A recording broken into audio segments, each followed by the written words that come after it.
2 and 22.1. Yes, sir. Okay. 22 is a disc that will have the video on it. 22.1 is a printout of the messages, the actual video message that came through on the defendant's phone. Right. And while it's just a printout, it also has a small picture of the video on that printout. So I'm asking the court to seal both 22 and 22.1 when it's tendered.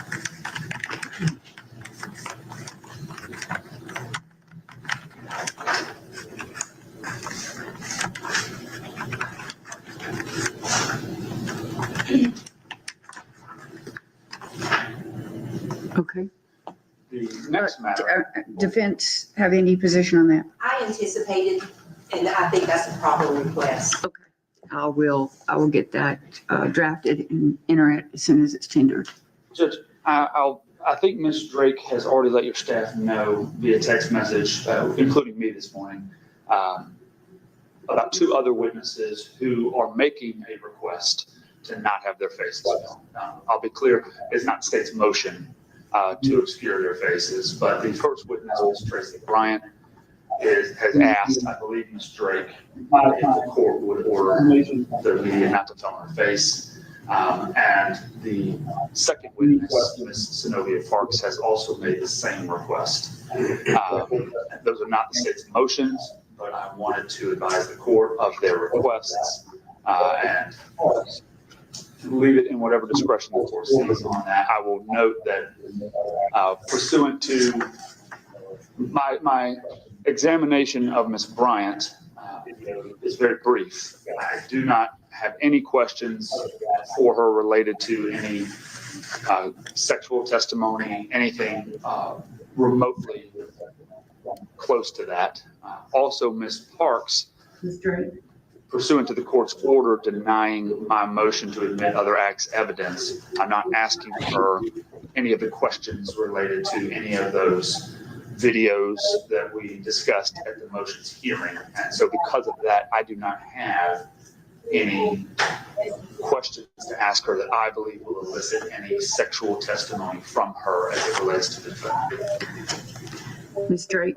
Yes, Your Honor. Both of the individuals, Zenobia, she happened to be here super early when I got here. We were just chit-chatting, and she brought that up as a concern. I believe both of these women have received somewhat fearful messages from the public that has made them fearful. Certainly audio, if the court still wants to send out audio, that's completely fine.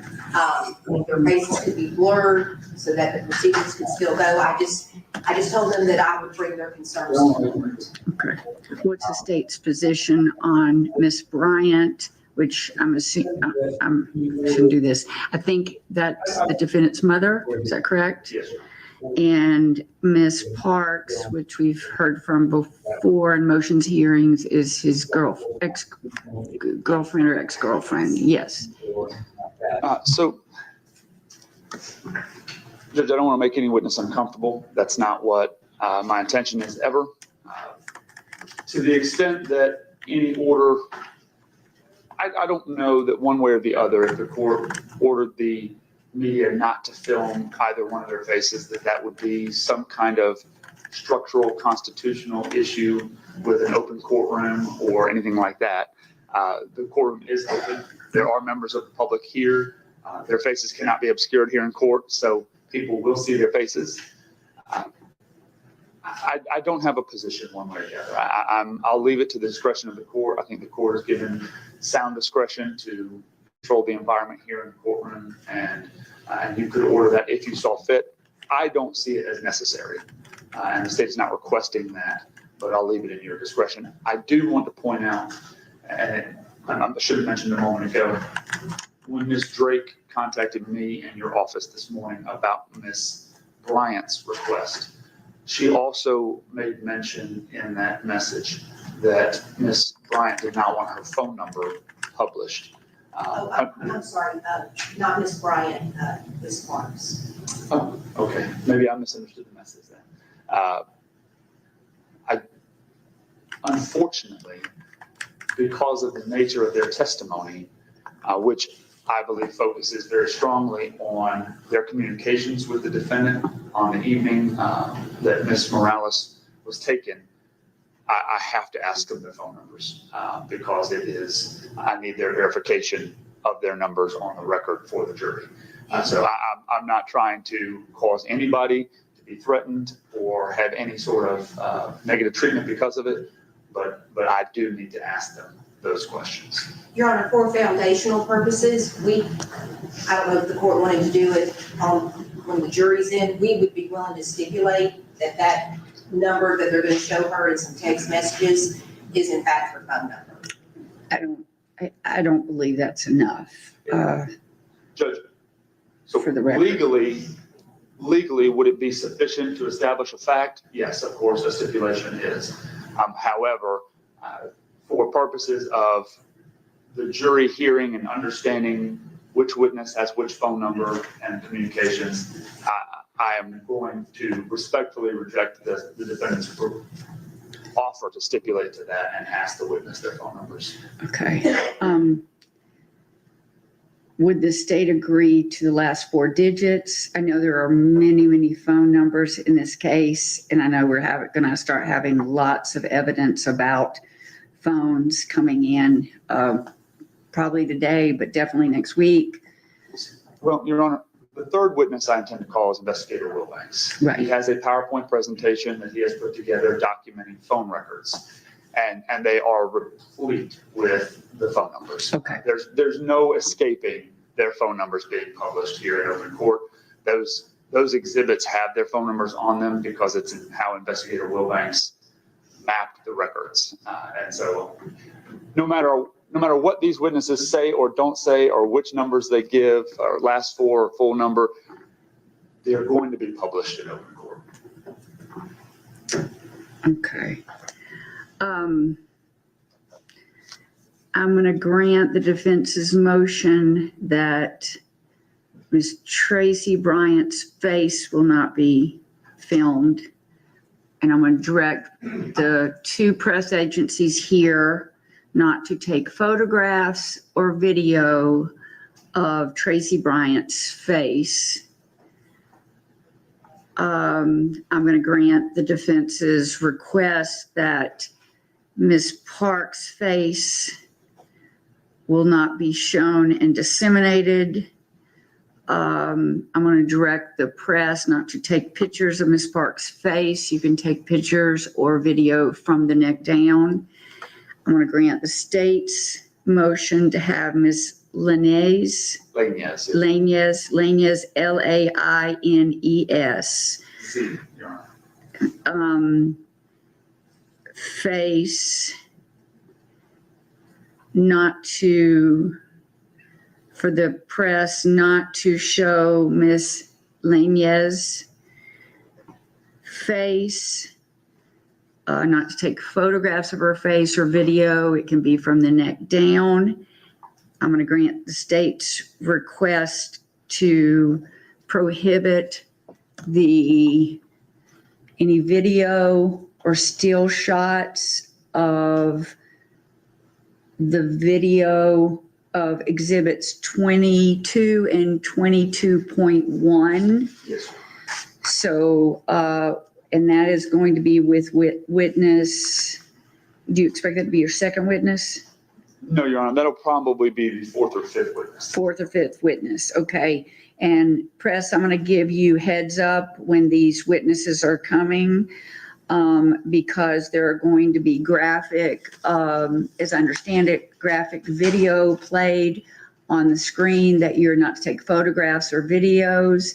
And then there is going to be a documentary piece of evidence that has in some part of it a picture of the video that was allegedly sent, correct? Yes, Your Honor.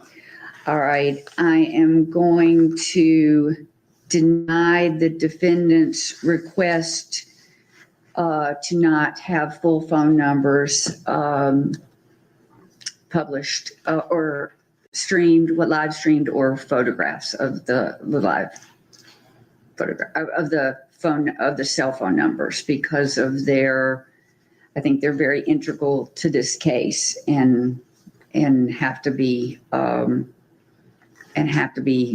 testified in full. I completely understand. Thank you, ma'am. Just a few other logistical matters.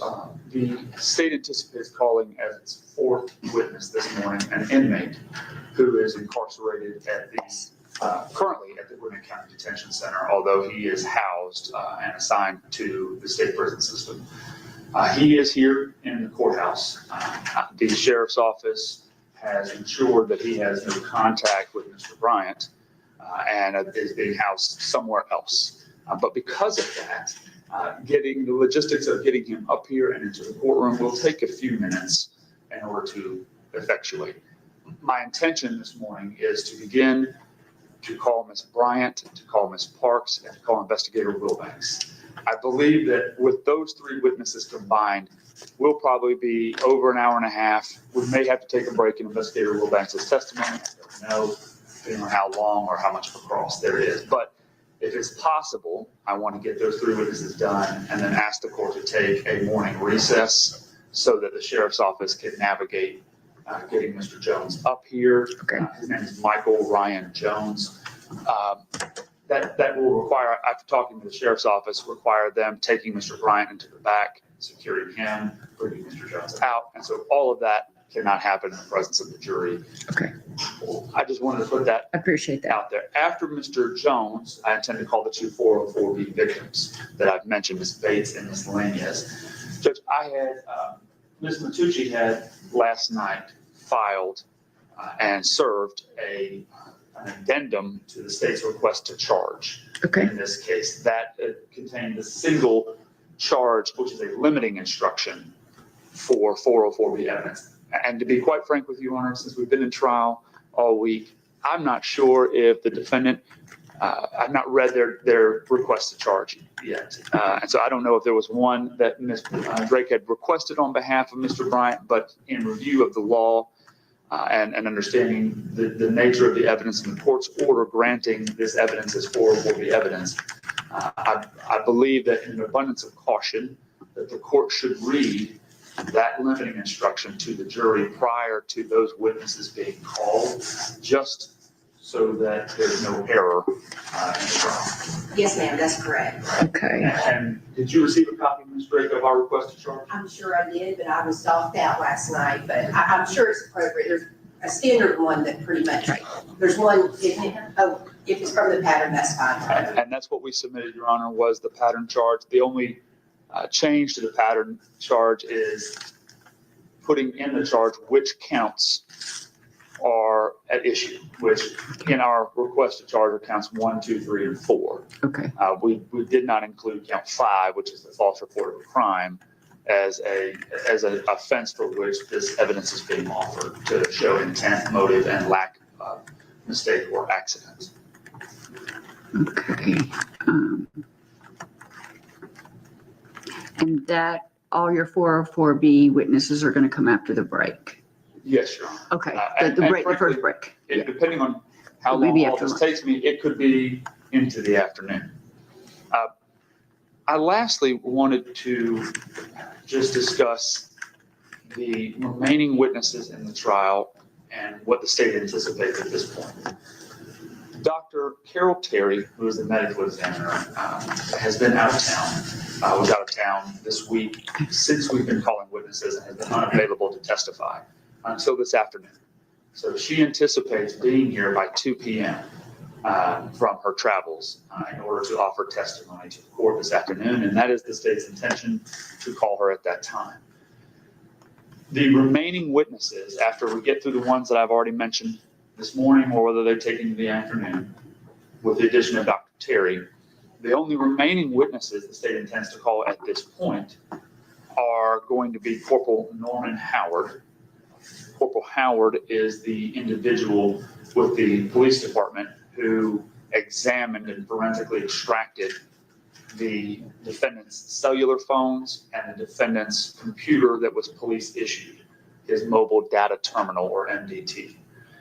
Corporal Howard, I called him yesterday and was informed I found out for the first time that Corporal Howard is out of town at a training conference in North Carolina. I was not made aware of that. He did not inform us of that when we met with him last week. And so that was a surprise to me, but he will be back on Monday. Okay. So I cannot call him today because he is out of state. We also intend to call Sergeant Ryan Jorstad. Sergeant Jorstad, we addressed this. He testified at the motions hearing, and his testimony, I intend to introduce through him two recordings, one of which is a recording of when he and Corporal Goldrig went to pick up the defendant at his apartment complex and drive him back to the police department for an interview. That is approximately a little over 30 minutes long. The other recording is the defendant's interview. I have redacted out some dead space in there, some of the dead space. There's quite a bit of, I say dead space. What I mean is moments when the defendant is sitting in the interview room without being interviewed and no one's in there. There's quite a bit of that that's still in the video. It is approximately 3.5 hours long, even redacted. Now, Ms. Drake brought up to me, I believe maybe Monday or Tuesday of this week, that there was a mention in that interview of evidence which the court has excluded. That is the burglary, attempted burglary, whatever you want to call it, break-in of Penelope Duran's house. She was a 404B victim that we had requested the court denied. I'd honestly forgotten that was very briefly mentioned in there. There are timestamps that Detective Carter has given to me. I have not had the opportunity to have the lab redact those out yet, but I am consenting to redacting them. It's not a legal issue. It is a logistical one. It just needs to happen. Right. In any event, when Sergeant Jorstad is called, I anticipate his testimony, just watching videos, to be over 4 hours in addition to any other testimony. It will likely take half a day or more to complete his testimony. I do not anticipate being able to call him today for that reason, as we get to the afternoon. So my intention was to call him on Monday morning to begin his testimony. Also, frankly, it's a lot of video and it's Friday. And everybody. That's fine. That's fine. Let's move on. Right. Go ahead and tell me what else you need to tell me. It's at 9:25, Mr. I understand. And the last witness will be Detective Carter, which I intend to call after Sergeant Jorstad. Okay. So.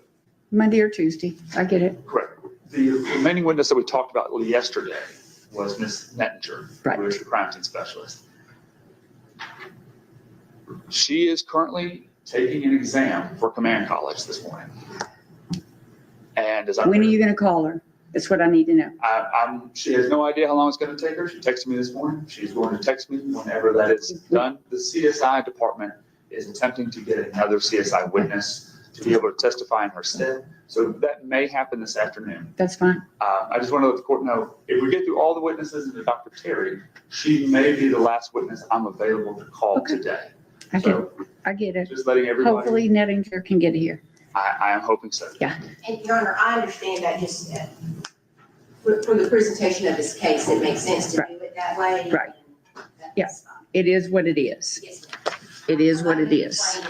People are under subpoena. They need to let you know these things, but you can't control them. Unfortunately. I don't like surprises, and I don't want to surprise the court. Yeah, I appreciate that. So I appreciate that. Okay. Everything that could be an issue today. I appreciate that. We will work around any scheduling issues. Is the state ready to bring jury in? Sure. Okay. Is defense ready? Yes, ma'am. Okay.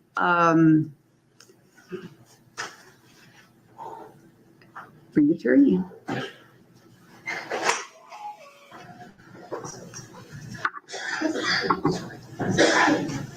I anticipate there may be some witnesses that may be wearing masks. I don't know if they will be able to be heard. I will address that with them. Yes, sure.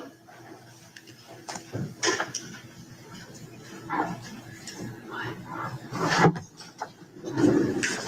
see and it's not the big TV, that little TV, they could be like turn. Thank you. Thank you very much. Great.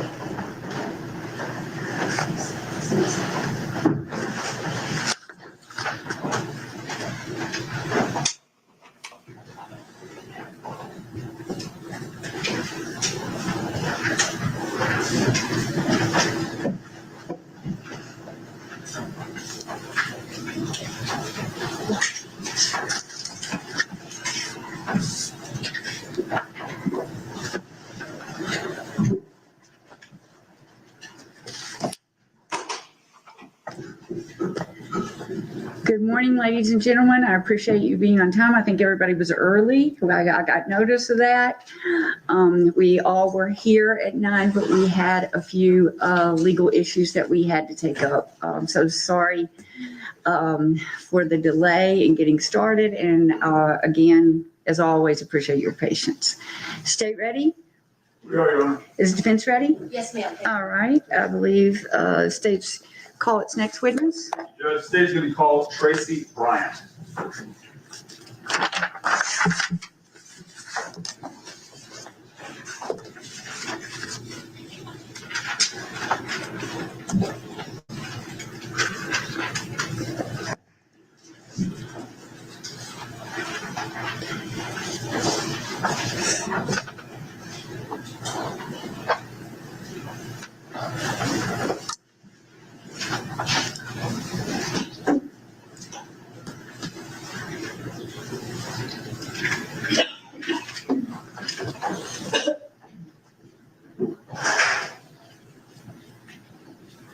Right up here, ma'am.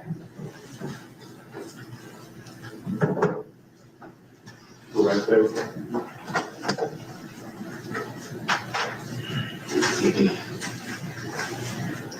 Watch your step coming up. If you remain standing and raise your right hand, do you swear or affirm the testimony you're about to give in this case is the truth, the whole truth, and nothing but the truth? Thank you. Please be seated. Would you like some water? No, thank you. Are you sure? Okay, if you want some. Have you ever testified in court, ma'am? No, ma'am. Okay. It's really important that you answer audibly so that my court reporter can take down your responses. And it's really important that you speak loudly into the microphone so that you can be heard. I have instructed all the press at your request in the defendant's motion not to film your face during your testimony, okay?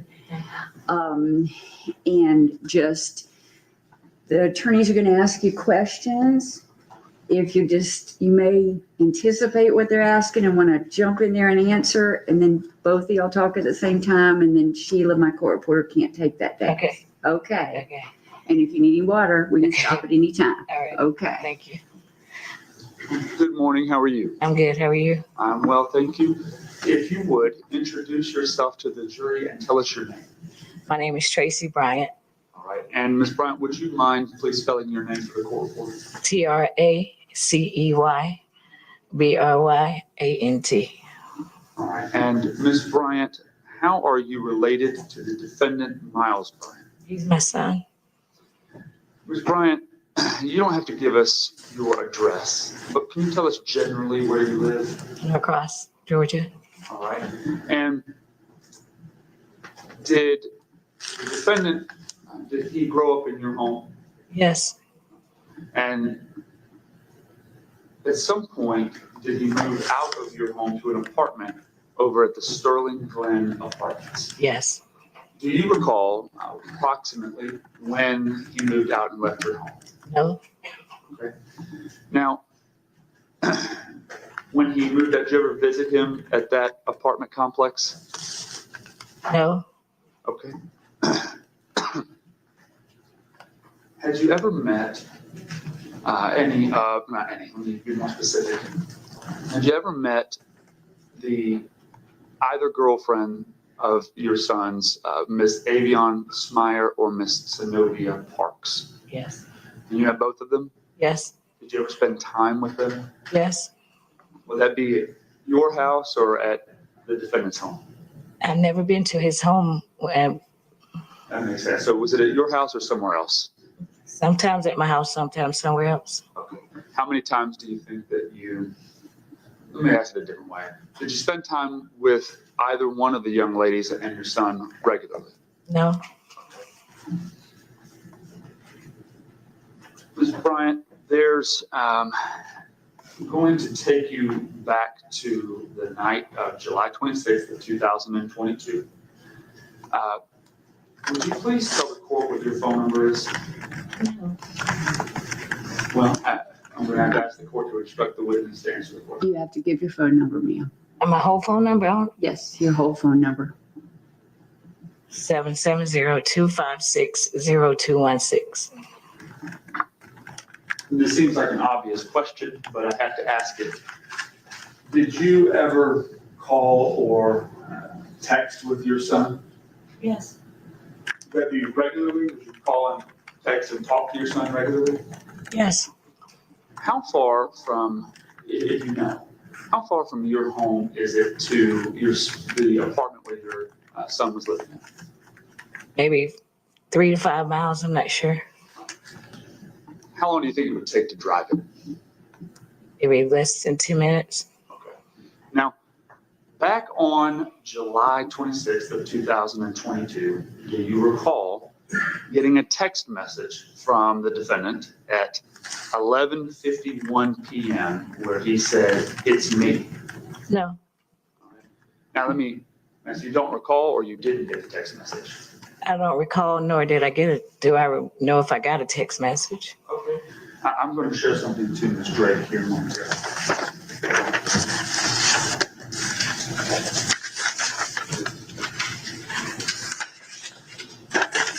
Ms. Bryant, I have in my hand what I marked as State's Exhibit number 54. This is a printout of a text message between your son and you on July 26th of 2022 at 11:51 p.m. If I show this to you, do you think it might refresh your recollection as to whether or not you got a text message from your son that night? Probably not. You don't think it will refresh your recollection? Not from July to 2022. I mean, it may, but I talk to him a lot. Well, let me just have you take a look at it. Okay. You don't have to read it out loud. You just look at it yourself. I'll point out to you here what's important. Here is the time. This is who it is from. To, it's from the owner of the phone to this phone number, which is 770-256-0216. And here is the content of the message here. You take a look at that. The content, it says, it's me. Well, and you don't have to read it out. I just want you to read that. Look at that yourself. Ms. Bryant, you looked at State's Exhibit 54. Yes. After looking at that, does it refresh your recollection about whether the defendant texted you at 11:51 saying it's me? No. It doesn't refresh your recollection? Okay. Well, let me ask you, did he text you at 11:51 saying it's me? If you have it on the paper, I'm sure, but I don't remember. I don't remember for July 2022. And I understand. You've been aware since the defendant's arrest that he's been charged with these offenses, right? Yes. You talk to him on a regular basis? Yes. Now, so you're pretty familiar with a lot of the facts in the case? I mean, what you've told me. You and I have talked before. Yes. Okay.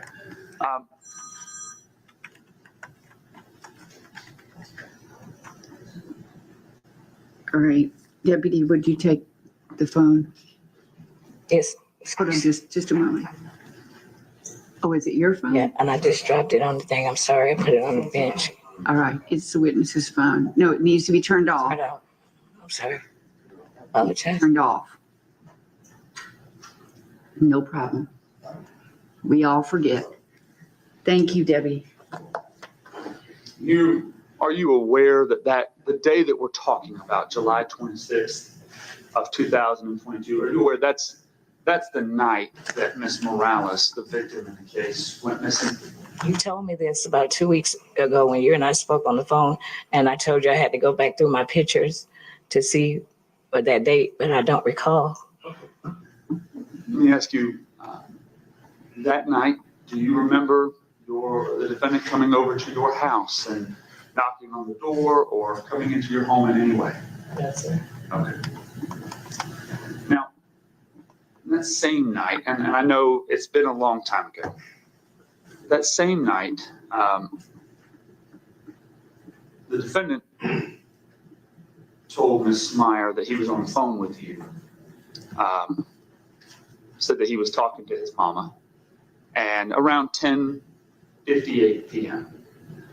Do you recall having a phone conversation with him that night? No, Are you aware that his phone records show no call taking place between the two of you at that time or any time that night? I don't remember anything about July, that date. I don't know. We talk all the time, but I don't know the dates. I can't tell you. I talked to him in June or July, August. You talk to him frequently. Yes, Would you say it was about, every day? not every day. Do you recall the next morning? So this is not July 26th, but the next day, July 27th, at around 6 a.m. in the morning, you responded to your son's text message, the "It's me" text message, and asked him what's up. Do you remember sending him that text message? I mean, it's possible. I don't remember. But do you have any recollection in between those times, 11:51 p.m. till approximately 6 a.m.? Do you have any recollection of seeing or talking to your son that night at all? I don't know. I don't remember. I mean, his schedule, he worked at night, so he called in the mornings when he got off, but I can't tell you that day. Were you aware that he was not working that night? I'm not aware. Like I told you on the phone, we were out of town, so when we came back, I'm sure I talked to him, but I don't remember. And I understand, and that's all right. I do appreciate you being here and answering the questions. Thank you, ma'am. Hi, Miss Bryant, how are you? I'm good. How are you? I'm good. I just have a question for you. If you and your husband were asleep or if y'all were not at home or something, is there a way that Miles would have access to your home? Yes. And how is that? Yes, a garage door opener. And how does that get him into your home if he's able to get into the garage? He comes through the garage and comes through the house, comes inside through the kitchen. So do you leave the door unlocked Yes. inside the garage? Yes. That's all I have. Thank you, ma'am. Anything further from the state? May we release this witness? Yes, ma'am. Okay, ma'am, you're released. You can stay in the courtroom if you'd like, or you can leave. Thank you so much. And Judge, I apologize. I misspoke. I am asking this should be subject to recall, but I have no issue with her remaining in the courtroom if she so chooses. Okay. All right, you sure? Yes, sir. And I spoke to Ms. Bryant about that before and to Ms. Drake. Okay, well, Ms. Bryant, let me just tell you, you're still under subpoena. So the state may call you at some time later, but you may remain in the courtroom at this time. Thank you. All right, state call is next witness. No, the state's going to call Xavier Biggers.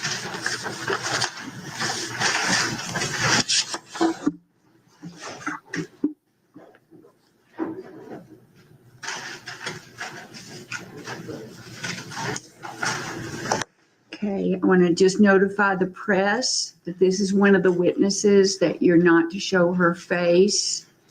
There'll be no video, but you're not to show her face on live streaming video or take pictures of her face.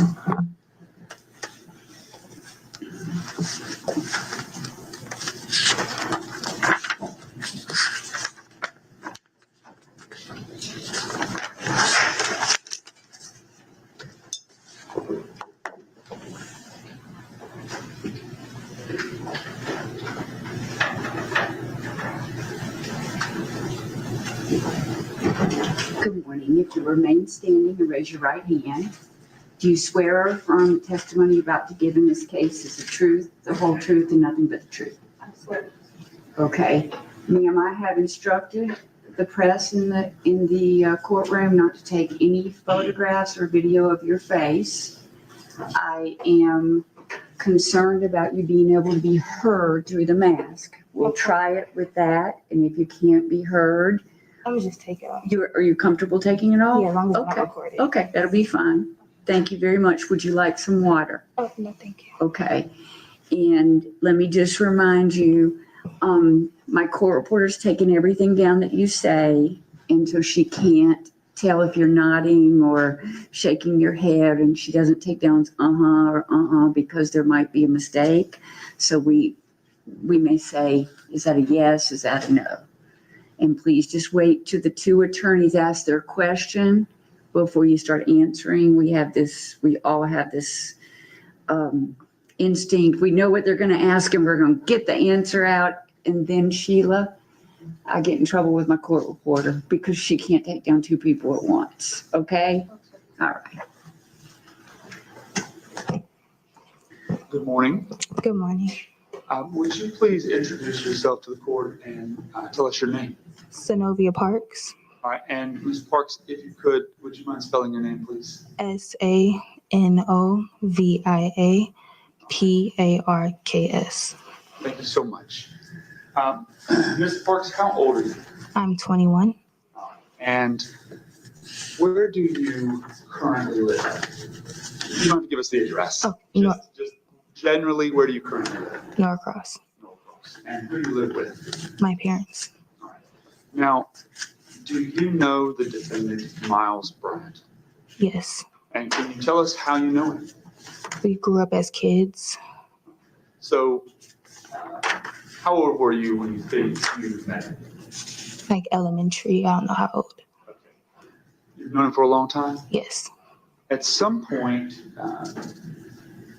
did you live near him when you were growing up? No. How'd you meet him? School. And at some point, did you begin a romantic relationship with him? Yes. Now, I know maybe it might be hard to give us exact dates, and I'm not asking for exact dates, just the best that you can remember. When did you start a relationship with him? 2019. 2019. And at that time, where were you living? With my parents. And where was he living at? With his parents. Now, so that's 4 years ago, approximately. Do you know when in 2019? No. Now, 4 years ago, does that make you about 17 at the time? I think so. And Yes. how much? Oh, I'm sorry, I didn't mean to cut you off. It's okay. Did you have something else? Oh, no. Okay. How much older than you is the defendant? About 2 years. So if you were 17, was he approximately 19 years old at the time y'all started dating? I can't remember. But he's about 2 years older than you? Yes. Okay.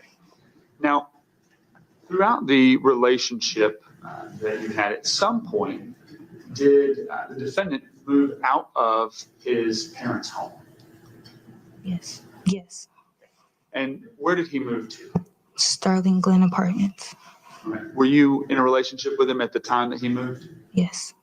And when at some point, did you also move into the home with the defendant at Sterling Glen Apartments? Yes. And if you can remember, when was that? I really can't remember. Okay. Now,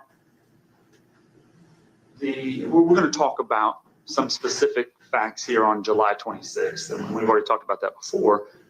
But just to give you a reference point, July 26th of 2022, how long before that, how long had you been were you living in the apartment at that time? I can't remember. Okay. How long do you think you lived with the defendant at the apartment at Sterling Glen? I want to say like 8 months, probably. Okay. And let me ask, maybe this might be easier for us to narrow down a time. When did you move out?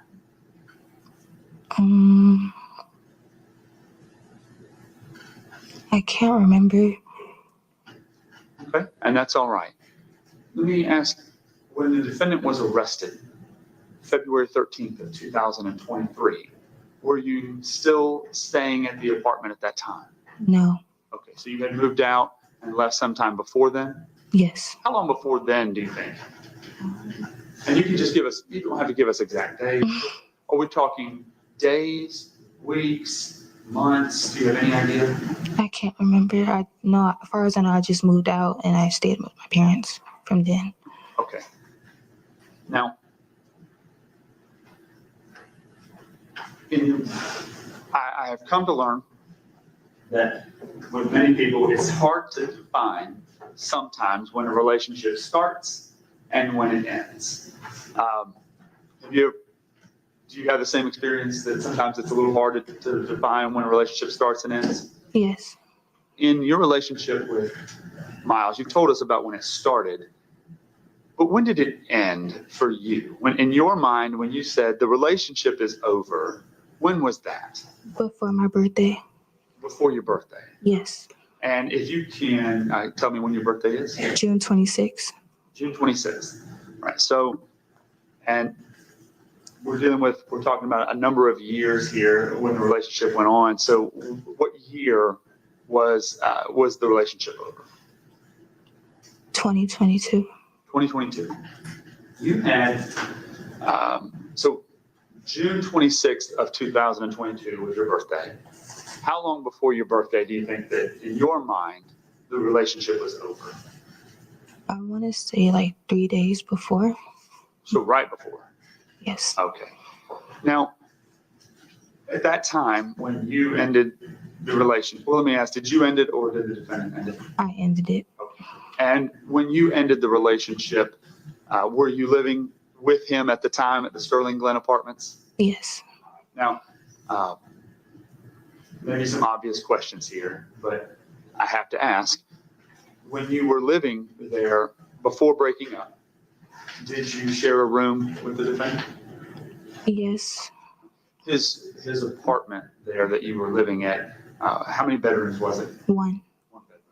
You had how many beds? One. Now, after the relationship ends shortly before your birthday, did you move out at that time? No. And how long did you stay at the apartment after that? I can't remember.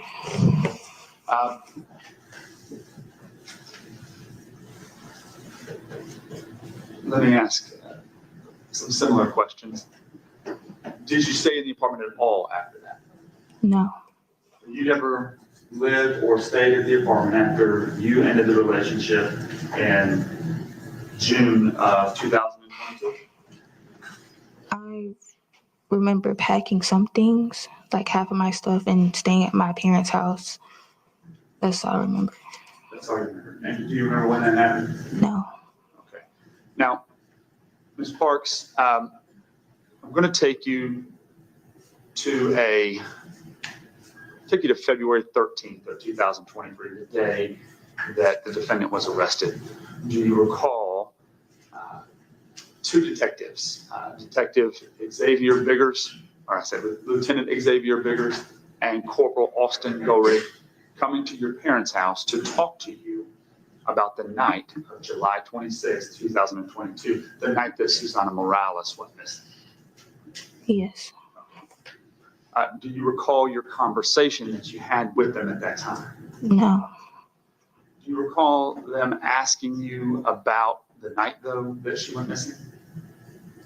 A little bit. Yeah. And I understand. There's the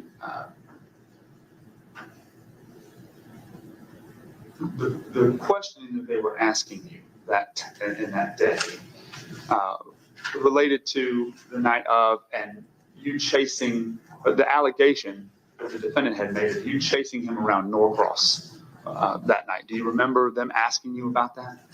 No. Okay. When, let me ask you, after you broke up with him in June of 2022, did you remain in communication with the defendant? Yes. How often?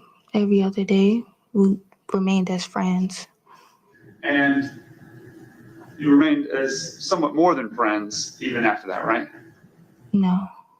Okay. Now, Ms. Parks, I'm going to have to remind you, you previously testified that after you broke up with the defendant in June of 2022, that you and the defendant remained friends with benefits. Do you recall testifying that just a few weeks ago? I can't remember. You can't remember. No. Okay. Well, Ms. Parks, I'm asking you now, Okay. did you remain friends with benefits with the defendant after you broke up with him? Yes. Okay. And in fact, you also testified that you stayed in the apartment after you broke up for months. Do you recall testifying that even after you broke up, you were living in that apartment with him for months? A little bit. Yes. You do remember that? A little bit. Okay. Now, this is only 2 weeks ago. Do you remember testifying about that? A little bit. I have a mom brain, so I tend to forget a lot of things. I understand. You have, and we'll clarify, you have a newborn son? A 5-month-old. 5 months. Yeah.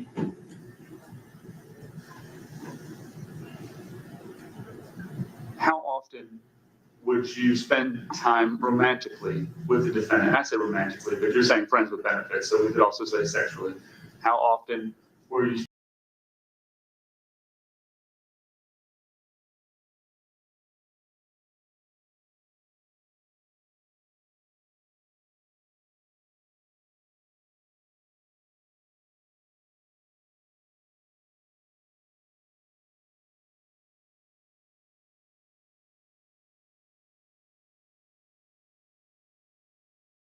Relationship with the defendant. Did you exchange text messages with him? A little bit. A little bit. You recall me telling you that there was over 1,600 pages of text messages between the two of you after this? Yes. Okay, so it's a little more than a little bit, right? Yes. Okay. And Ms. Parks, I know you don't want to be here. I know you don't want to testify, but I need you to be honest and truthful about your answers, okay? Okay. Those messages, were they about, a lot of those messages, were you and the defendant arguing about your relationship? Yes. And even months, 6 months after you broke up, were you sending him messages about wanting to spend your life together and loving him and those types of things? I can't remember. Do you remember me showing you those text messages 2 weeks ago and having you read out in court those messages where you were sending to him? You're gonna refresh my memory. Okay.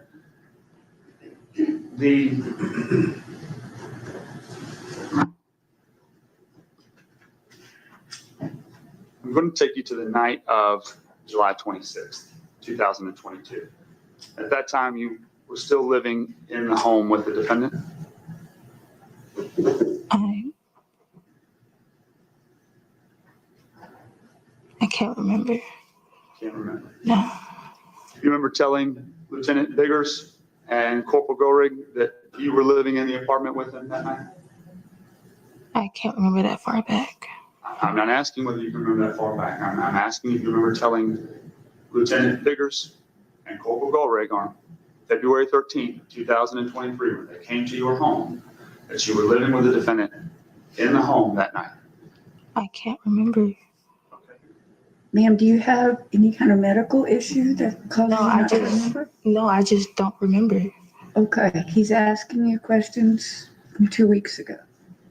I have a mom brain. I tend to forget a lot of things. That's why Okay. he can refresh my memory and show me things, and yeah, I can probably work with I him. wondered if you had an issue that we needed to know about, take consideration for. No, No. May I approach the witness room? certainly. Ms. Parks, I'm going to show you a transcript from your testimony on May 21st of 2024.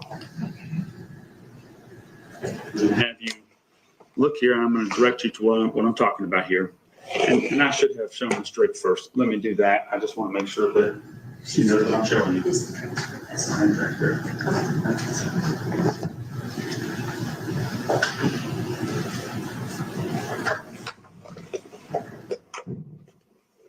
You see this? Yes. Okay. And I'm going to have you look right here, starting on at the top. Maybe I'll just undo the pages so it's a little easier to see. Okay.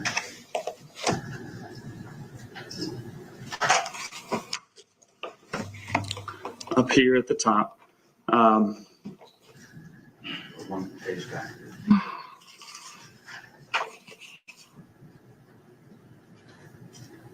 Do you recall me asking you back on May 21st about a list of text messages between you and Mr. Bryant?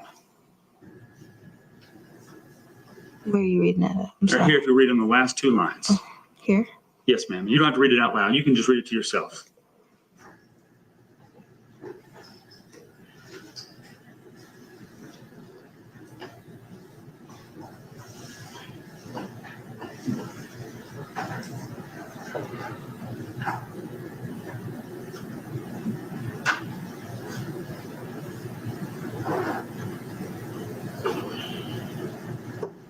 And you had a chance to review it? Yes. Okay. Yes.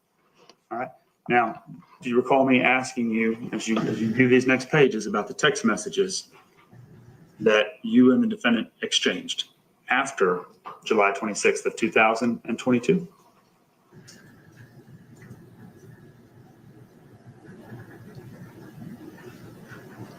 Now I remember. Now you remember. Okay. Yes. So let me ask you, do you recall this text message here on September 13th of 2022 where the defendant texted you, "Love you, leave the door unlocked"? Yes. Okay. And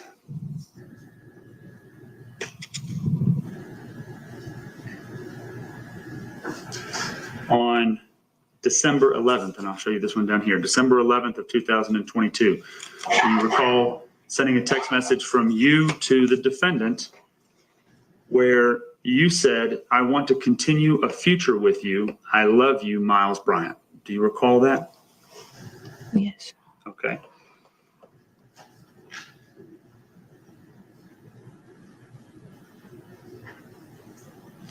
Do you recall this text message on January 28th of 2023, right here, where it said, where you read out in court and it says, "See you when I get home," to the defendant?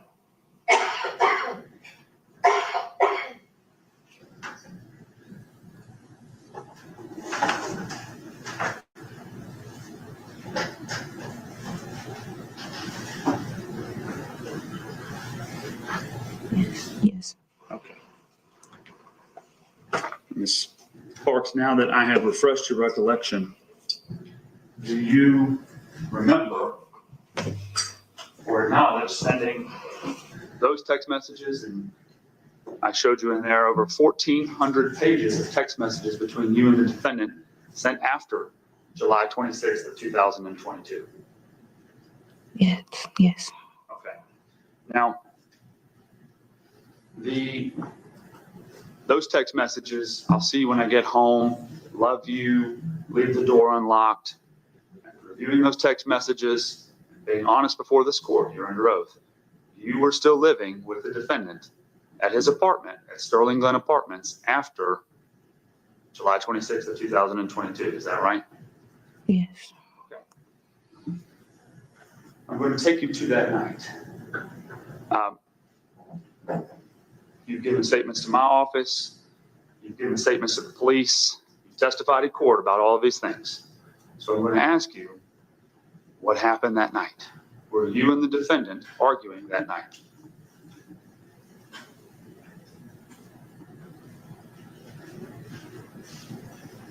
I want to say yes. Okay. And what, if you recall, what were you arguing about? Him being faithful to me. All right. Him being faithful to you. Did you suspect him of cheating on you at that time? Yes. In fact, was that a constant concern pretty much throughout your relationship? Yes.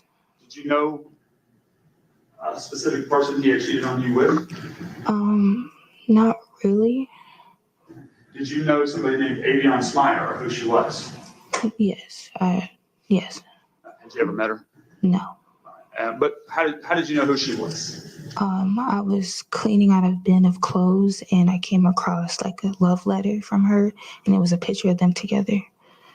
And it was a t-shirt with her name on it and I guess a graduation year. I can't remember. I just know that her name was on the back of a shirt. Throughout your relationship with the defendant, did you consistently, I'll say consistently, but at times were there times that you would argue with him and confront him about your suspicions of him cheating on you? Yes. Was it a pretty common argument that the two of you had? Yes. When you would confront the defendant with these allegations that he's cheating on you and things like that, did he admit them or did he come up with an excuse or what happened? Excuses. Okay. Now, that night, the 26th, did you have such an argument with him that we've been discussing this, confronting him about being unfaithful to you? Yes. Now, I know it's a long time ago, and so you just do the best you can on remembering. But what time did that start in that day? Was it already going on all day, or was there something that day, if you remember, that triggered that argument? It was going on all day. Now, ultimately, you're aware because we've talked about it before, and you've been questioned about it by the police and everybody. The defendant says that you were chasing him around Norcross and other places potentially, just around Norcross that night because of the argument. Were you doing that? I can't remember. Do you recall telling Lieutenant Xavier Biggers and Corporal Austin Goldrick and myself and Investigator Kelly Perkins in the back of the courtroom and Eddie Tucci and everybody else that you did not chase him around Norcross that night? Did not chase him. Do you recall telling us that that night you were not chasing the defendant around Norcross?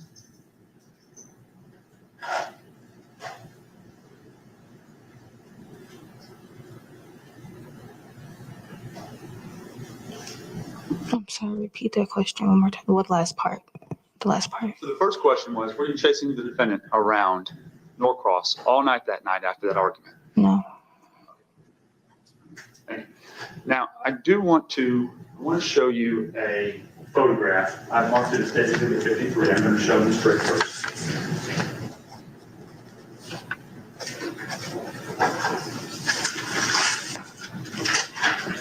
Do you recognize this photograph?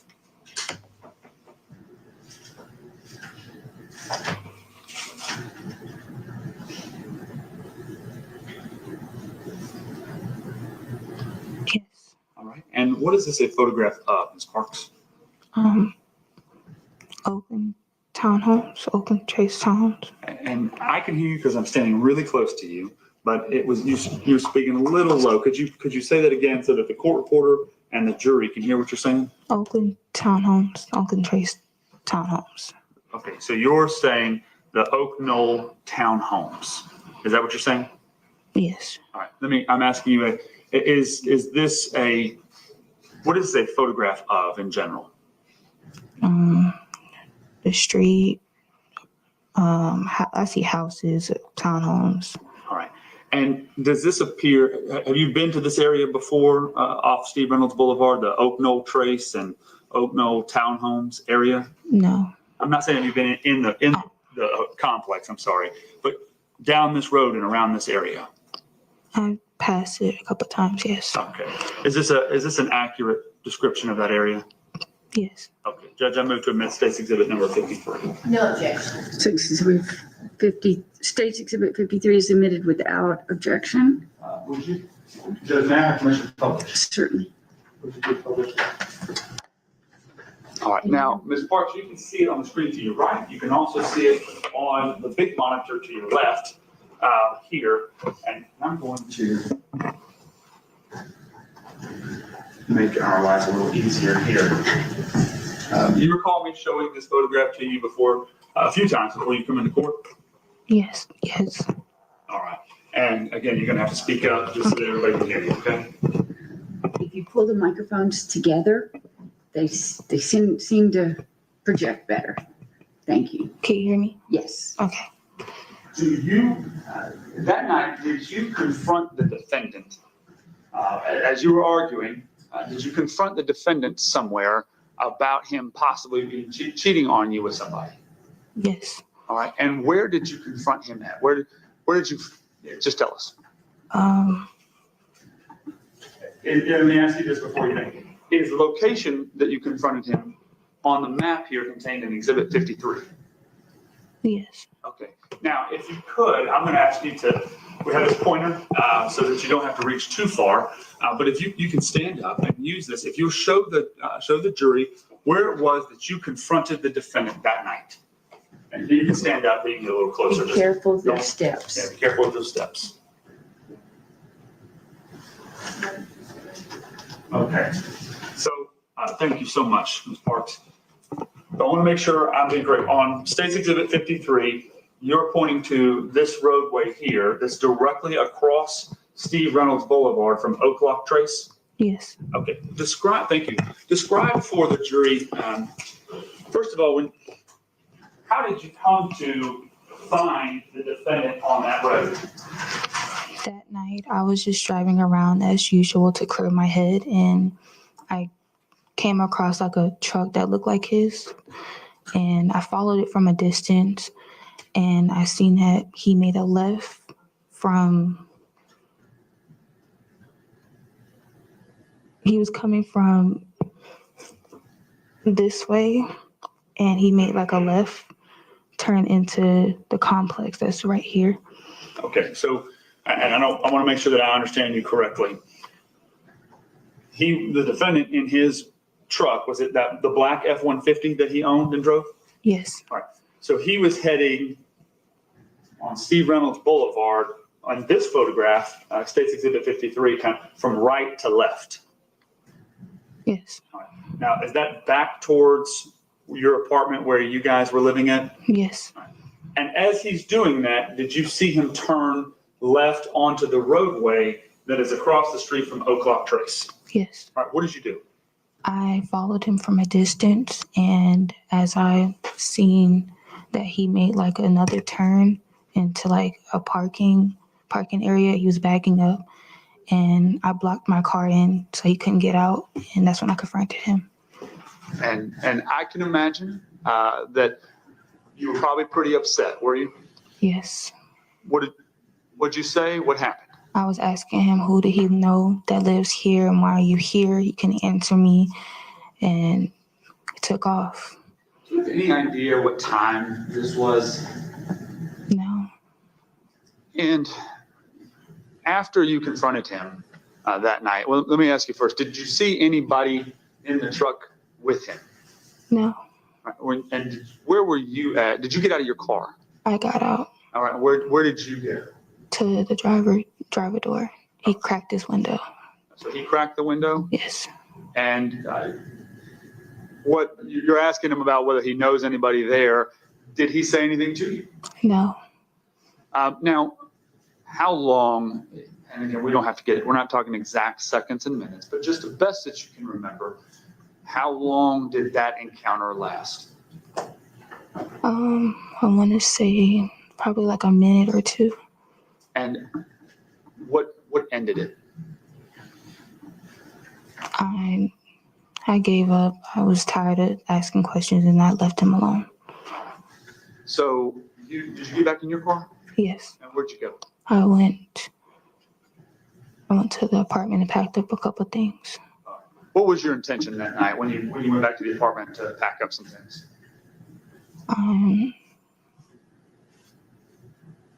At the time, I didn't want to see him. You were packing up some things. Were you going to leave? Yes. And where were you going to go? To my parents' house.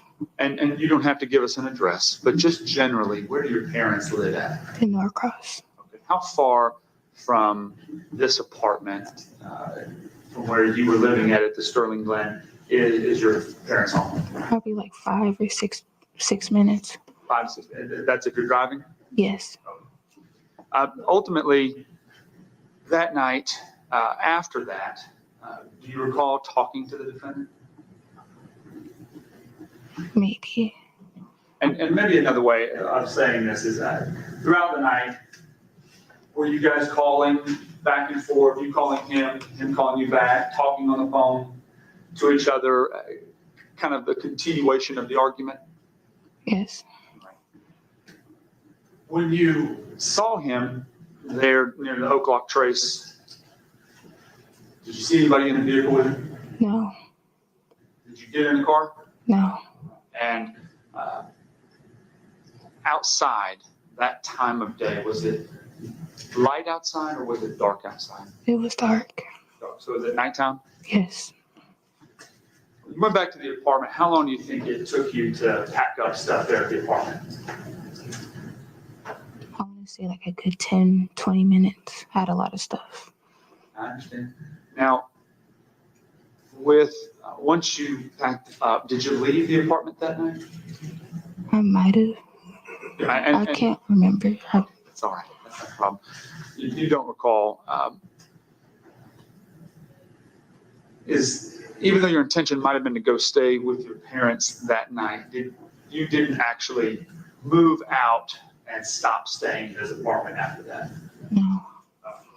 Do you know how long it was before you came, if you left, how long it was before you came back? No.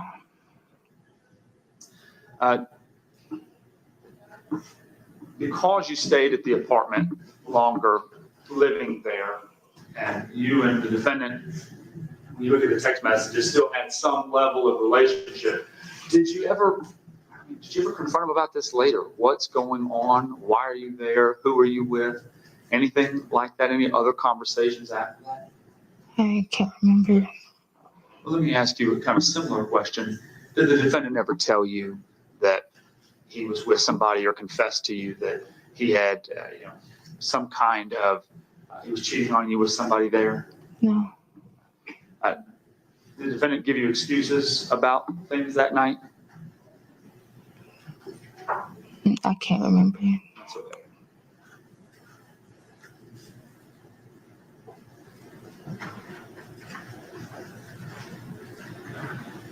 That night, did you ever go out to Decula, Georgia, and to the wooded area there on the side of Highway 316? No. The rest of that night, did you ever see the defendant the rest of that night after you left? No.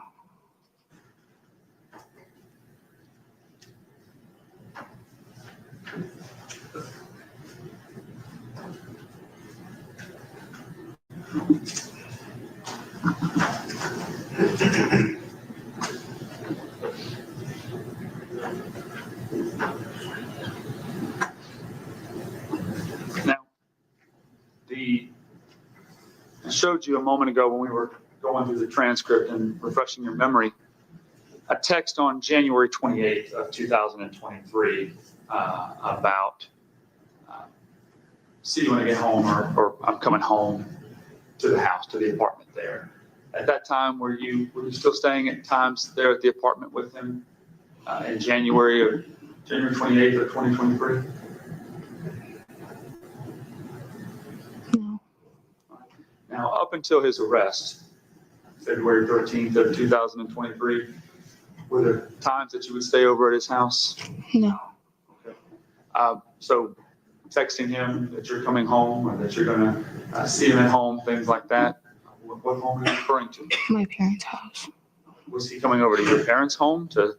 Was he living there with you at your parents' home? No. Okay. Now,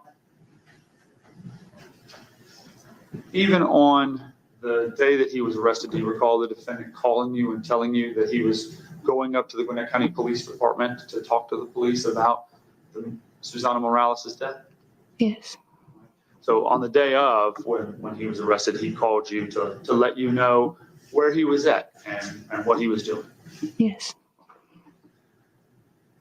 After he was arrested, did you still remain in contact with him while he was in the jail? Yes. Answered his phone calls and talked to him? Yes.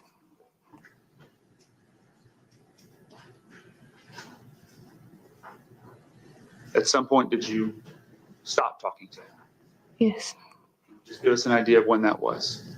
I can't remember. Can't remember. Stop answering phone calls from jail. Yes, ma'am.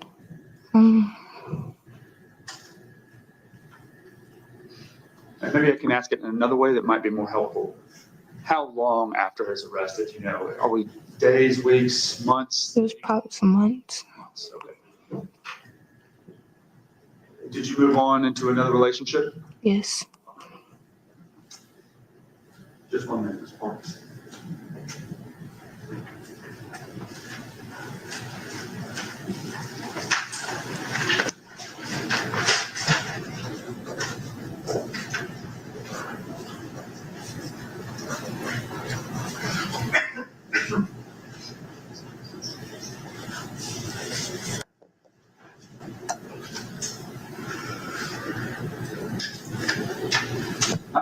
Just a couple of questions. Do you have the same phone number now that you had at the time of all these incidents? Yes.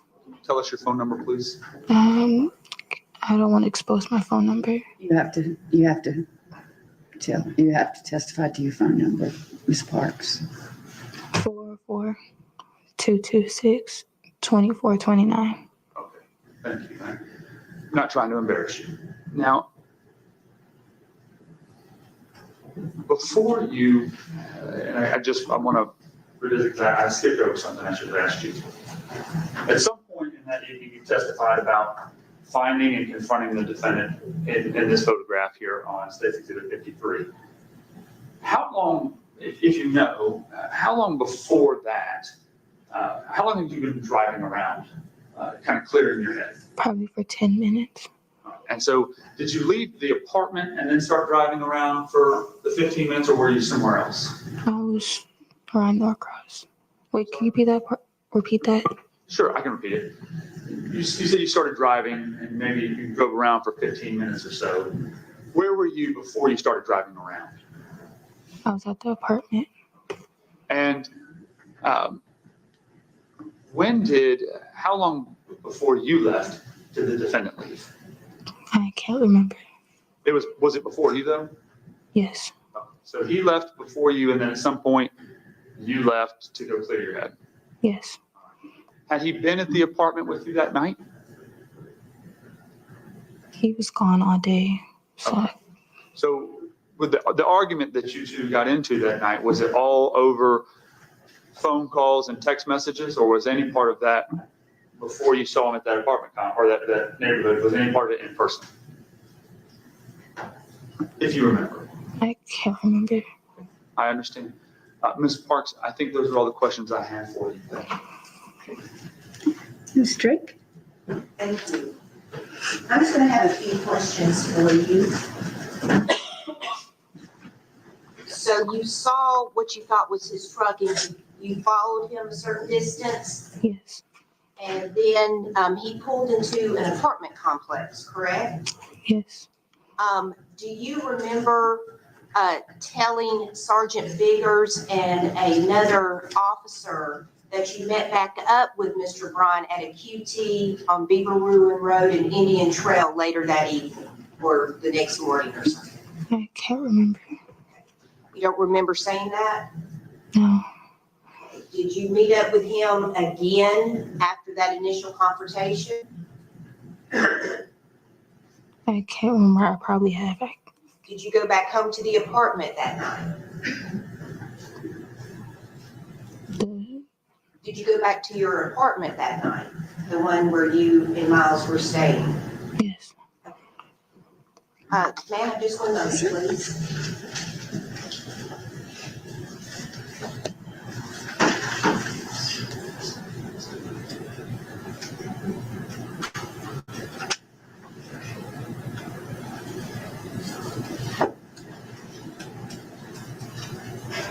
Okay, thank you, Ms. Parks. Nothing further, Your Honor, but I do wish this witness to remain. And sequestered? Yes, sir. Okay. All right, Ms. Parks, I'm going to excuse you for this morning, but you remain under subpoena. and it'll be, the DA's office will get in touch with you if they need to recall you as a witness. Okay. Thank you.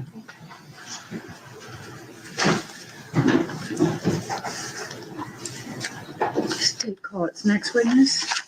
State called Investigator John Wilbanks.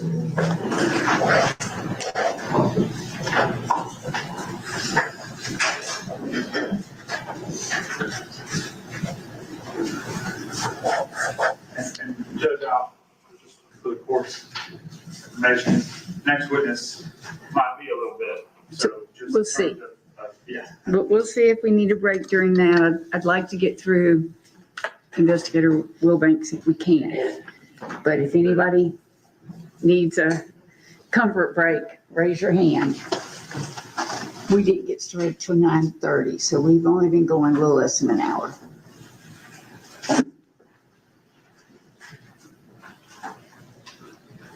She's on the second floor.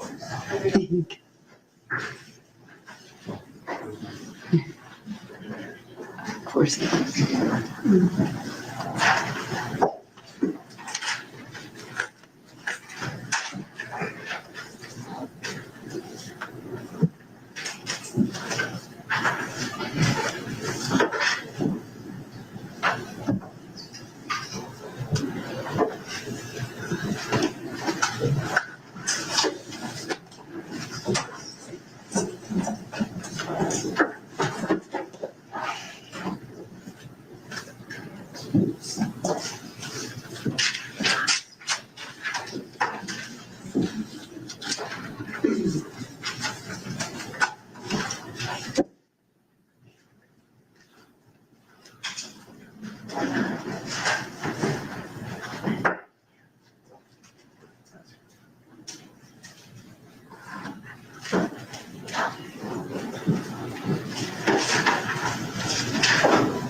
Good morning.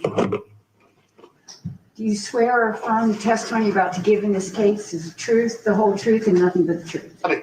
Thank you. Please be seated. Good morning, how are you? Morning, good. Good. Could you please introduce yourself to the jury and tell us your name? Yes, I'm Investigator John Wilbanks. All right, and could you spell your name for the court? Sure, John. Last name Wilbanks. All right, and Investigator Wilbanks, what do you do for a living? Criminal investigation investigator for the DeKalb County District Attorney's Office. All right, and how long have you been with the DeKalb County DA's office? About 2 weeks. All right. Prior to working with the DeKalb County DA's office, what did you do before that? I worked 26 years for Gwinnett County, the first 17 years at the Gwinnett County Police Department, mostly robbery and homicide, and then the last 9 years with the District Attorney's Office here in Gwinnett. And what was your role, let's start with your 17 years with the police department. What did you do for the police department? For 13 out of the 17, I worked either robbery or homicide. My last 8 there, I supervised the robbery unit. All right. And with the Gwinnett County District Attorney's Office, what was your role? I initially started as a trial team investigator, preparing cases to bring them before the court. And then from 2019 until this year, I worked as an investigator in the drug and gang unit. All right. Now, As an investigator with the district attorney's office, and I can't speak for the cab, but in the Gwinnett County DA's office, what was your responsibilities?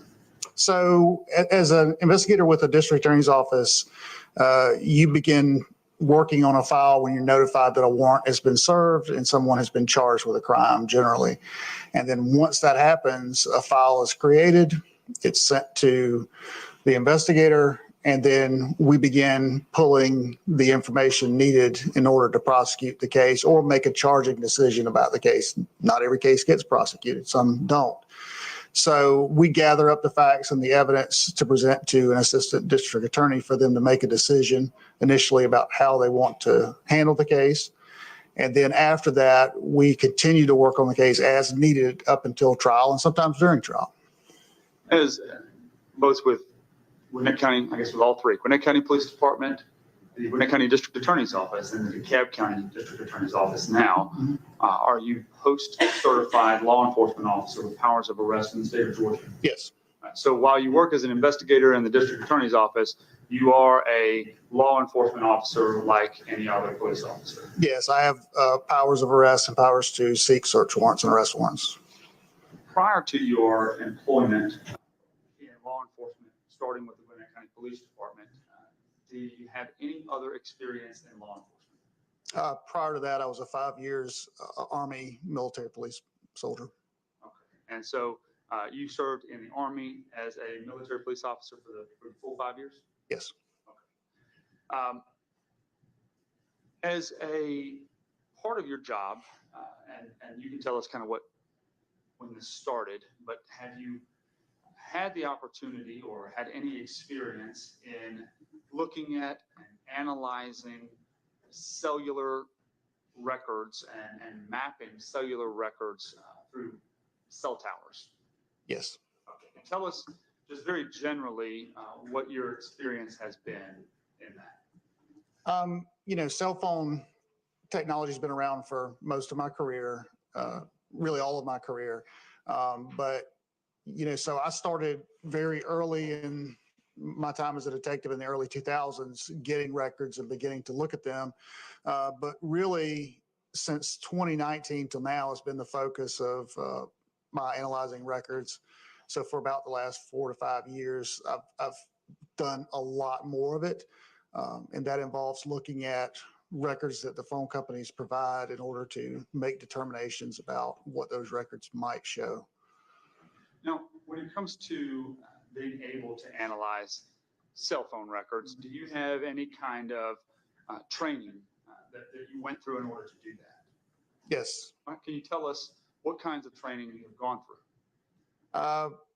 Through a variety of companies and a variety of providers. So one company that I'm certified through is Celebrite. Celebrite is a company that produces a software that allows us to extract data from phones. And so I've learned about phones through that process, and I've been 3 times certified and currently am through that program. Additionally, I've gone through certification with a program called PLX or PinLink, and it is a software company that allows us to take very complicated records and turn them into graphic depictions of what the records show. It also allows us to analyze information in the records more easily. So I've been using that for about the last 5 years. Additionally, I've been through the FBI's CAST training, which is cellular analysis survey team training. I've also been through another company's training, cellular precision analysis. And so there's a variety of companies out there that teach the different techniques.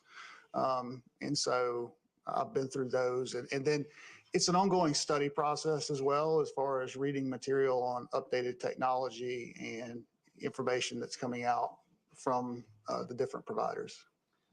So when you said you've gone through trainings like at the FBI CAST and Yes.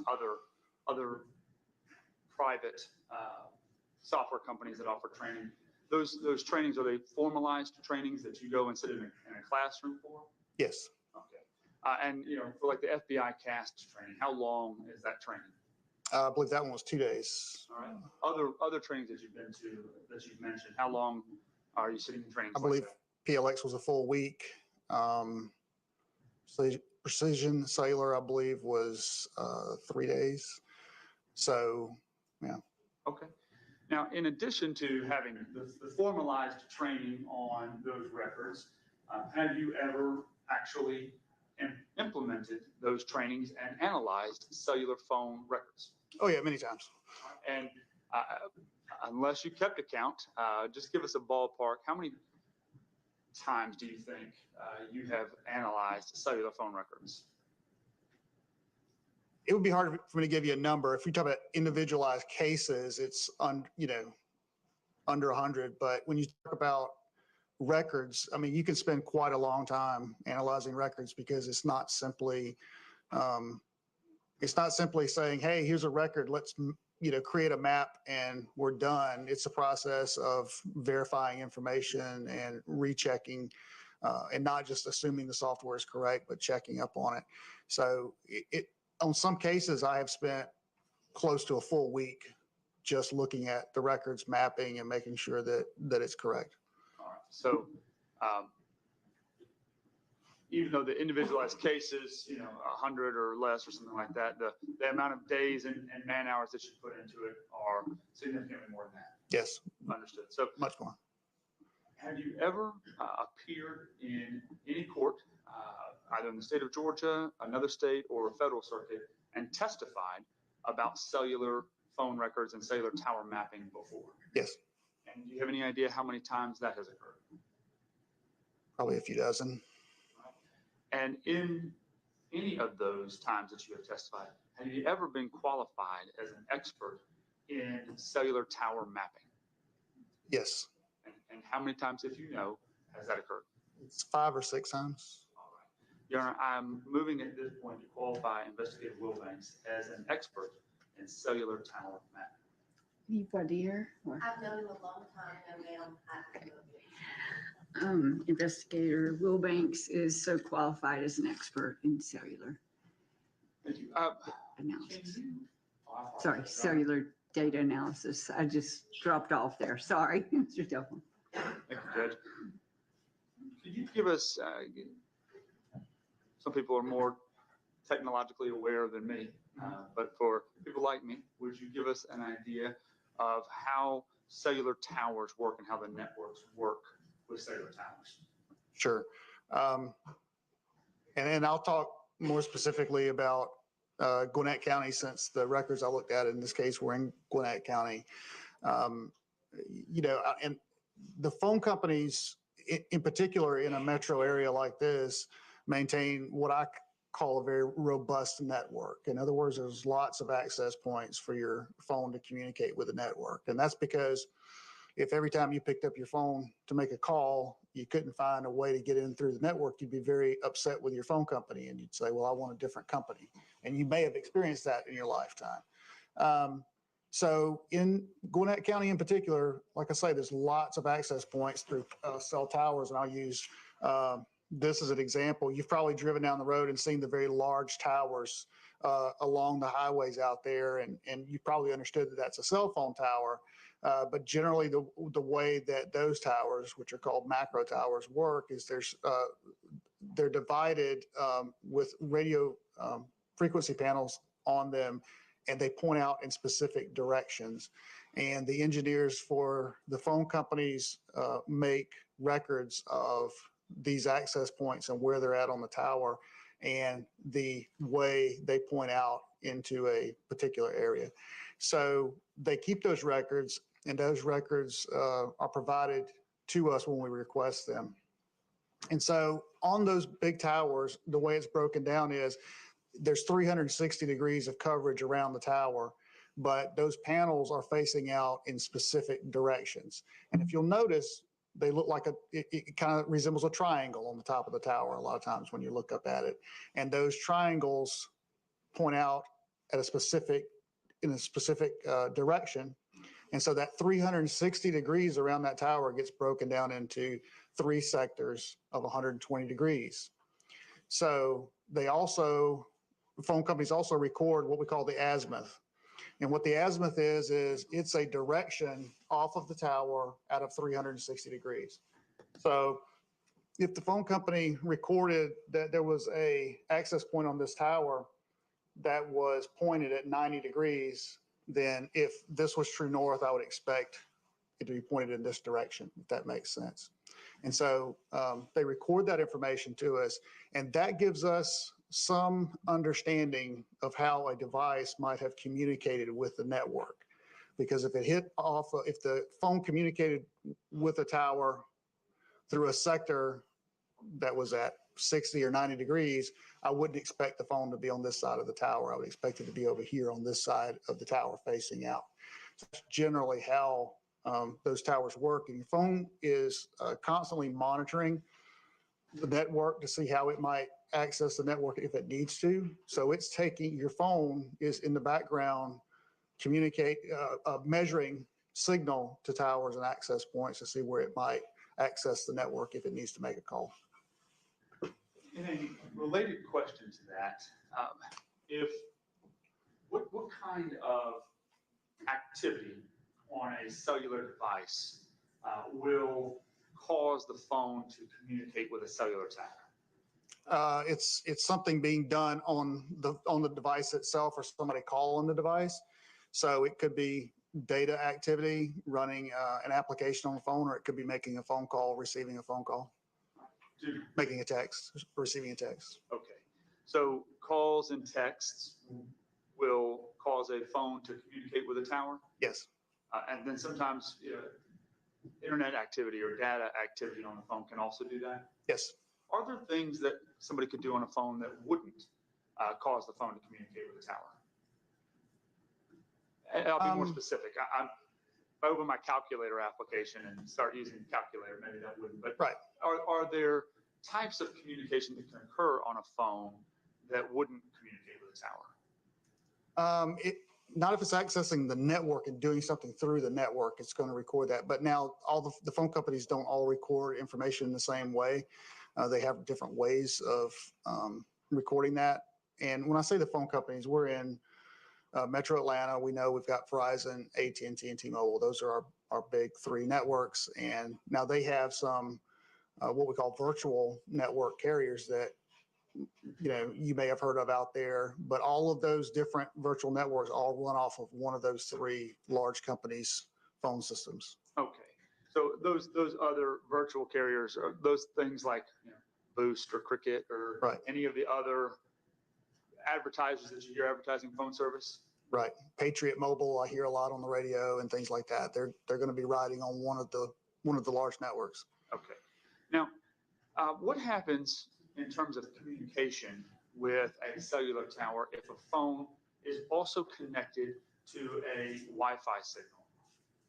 Then there could be activity through Wi-Fi that doesn't go over the cellular network, and that wouldn't be recorded. Okay.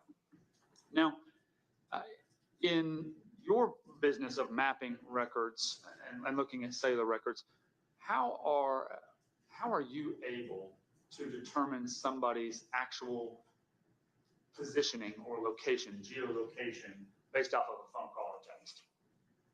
Yeah. So in this, and I'll use this case as the example, what we're able to see if the phone companies recorded the data is we're able to see that, as an example, again, straight ahead towards the door is 0 degrees, and this is 360. Let's say a particular sector was the azimuth, the center of the sector was at 60 degrees, and the phone company recorded that a phone call was made, and that phone call communicated through that tower in that sector, then that would tell me that I could draw a line out with 60 being the center, 0 and 120 being the boundaries, that it's somewhere in that 120 degree area off of the tower. Now, talk to us a little bit about, and I know it differs between metro areas and rural areas, but how far do cellular phones ordinarily communicate with a tower? How far away from them can they be, or for them to be able to communicate with a particular tower? And how does that work? So there's a variety of factors that go into that. distance is obviously the greatest factor in communicating with a phone in a tower generally, but there can be other things that might interfere or cause a problem to where you might not be able to communicate in a distance that you might normally assume. So in this case, you're going to see where I mapped most of the towers with with a 3-mile distance from the tower. And we use that as a sort of a standard mapping, but in Metro Atlanta, and I will talk about some of these locations specifically when we get to it, the towers aren't that far apart. In one of the areas I'll talk about, I did some measurements and the towers were under 3 miles apart, but close, about 2.5 to 3 miles apart generally. In another area I'll talk about, they were at about 1.5 miles or less. And that's because there's lots of traffic in that area, or there may be infrastructures that might interfere with the communication between devices and those towers. So weather can affect it, how many people are on the network at the time or using the system at the time. But generally speaking, the phone companies are monitoring, their traffic to make sure their networks can hold what's happening in that area and the population that needs access in that area. So we expect that communication to take place, in a very relatively short distance, in particular in Metro Atlanta. How does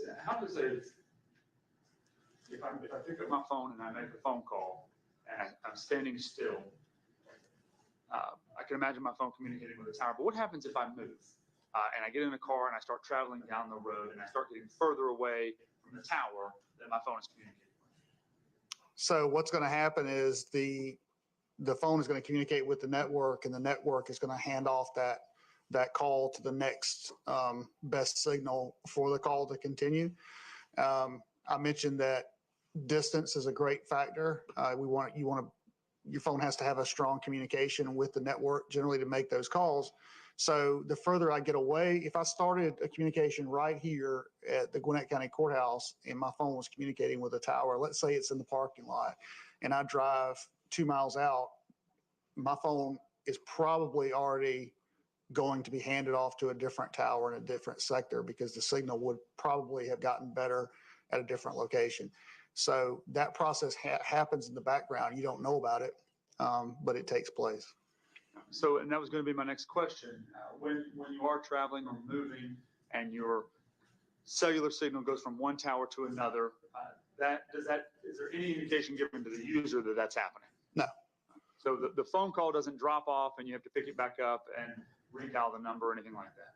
You may experience that if the phone goes out of a good signal and there's no other good signal available. But generally speaking, like I say, in Metro Atlanta, we have a very robust system. Okay. Were you asked to map phone records for Miles Bryant, Synovia Parks, and Susana Morales in this case? I was. Judge, I'm going to move at this time to admit State's Exhibit number 1.3, which is phone records for phone number 678-891-8632 belonging to the defendant Miles Bryant. State's Exhibit 2.3, which are phone records for phone number 770-687-6173 belonging to Miles Bryant. Exhibit 5, which are phone records for 404-226-2426 belonging to Synovia Parks. And Exhibit 55, which are the phone records belonging to Susana Morales. I am tendering these through business records certifications from the carriers, attesting to their authenticity. Those are Exhibit number 2.4, 5.1, and 55.1, Your Honor. Okay. Master? No objection. Okay. States Exhibit 2.3, 2.4, States Exhibit 5, and 5.1, States Exhibit 55, and 55.1 are all admitted without objection. As I read out those numbers and the folks are associated with, are those the records that you were asked to map and in fact did map in this case? Yes. When you did that, when you looked at the phone records and went through them, were you able to take those phone records and turn them into something that somebody like me would understand looking at? Yes, I produced a PowerPoint presentation to visually explain what I saw in the records. And I'm going to show you, may I first go ahead and show you? Thank you. I'm going to show you what I've marked as States Exhibit number 3. Do you recognize it? Take a look at it. Let us know if you recognize what that is. Yes, this is the presentation that I produced. All right. And is it a fair and accurate representation of both the presentation that you produced, but also an accurate reflection of the phone records for Miles Bryant, Zenobia Parks, and Susana Morales that you obtained? Yes. Judge, I move to admit States Exhibit 3 into evidence. No objection. States Exhibit 3 is admitted without objection. Judge, I'm going to ask for permission to publish this, and in doing so, Sure. I actually created copies for each juror Okay. so that we don't have to rely solely on seeing them from the screen. I've given, I'm going to ask at this time if I can hand them out. I'll collect them at the conclusion of the Ms. presentation. Drake, you have a copy? Yes, ma'am. Okay. Any objection? No, ma'am. It's very, very small. They Okay. wouldn't be able to see it. All right. Does Mr. Downs or Mr. Bryant need a copy? I don't believe so. We have it on screen too. Thank you. Okay. Understood. I'm going to give a copy, well, I'll give the original to the court order. Judge, would you like a copy? Thank you. And if you want my bailiff to pass them out, Sure. or you can, Fantastic. Eddie, if you would help Mr. Delphont and pass those out. I appreciate it.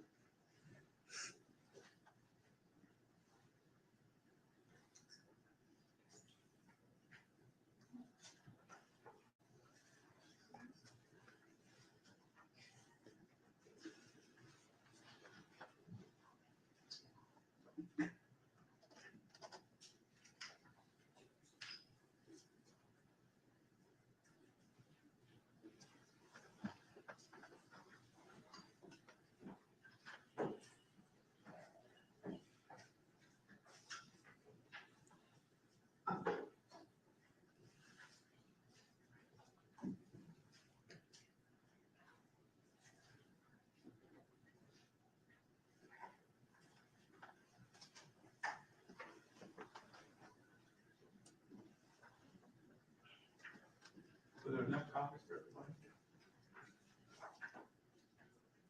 Do all of the jurors have a copy of Investigator Wilbank's PowerPoint? I have 2 additional copies. Does anybody else need one? Okay.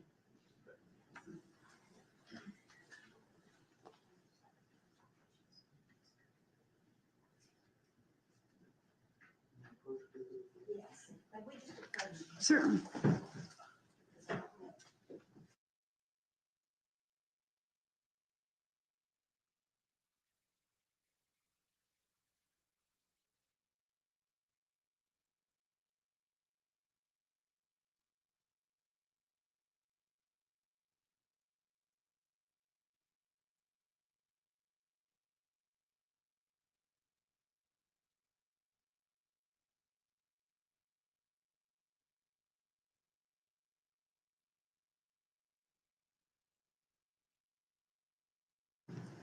Ladies and gentlemen, Investigator Wilbank's presentation is going to take about 30 minutes. I don't want to stop in the middle of it. Do we want to go ahead and take a comfort break? Yes. Okay. All right. Let's take a 15-minute comfort break and be back at 10 after 11. You just leave the presentation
Atlanta native. So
Investigator Wilbanks, I want to talk to you about the presentation here.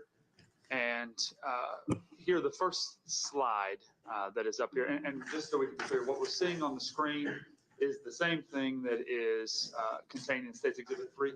Yes, it is.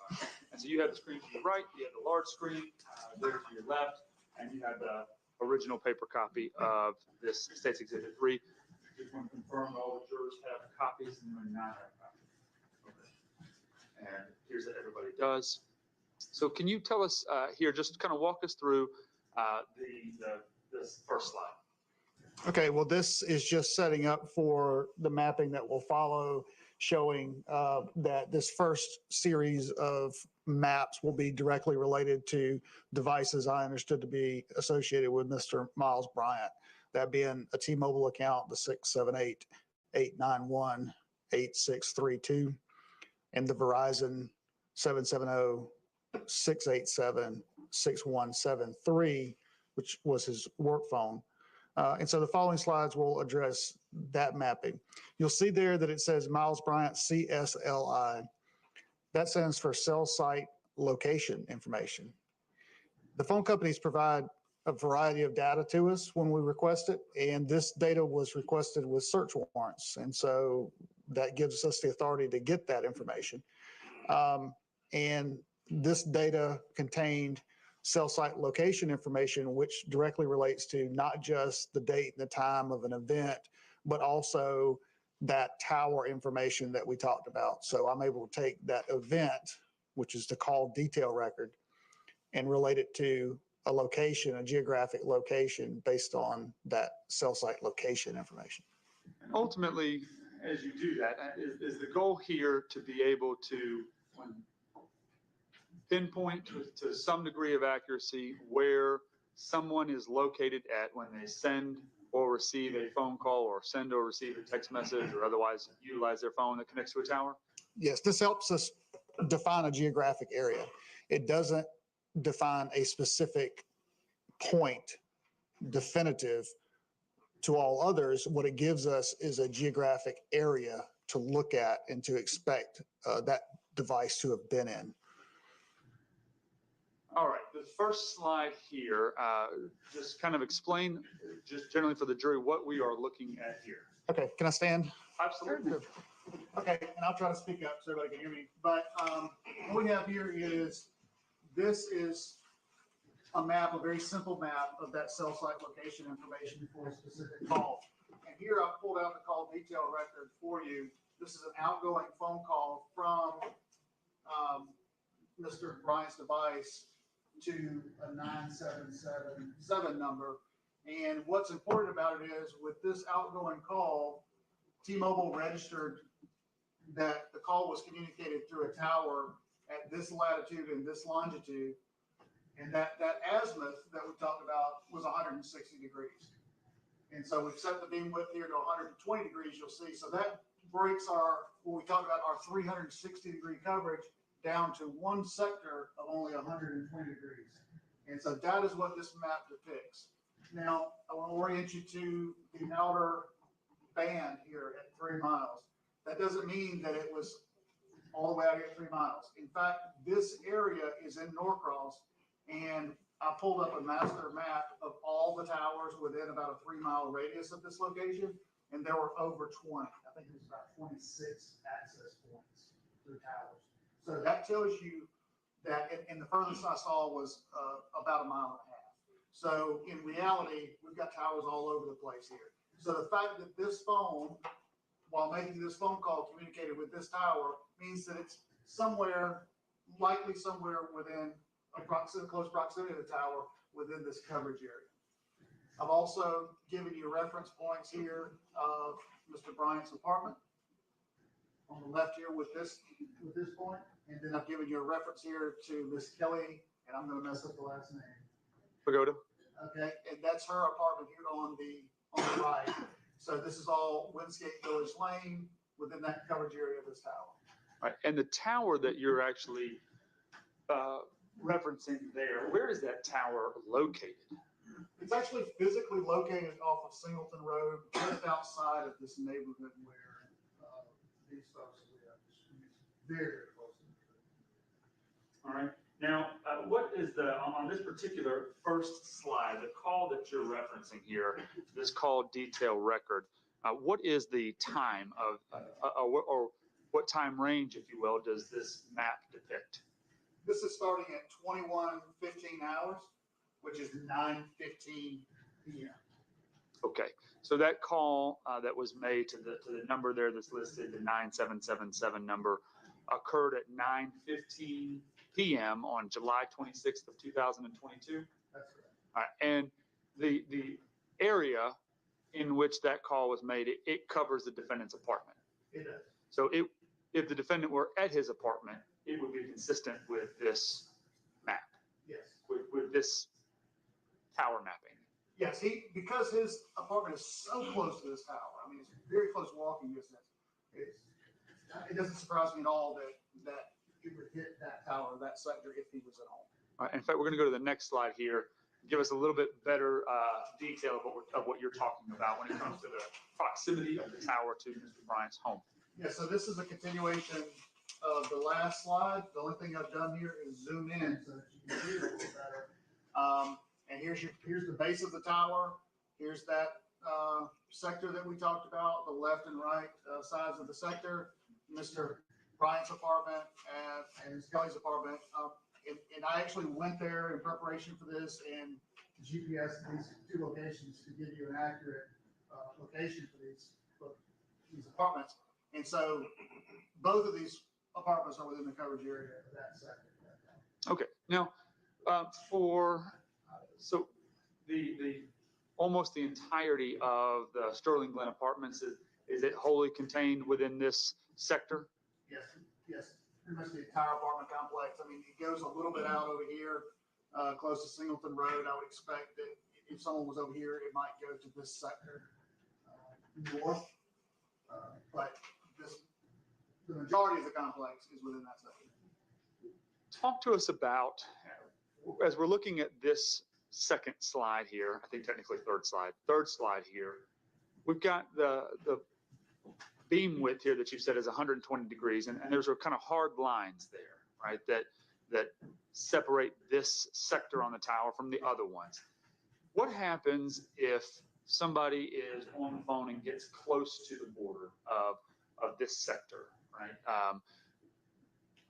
What do you expect to see? Right, so it's depicted here with straight lines. In reality, what happens is there's a blurry area along that edge. It's blurry. And so that if you got really close to that edge, it could possibly roll either way between the two sectors.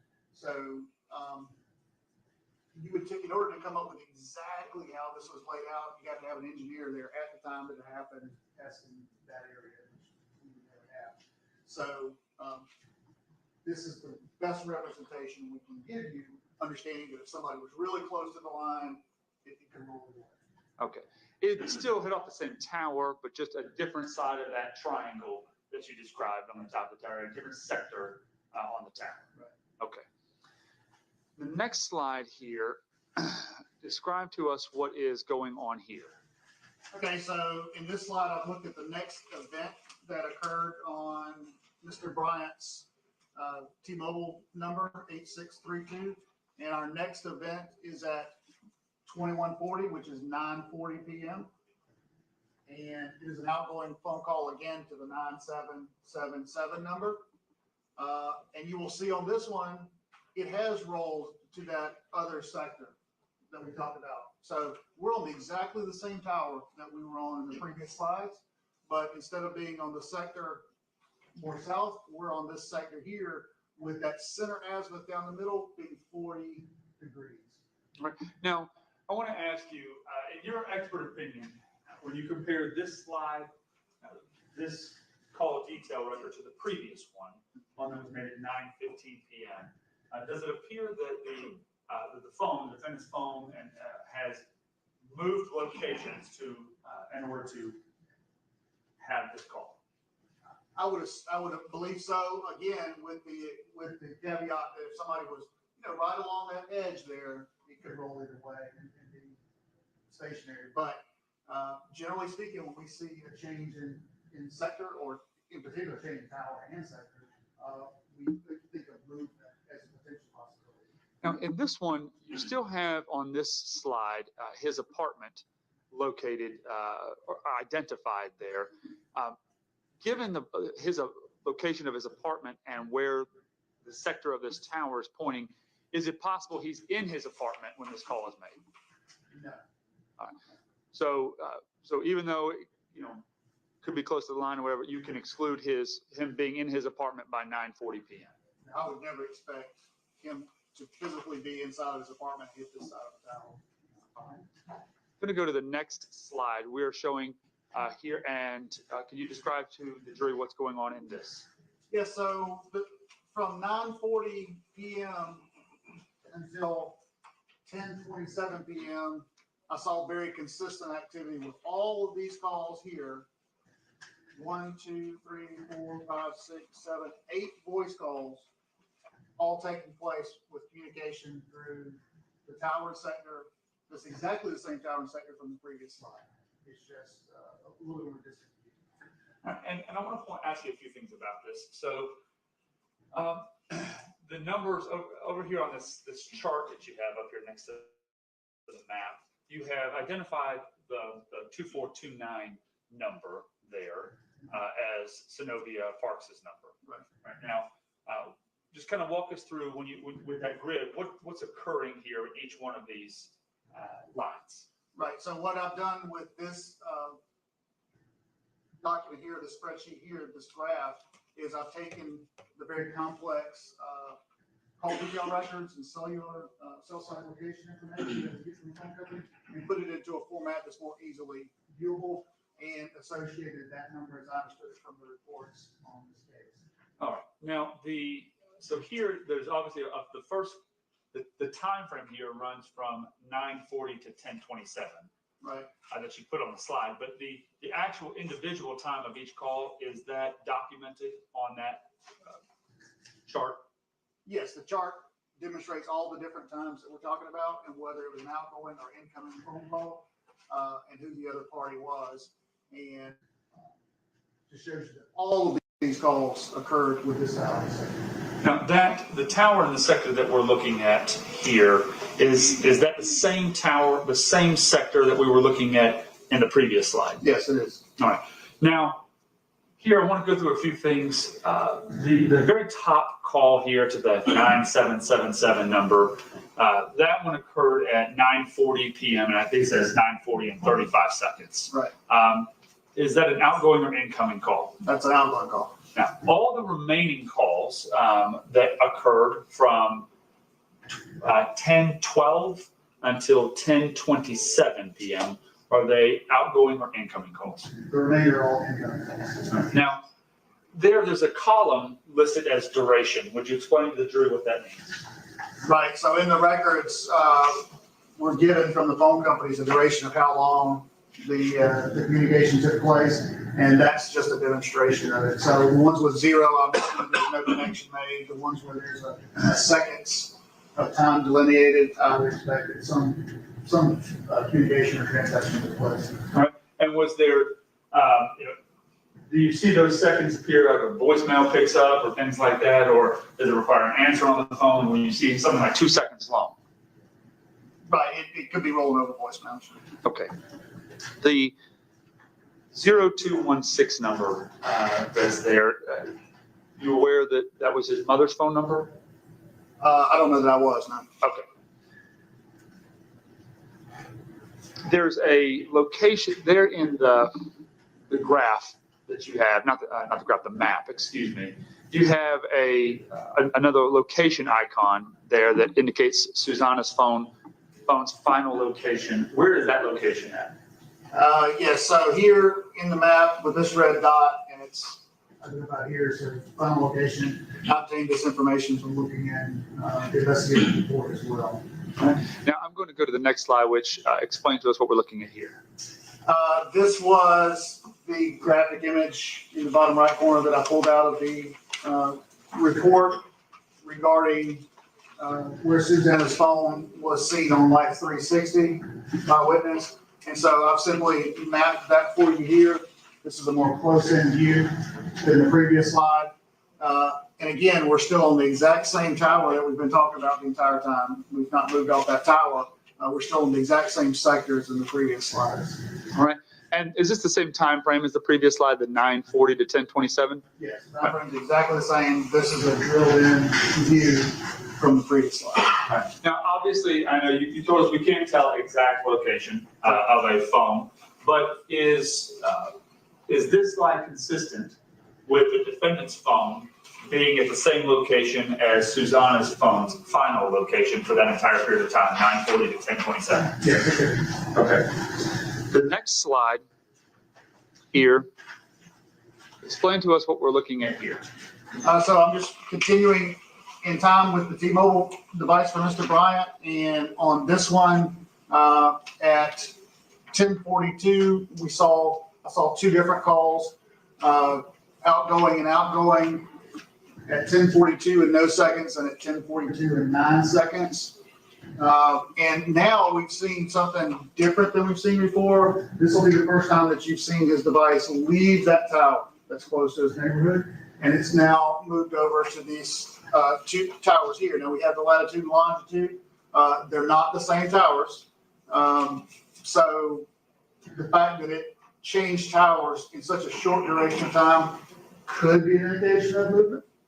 I will tell you that you can also see here just how close towers are in this area. They're very close together, so it's quite possible that stationary as well. So I can't say for a fact that there's movement in this slide, but it's possible. All right. Now, in terms of this slide compared to these calls, compared to the previous calls, the 9:40 to 10:27 calls, all the ones that were listed previously, in these slides, because they're on different towers, can you conclude anything? I would expect him to have definitely moved away from his home if he was there, because that tower's so close, he's likely to have a very, very strong signal for that tower. I would expect it to be somewhere further away from his residence area. Does the change in tower locations here from the previous calls from 9:40 to 10:27, does the change in towers indicate generally movement in the direction towards these towers? Yes, I would expect, because we've changed towers completely, I would expect there to have been some kind of movement away. Again, I can't say for a fact how much movement there was, if any, but it's an indicator that could be indicative of that. Okay. Now, both of these towers, do they cover the area again where Susana's phone was located, or not located, but the indication was where it was at? Yes, these towers and sectors could also cover that area. All right. To the next slide here, what are we looking at? So we're moving forward in time with Mr. Bryant's T-Mobile number still. And we're now looking at 10:46 p.m. through 11:09 p.m. And we have two events that occurred on his phone. One at 10:46 p.m. and one at 11:09 p.m. Both events are incoming voice calls from Ms. Parks.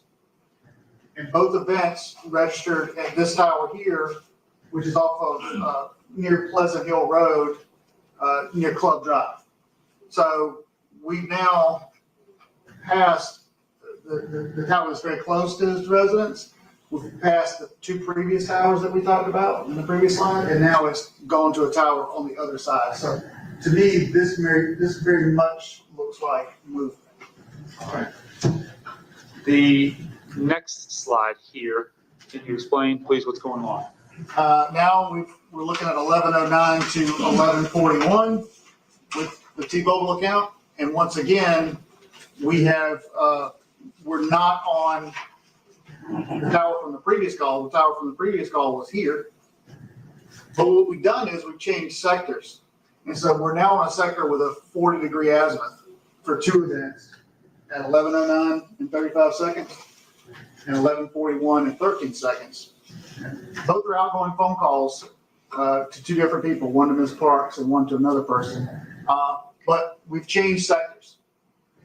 So this sector is not indicative of him being around or near Susana's phone's last location. Okay, so in this slide, one of the things, can you conclude that by 11:09 p.m., the defendant's phone had definitively moved away from and outside of the area where Susana's phone was last known to be? Yes, that's a valid conclusion. Okay. The next slide here, would you describe to us what we're looking at? Okay, continuing on with Mr. Bryant's T-Mobile account, we're now at 11:47 p.m. with this call. It's an outgoing phone call, and it has communicated with a tower that's associated with Beaver Ruin Road. His phone registered on this tower previously. We saw it on a previous slide. So this to me is indicative of him, the device having moved back towards the area of the phone from Miss Susana and back towards the area of his apartment potentially. I'm not saying they went there. I'm just saying it's going back in that direction because on the previous one, remember we were over here. So some kind of movement has taken place back in that direction by 11:47. And then after midnight at 12:07 a.m., we've moved even further southwest to where we're registering with this tower here on a 40-degree azimuth, consistent with, like I say, here's Jimmy Carter Boulevard area, here's Singleton Road. So it's indicative to me that it's likely moved even possibly a little bit further south. But we see that we do have this overlapping area here. So it would be consistent with him being in this area potentially too as well. Okay. And then after, on the next slide here, describe to us what we're looking at. Okay, we're looking at the next events through from 12:23 a.m. to 12:28 a.m. So this is a 5-minute period of time in the phone records. And what I saw during that 5-minute period of time was something at 12:23 a.m. It's an outgoing call to Ms. Parks. At 12:25 a.m., it's an outgoing call to Ms. Parks. And then by 12:28 a.m., it's an outgoing phone call to this 1707 number who I'm not familiar with. So at 12:23 a.m., the phone is in this sector here. By 12:25, it's in this sector here. And by 12:28, it's in this sector here. This is very indicative of movement. Tell us Over why. that 5-minute period. Because it's impossible for somebody, because at 12:23 to 12:25, the device is communicating with these towers on these sectors. It would not be possible at all for him to still be here and communicate by 12:28 on this tower sector. It's just not possible. So it's indicative of having moved towards that way. Because remember, we've got a date and time stamp, right? So we know at 12:23 where the device is generally, and for it to be over here 5 minutes later, you think of it. All right. The area generally where these these call detail records are showing, what is the area generally? Okay, so this is obviously the center of Lawrenceville. We're actually right about here, right now. So this would cover an area consistent with 316. We have 316 covered in both of, or excuse me, all three of these events could cover Highway 316. You see here that this is 1223, 1225. The device is somewhere likely a little west of Gwinnett Medical Center or Northside Medical now. But like 1228, it's an area you see here where the county airport's included, but it's along that 316 corridor is a quite possible explanation for where that device is. Okay. I'm going to go back one slide. The ones you previously testified on the previous slide, the phone calls occurred at 11:47, 12:07 p.m. Right. So the last call on this slide occurs at 12:07 p.m. And the next phone call that you, in the records that you were able to map occurred at 12:23. Correct. All right, so that's a difference of how many minutes? 16? 16 minutes. Are you familiar with Gwinnett County? Being a law enforcement officer in it for 26 years? Yes. The area off of Jimmy Carter Boulevard where, and that area of Norcross where the defense phone was at 12:07. And the area 16 minutes later over just outside of Lawrenceville here. Do you have any idea how far away those two are? 5 to 10 miles at least. All right. Now, let me ask you in terms of the time or distance to travel that in 16 minutes, is that also indicative to you of movement of the defendant's phone? Yeah, very much so. It's a large distance and for a device in our area because there's so many towers. And it's not lost on me either when I looked at that of the time of day. We're after midnight, so would there have been rush hour traffic? No rush hour traffic. I don't know what was going on really that night, but I know generally my experience with that night, I think it's generally open. Is it possible to get from Jimmy Carter Boulevard up to Lawrenceville on Interstate 85 and Highway 316 within that period of time? Yes. Okay. The next slide, what are we looking at here? So the next events that I saw in the T-Mobile account records occurred at 12:52 a.m. and 12:58 a.m. At 12:52, his device received an incoming phone call from Ms. Parks. And at 12:58, his device received an incoming phone call from Ms. Parks. Both of these phone calls transpired through a tower and a sector here in what I would describe as the Decula area of the county. You have your latitude and longitude here at the bottom. And I've depicted, because I had the data for where her remains were ultimately found in the report, I've plotted that for you as well with this red dot here, which I think our next slide will drill it a little closer, just shows you the relationship between that tower sector and where her remains were found. And what I've also included in this map is to give you some distance reference material. So I have measured here the distance between the phone's final resting location, Susana's phone's final location, straight line distance to where the tower and sector is for these calls and how they communicated. And it's just under 18 miles apart. That's straight line distance. Obviously, if you're going to drive from one location to another, is it greater than 18 miles? Yes, it would be a mile or two more at least, yes. Okay. Now, the last call that you had plotted at 12:28 a.m., just looks like north of Lawrenceville in that airport area. Right. After that, the next communication or record on the phone, Mr. Bryant's phone, was 24 minutes later, and it was in Decula. Right, it would have been, so the last slide had the the device somewhere here and around the airport. So we've moved, the device is clearly moved east. All right. Now, the area, and I'm going to go to the next slide here. What are we looking at? So this is a close depiction of the previous slide. And what I'm giving you here again is that geographic reference point for remains and where they were found. And this is that same tower and sector from the previous calls that we talked about. This is a more direct depiction of it.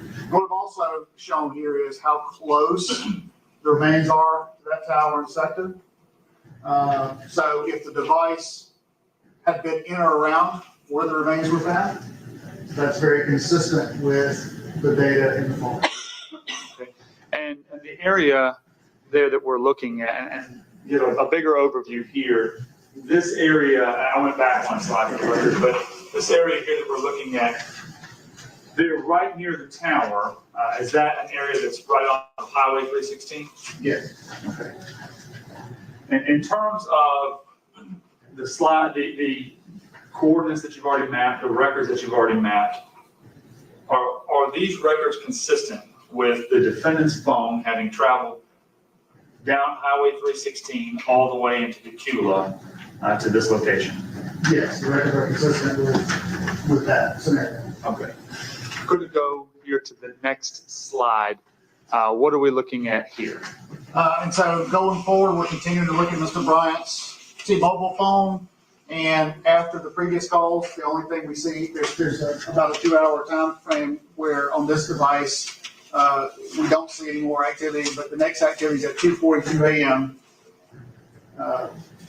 And it's in this location here, this latitude and longitude. And this is an outgoing call to Ms. Parks again. But by this time, he's back communicating with that same tower and sector that is most associated with his address that we talked about in the very beginning. This is back on that same tower and sector from, I believe, the first slide I showed you. So this is consistent with him being back home. Okay. And that's by 2:42 a.m. Now we're on the next, we're still on the next day, July 27th. Yes, so this is 2:42 a.m. and yes, it makes more, so early a.m. hours on the 27th. So from your review of his phone records on his T-Mobile phone, his personal phone, there were no other communications with geographic coordinates between 12:58 a.m. and 2:42 a.m.? Right. Okay. All right, and show us what we're looking at in this slide. So this is 3:04 through 3:46 a.m. on the 27th. And we see a series of 3 activities on the device. Outgoing phone call at 3:04, outgoing phone call at 3:37, and outgoing phone call at 3:46. 2 of these, the first one and the last one, are outgoing phone calls to Ms. Parks. So previously, we referenced that tower and sector that was very consistent with Mr. Bryant's address. These phone calls don't take place on that same tower and sector. The communication has moved over to a new tower and a new sector by 3:04 to 3:46. So we've moved, devices, it's clearly moved in some way north or west of his address, if it was there before. All right. And the next slide that we're looking at here. So the following AM hours past that are 9:35 a.m. and 9:43 a.m. So we're in daylight the next morning by the time of this mapping. And so here you have activity at 9:35 a.m. on the 27th. What was interesting to me about this was this communication, which is an incoming phone call to his device, is registering with the tower and sector that is, again, consistent with where Ms. Susana's remains were found at 9:35 a.m. But by 9:43, approximately 8 minutes later, our outgoing phone call to this 0216 number has registered with a tower in a sector here, west of that location. So that would indicate to me that the device has clearly moved from an area consistent with the remains to an area west of that location. Back in the direction of his home? Yes, if he were traveling back home, that would be consistent with that. All right. Now, when you reviewed his records in total that you've shown us so far, are these records consistent with his phone having traveled from his home in Norcross all the way to Decula over the night hours of the 26th, back to his home in Norcross in the early morning hours, and then back out to Decula to the same area where her remains were located by 9:35 a.m. the next morning? Yes, if that scenario occurred, this digital evidence would support that. Okay. I'm going to go to the next slide here and ask you what we're looking at here. This is a different set of phone records. We've now, on this slide, moved to that second phone number that we talked about on the first slide, which is a Verizon number. And what I found was during the time period that we've been talking about today, there were 2 phone calls that were in that time period. One was at 9:39 a.m. and one was at 1:46 a.m. on the 27th. So the early morning hours. Investigator Wilbanks, I'm going to stop you because I might have misheard you. And the time, did you say it was 9:39 a.m.? Oh, I'm sorry. 1:39 a.m. I did. That's from 1:39 a.m. to 1:46 a.m. So this information shows that on this device, these 2 activities. At 1:39 a.m., there's an outgoing phone call to Ms. Parks. At 1:46 a.m., 1:27, there's an outgoing phone call again to Ms. Parks. What's interesting about this is, although in the previous slide, we were talking about a T-Mobile phone, this time we're talking about a Verizon phone. So we're talking about 2 different networks, 2 different completely different companies, different sets of records, but they both have some information that's consistent with each other.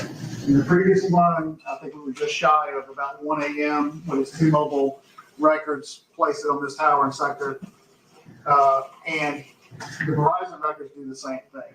And that's not inconsistent with what we know about phone companies, because even though you have one tower, you can have multiple companies using the same tower. So they might each have their equipment on that tower.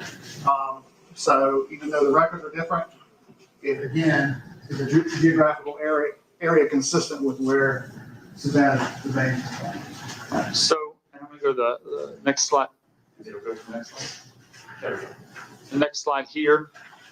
Yeah, again, this shows you, even though we're talking about 2 different companies, they very consistently show you the same thing. This tower base here, the base station is about less than a half mile up, 4/10 of a mile from where the remains was. So based on your review and mapping of the records, both of Mr.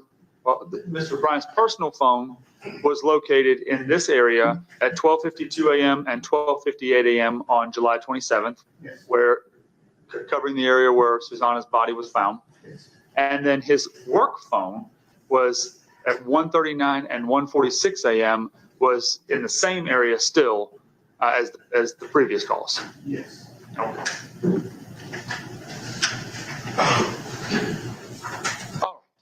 I want to take you.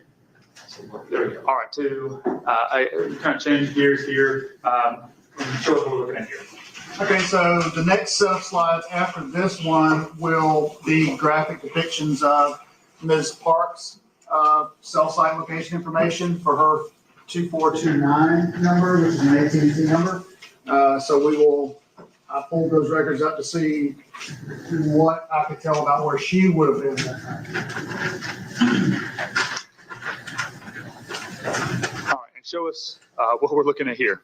Okay, so what it shows is for all activity between 10:12 p.m. on the 26th and 11:10 p.m.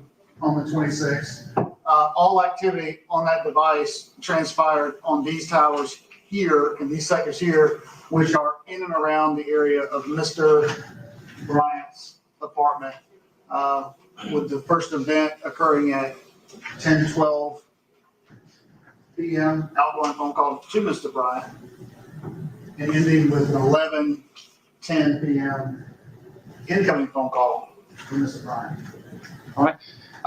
And because I don't like unanswered questions, is there any significance to the change in color from Mr. Bryant's records that were, I don't know, purple to the green? Yeah, that's just so visually you understand we're a different person, and because there will be a slide or two where I put both of them on there, so you're going to need to tell which one we're talking about. So for Ms. Barnes, I made her second green. All right.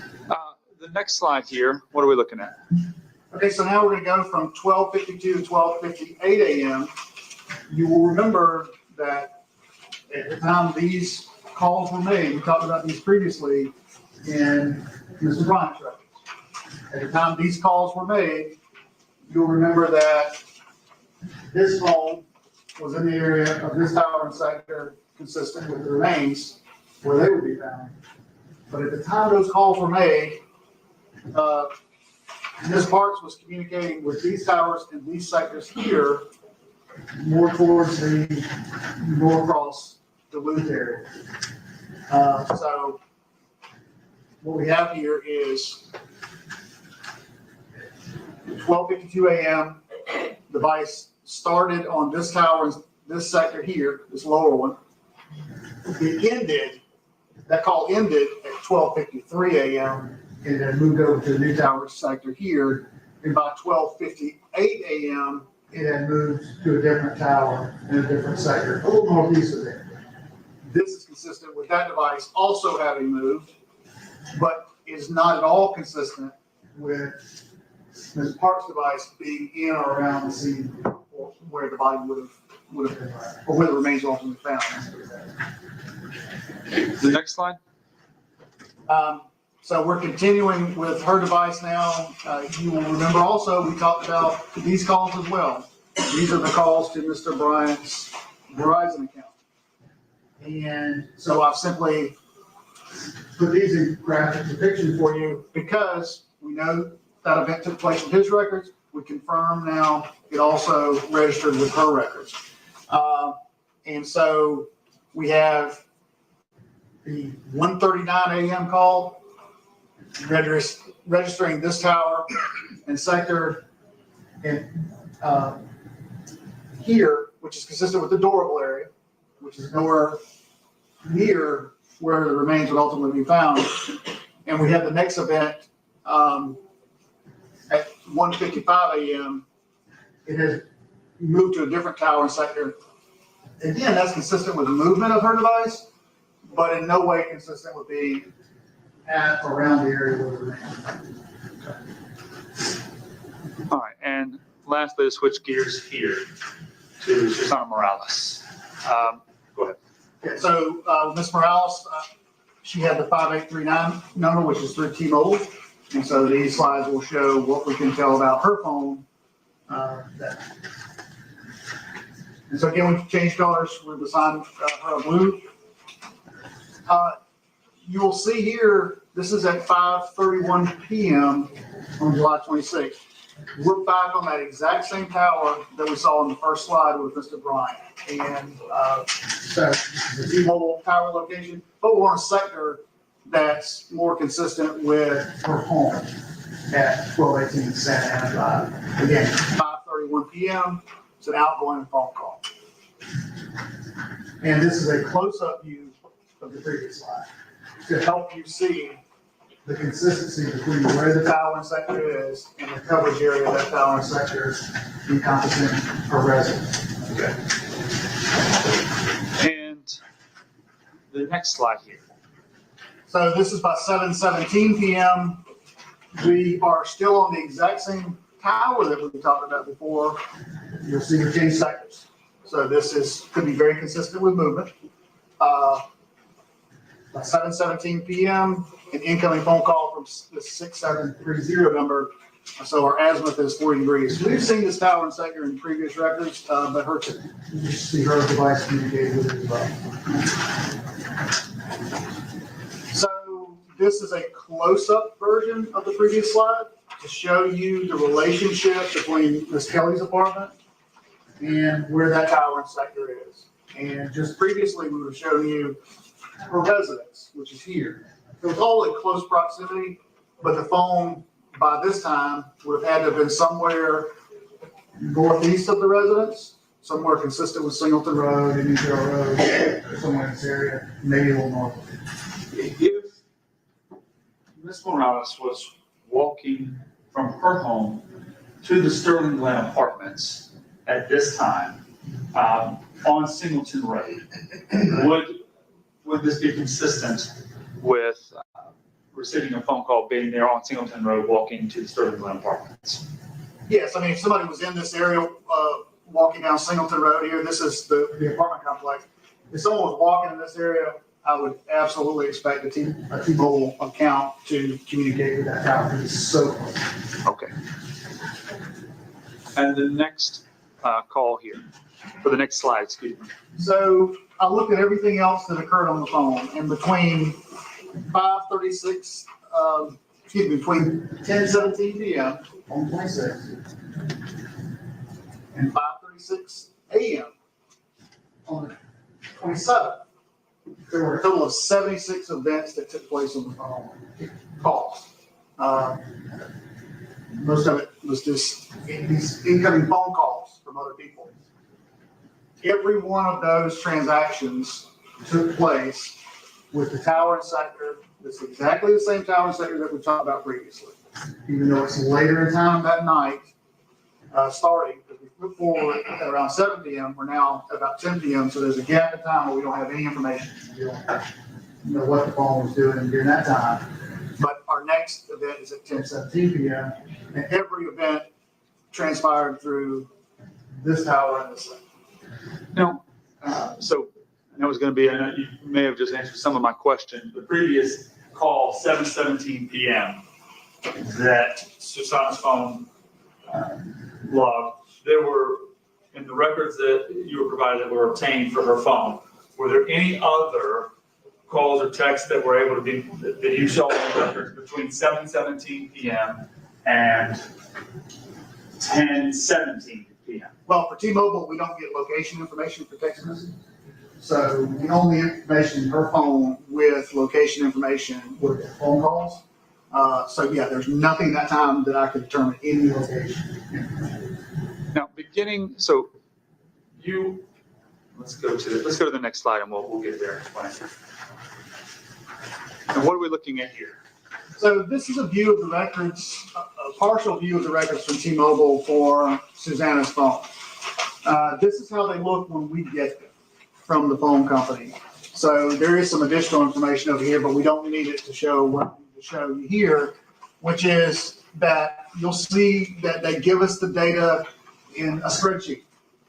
There's dates, times, duration. We talked about that before.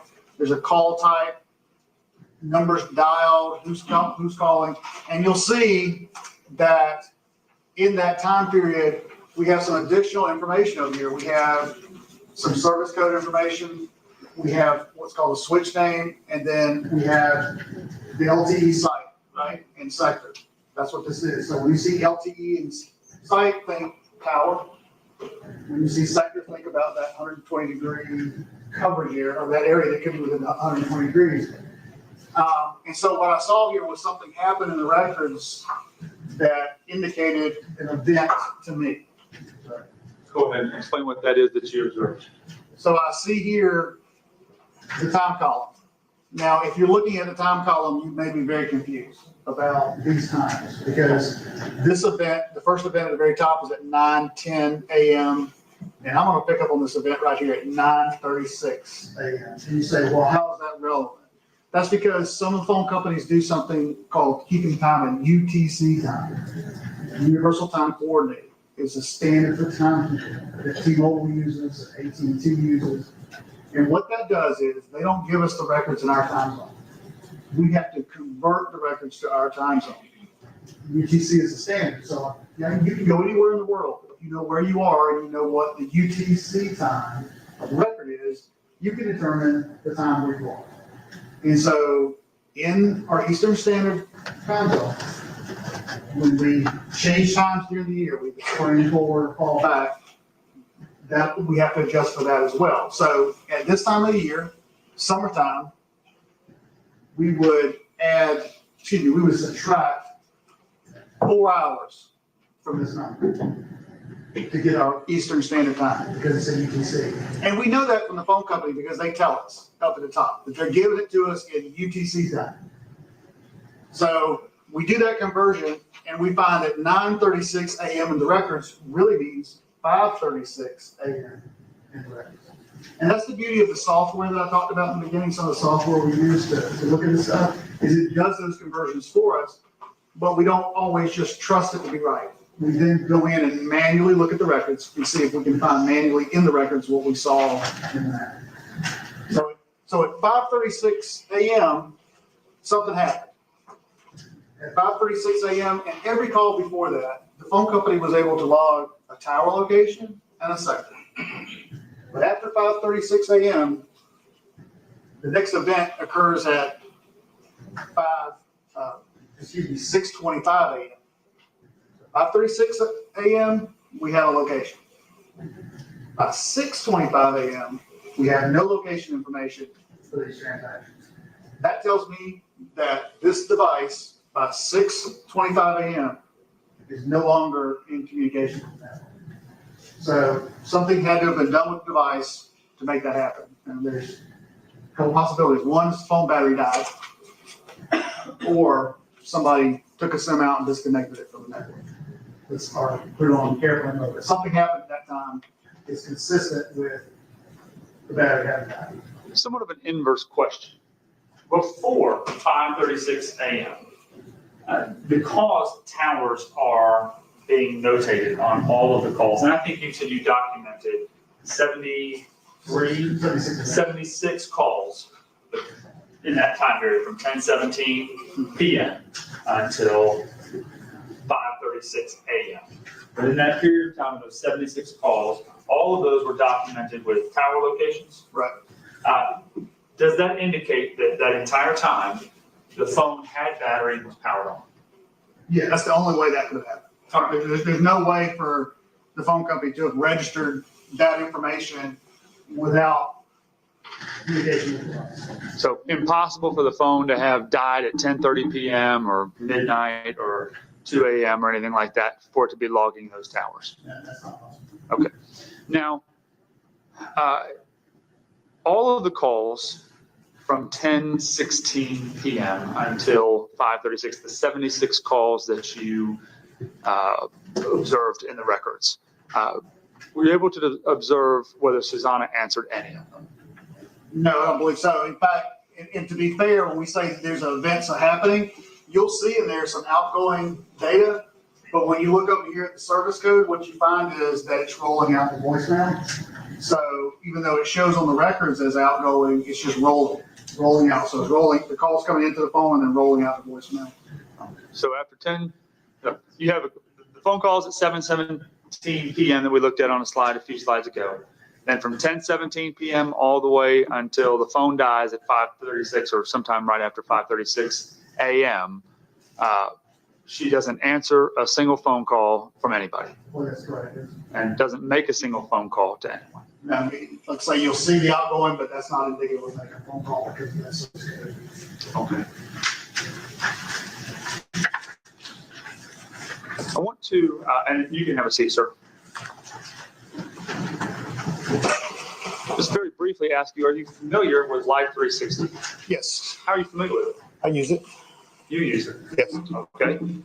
And how long have you used it for? Probably 4 or 5 years. Okay.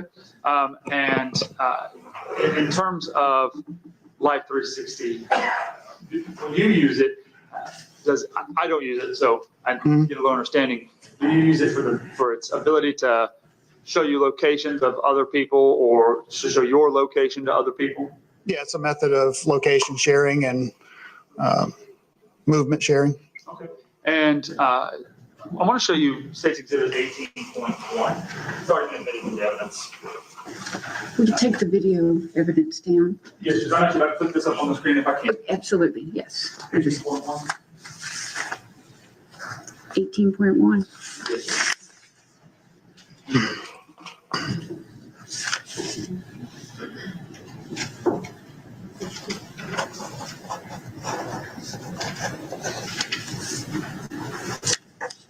Well, as it's being brought up here, just very generally, how does Life 360 work in connection with your phone? It uses the location-based services of the phone to determine its location and the accelerometer in the phone, which is part of your phone's technology to detect movement. So the app is accessing that information. Have you ever tested it out? Yes. I'm sorry. I'll be more specific. In your own life, in personal life, when you use Life 360, have you ever tested to see the functionality of Life 360 or its accuracy? Yes. I mean, I look at it quite often with one of my daughters in particular. So I've quite often see the movements, know the movement and what the movement would have been in real time versus or compared to what I see in the application. In addition to that, I've actually, not with Life 360, but I've done testing on my own devices with the accelerometer to see how it would detect speed and that sort of thing. Okay. On State's Exhibit 18.1 here, and you can see it's also on the screens. Could you zoom in just a little bit more?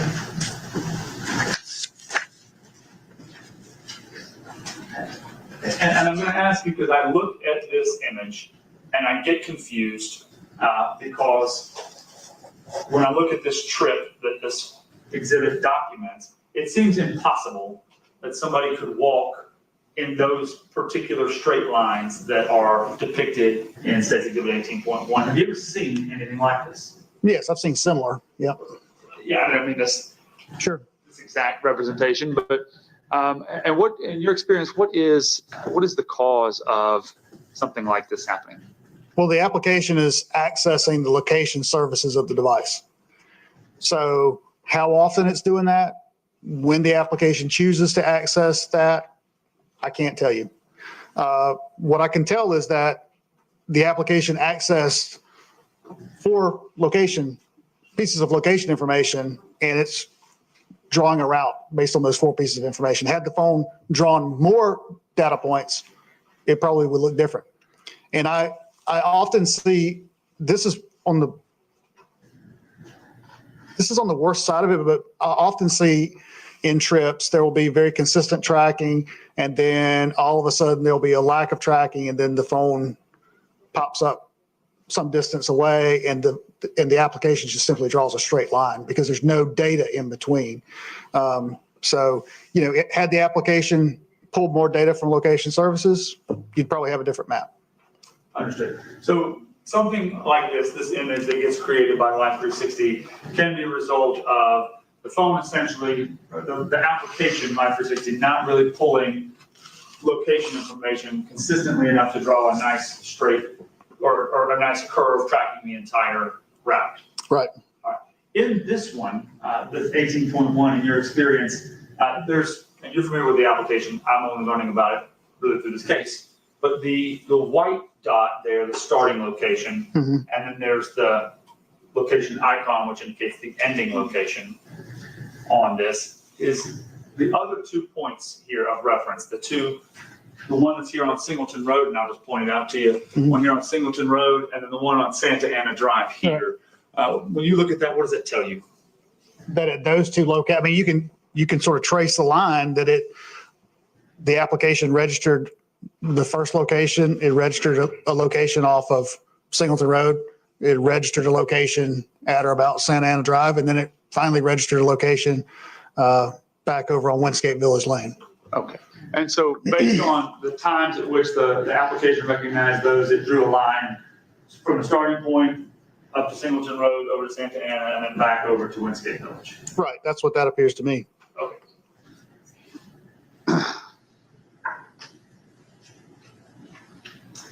In all your time using Life 360, have you ever received a crash alert? No. Okay. Have you ever dropped your phone? Rarely, because I'm a nerd and I wear a holder. So Listen, you're monitoring other people on your Life 360. right. Have they ever dropped their phone? I've never asked. I just don't know, but I've never received an alert. So, You ever had to brake hard in the car? yes. And even though you don't do it often, because you have the holder, has your phone ever sent a crash alert to anybody else because you dropped your phone or broken hard? Not to my knowledge, but I mostly use it, like I say, to monitor a child. So nobody's monitoring me. I'm monitoring Understood. them. So, All right. Have you ever received a crash alert from the folks you're monitoring? No. And so not nothing. that I recall. I mean, it's been 4 years, but I don't recall it. Okay. I've gotten other alerts like, battery's getting low or something, but I've never gotten an alert about a crash that I can recall. Understood. Investigator Wilbanks, I appreciate the time. Mr. Drake, I have some questions for you. And I'll take care of it. Okay. There's your clip.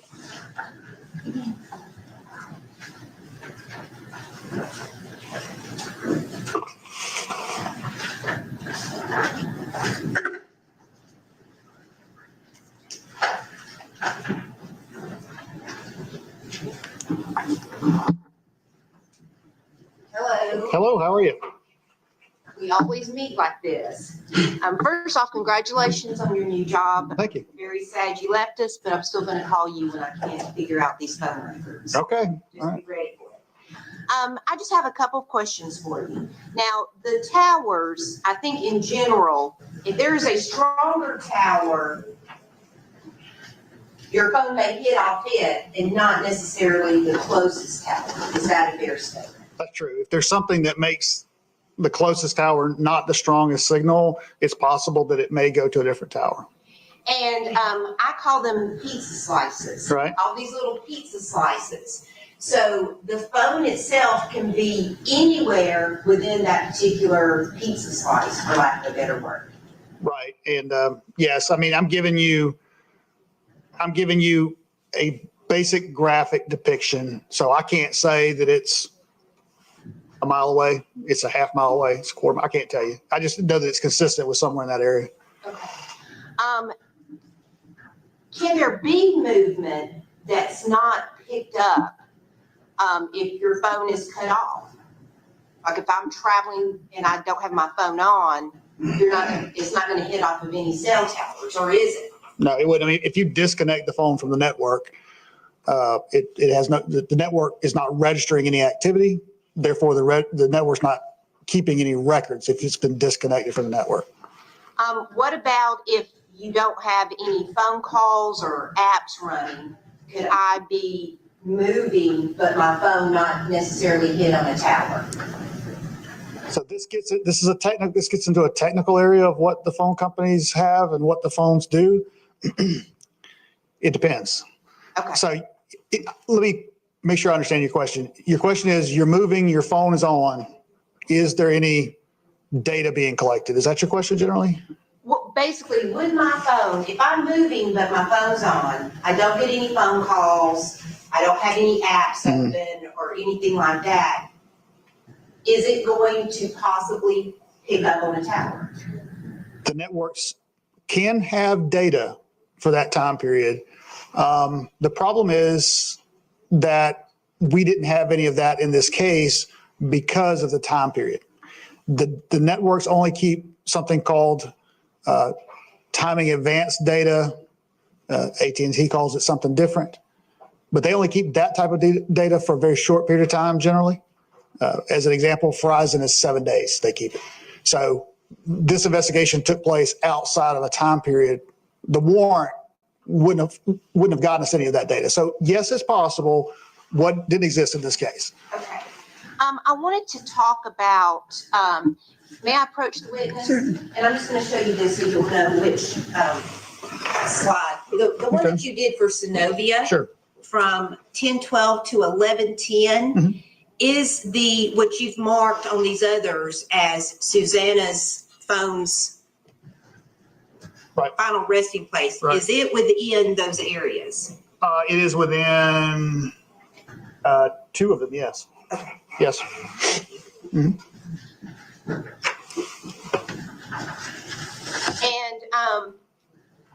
I'm not going to call you a nerd, but it seems like you know a lot about phones and programs and things like that. So on Life 360, you're aware that they tell you that sometimes there can be an algorithm error Yes. that can affect the crash alerts and whether or not you receive them. Is that a fair statement? Yeah, I mean, it's not a 100% accurate application. It's not. I mean, there can be anomalies. Okay. And are you, and you may not be, are you aware of, there's different factors that have to, four things that have to happen before a crash alert is even possible with Life 360? Are you familiar with? I'm not familiar with what the 4 things are. Mm-mm. All right, if I can have just 1 second, please.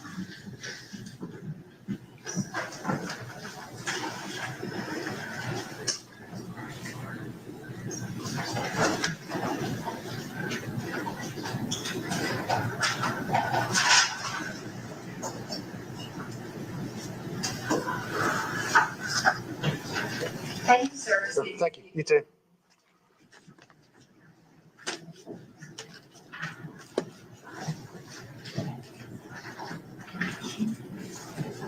Can you read direct from the state? I'm sorry, Your Honor. No, That's okay. I have no further questions. Okay, wait. May I ask one more question? Certainly. It may not change what you say. Do you know if your phone is in airplane mode, if it will pick up on a tower? No. Thank you, sir. I just want to clarify that. Do you know, or if it's an airplane mode, it won't pick up? Yeah, if it's an airplane mode, it's not capable of communicating with the network. So ultimately, I know you said that the timing advanced data or whatever other terms other phone companies use for it is available for a short period of time. Right. In this case, because Susana's body was hidden in the woods and obscured, and nobody was able to find her for 6.5 months, did that prevent law enforcement from requesting that other data? Yes, I mean, yes, had somebody said at or about the time of the death, hey, we need the data from these phone companies, this timing advanced data, it would have been available from any of them within days of the event. I think at this time, T-Mobile was even keeping it for 90 days at that time. So had it been known earlier, and it would have been much more detailed than what I've been showing you. It'd be much narrower area. Nothing else, thank you. May we release Investigator Wilbanks? Yes, Your Honor. Okay. Ms. Drake? Oh, yes, ma'am. Okay. Thanks, Thank Judge. you very much. Yes, ma'am.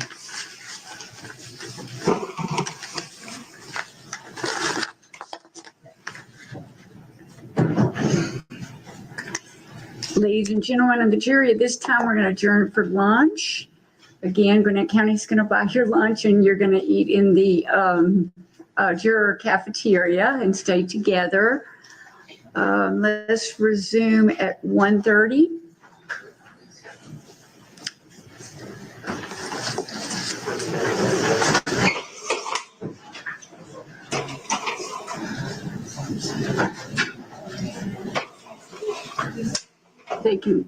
They're going to get a copy in the jury room.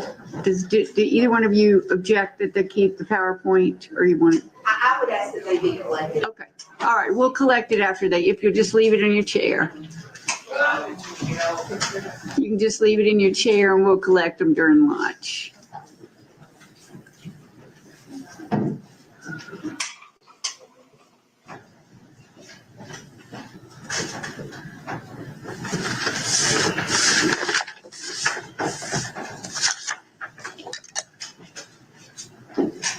And it's my understanding that the state wants to call Michael Ryan Jones next.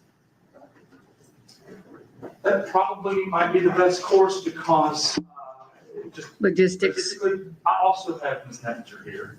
Okay. To go ahead and take care of her testimony. She was able to make it, so she's here. And then we have our 2 will be witnesses, and we'll have Dr. Terry. Okay. So we'll have, I think for logistic reasons,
see here.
Okay. All right, guys. Can you guys hear me? Okay, can you guys hear me? Can you hear me? Put a 1 in the chat if you can hear me, ladies and gentlemen. Put a 1 in the chat. Put a 1 in the chat. I need to know you guys can hear me.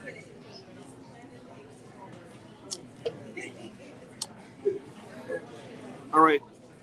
So we are on a lunch break. I'm here at the courthouse. And the judge told us to be back at 1:25. But I want to really quickly talk about some of the testimony and get your thoughts on the presentation of the last witness. And do you feel more convinced now than before that defendant Miles Bryant is more guilty than not? So put a 2 in there if you believe the evidence was strong. If you believe the evidence was strong for the prosecution. Additionally, when I went on the earlier break, the first break this morning, I saw 2 people in the hallway I recognized very well. Very well, I recognize. When I saw the father, I said, okay, I know him. I said the father. So that I'm alluding to the fact that the daughter of Ms. Parks, who testified, I know the parents. I know both the parents. And I actually knew her when she was smaller. So this was so surreal how small the world is.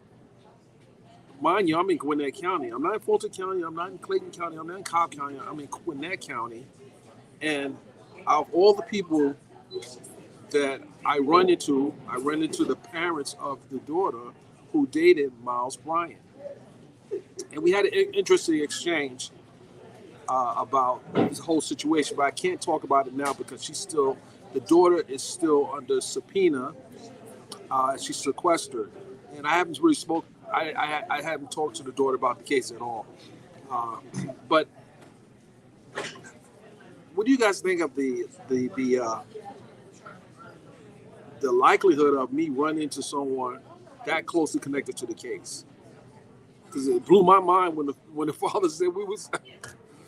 I could give you some more backstory, but I won't do it now because again she's subject to be called again. But the mother had my number right there in her phone. Her mother had my number in her phone. She said, see, Dennis, I still have your number. I'm like, oh my God.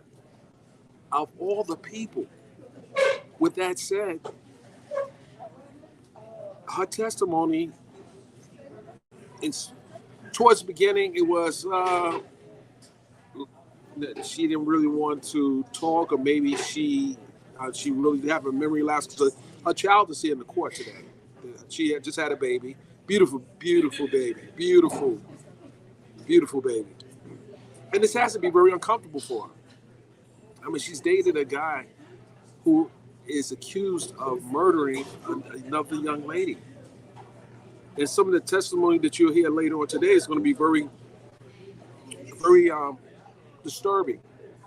it's so disturbing that the judge has instructed myself and the other member of the press who's shooting this not to shoot certain things. And who else is in the courthouse today is the woman who said that he stalked her as well. So she's in the courthouse as well. She's going to be one of the witnesses called after lunch. So this case, I don't like to guess the outcome before I hear all the evidence, but the prosecutions did a good job with this last expert in showing the triangulation of how the phone traveled. Miles Bryant phone traveled to the crime scene. His phone was traveling was on the crime scene, direct smack dab in the middle of the crime scene. What's the likelihood of his phone traveling to the crime scene? Then he loses his Glock. He didn't lose his phone. Remember, he never said he lost his phone, because you would think if he lost his Glock, he would lose the phone, and that would be a reason why the phone is there. But no, the phone has been in his possession. His Glock is the only thing that wasn't in his possession. So it's some very powerful testimony. I'm gonna read some of the comments real quickly.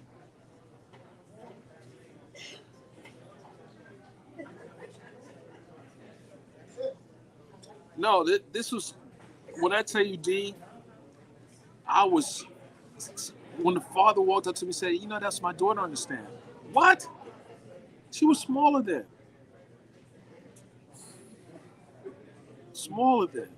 But she has to change her phone number now. You guys got the phone number.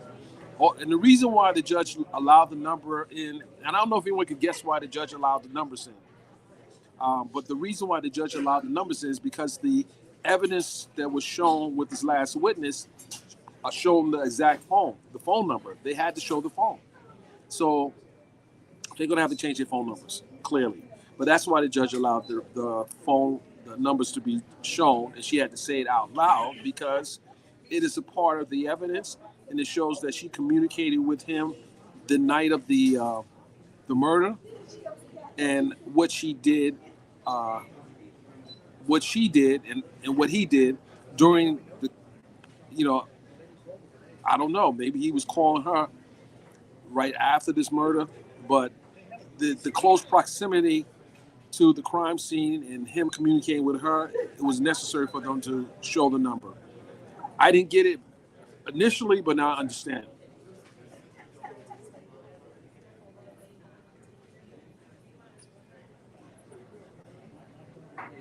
D, I love you to death, D. You know, it's D, you can't make this stuff up. You can't make this stuff up. I was literally in a recording studio with the dad and a super producer doing a versus battle. I mean, it's just crazy. It's crazy.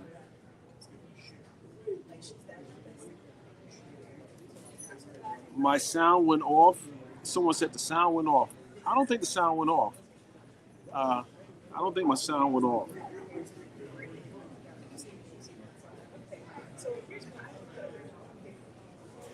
I don't like using the term he's cooked.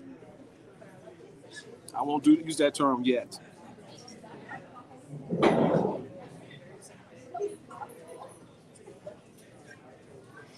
You know something? I thought that too, and this is call me darling. The accomplished part, I thought that too, because it was the way it was leading, the way that the prosecution was asking the questions, it almost appeared that he was suggesting that she knew more than she really knew, but she didn't know anything. As a matter of fact, how scary and eerie it is that when she pulled up on him, she blocked the car in. She was thinking he was cheating on her. How crazy is that in light of what we know now about Susana dying? What was going on in his mind? What was going on that whole day? And he's going to take the witness stand. He's going to tell his side of the story. His mother's in the courtroom. which we couldn't show a picture of, and his grandmother's in the courtroom. He has other family members in the courtroom. But this, ladies and gentlemen, his cross-examination, I don't think that's going to happen until Monday, because the prosecution is waiting for additional witness. And I got to keep a time check because I got to get back to the courtroom and set up. I had to get there at least 10 minutes early because my equipment is quasi set up, and I break it down somewhat until after lunch. Of course she would be. Listen, who wouldn't be nervous to testify that the person that she thought, well, again, he's assumed innocent, the person that she believed was living a double life. We can agree that he was living a double life. We can agree based on the testimony of the other female that he was living a double life. We can agree with that.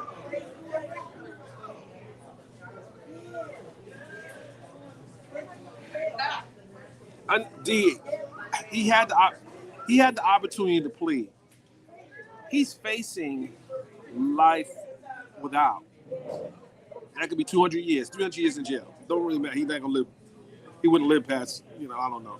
But he's young, and also he might want to. He might want to put a narrative out there because if he gets convicted, he's going down the road, and those Mexican gangs. I'm not saying that they're gonna do harm to him, but yeah, he's gonna be a cop going into jail, allegedly killing this young lady, and the circumstances surrounding her death it's going to ring bells all over the penal system.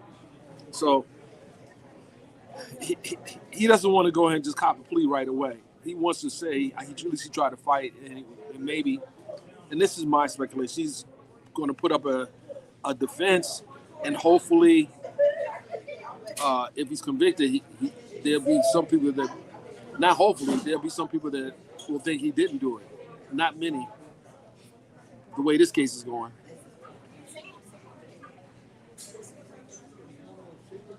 Oh, I want to say more D to what you're saying, because I did talk to the people that knew him. Literally, the family told me that he used to come to the house. He had the key to get into their house. He would come in. He had access.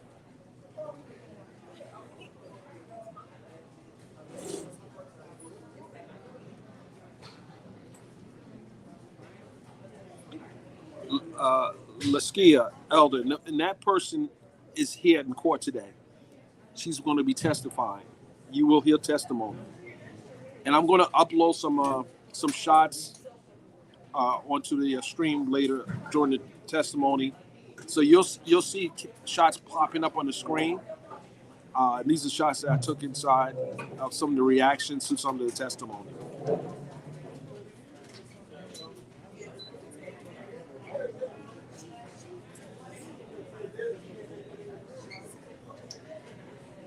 Oh, yeah, D. That's D. Let me say something. I looked at the father, and he's in shock. And I asked him, I said, well, I don't want to be called a witness, so let me just leave it there. Let me just leave that there. We can talk about this afterwards.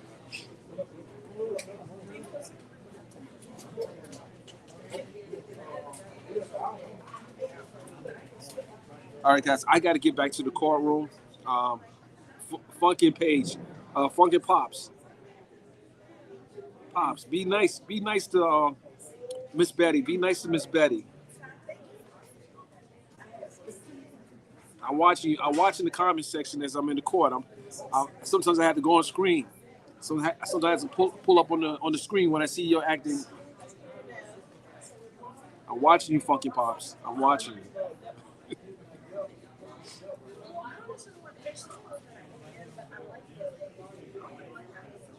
I know you do. I'm just watching. I don't want to have to settle fights while I'm in the courtroom because the judge may kick me out because I'm settling disputes in the comment section. With that said, ladies and gentlemen, I got to get back into the courtroom. I'll see you guys shortly. I got to get set up. I'll see you in a minute. We're not ending this live. As a matter of fact, it's going to be running continuously. See you in a minute.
Are they ready? I think they already, I'll check on, Okay, I haven't, I can't remember exactly. yeah.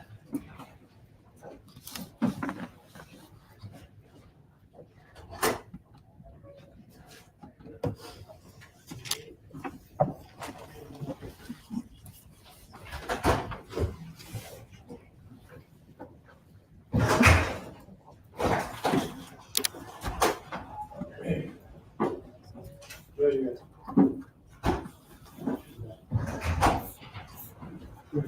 Okay. Two people coming in.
get charged for this.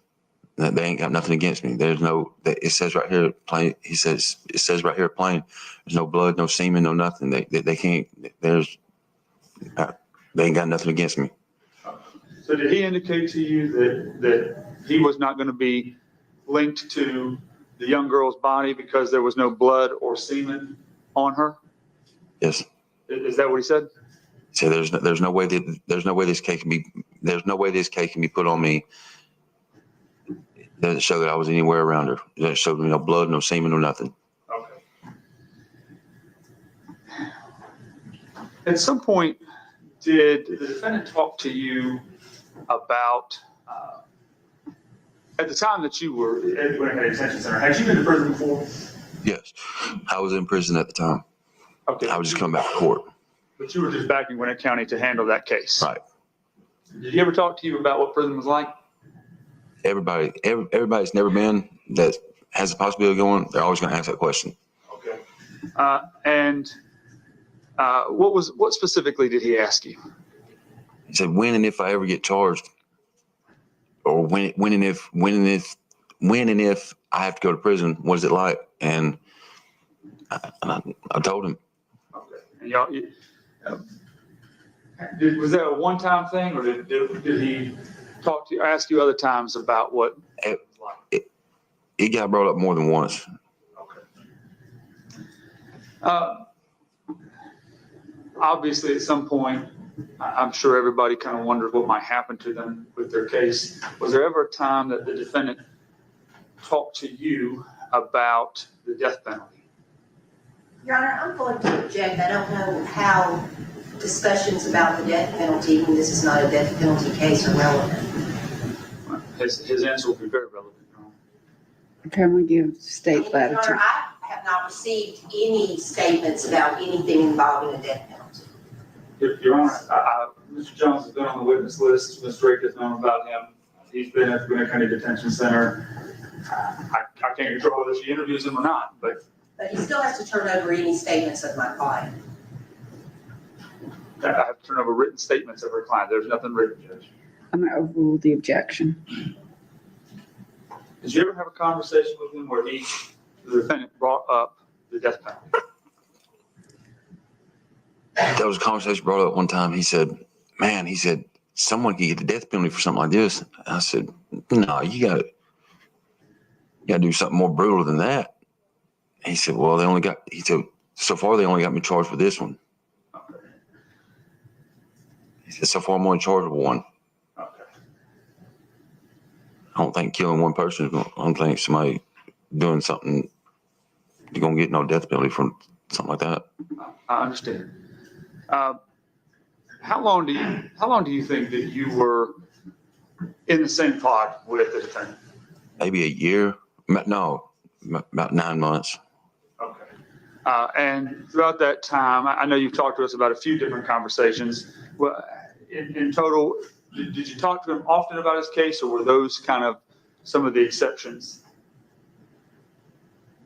Maybe 7 or 8 times we talked about his case. It's not something that somebody wants to talk about every day. Understood. Thank you, Mr. Jones. Ms. Drake? Yes. Good afternoon, sir. I just want to ask you a few questions. Yes, ma'am. So, what is J-Pod? What makes that different from all other pods?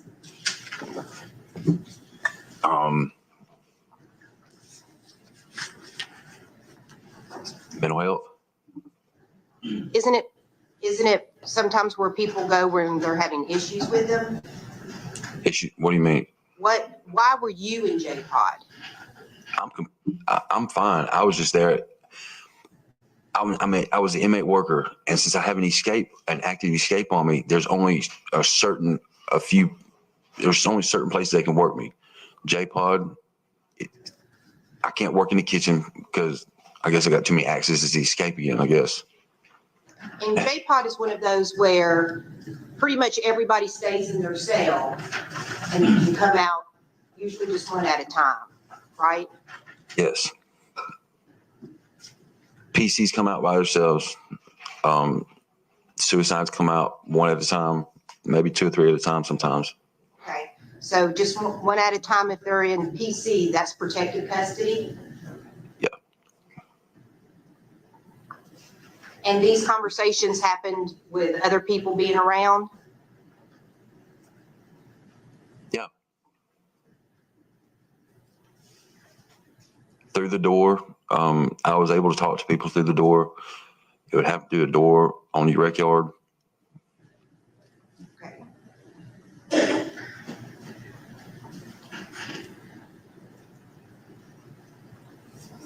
Now, you mentioned a burglary. What county is that out of?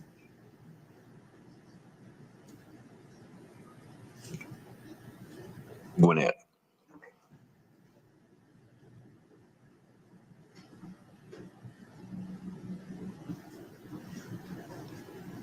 For myself, burglary, Yes. I'm just down. The burglary's already done. I've done the time for that. I'm just doing the probation. Okay. Probation on burglary? Yeah.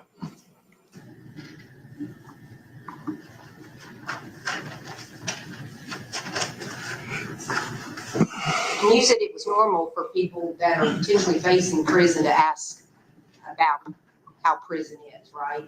Yeah. So there was nothing unusual about that. When did you speak to the DA's office? Just a couple days ago. Oh, the first time? Yes. Months ago. Did you reach out to them or did they reach out to you? Me to them.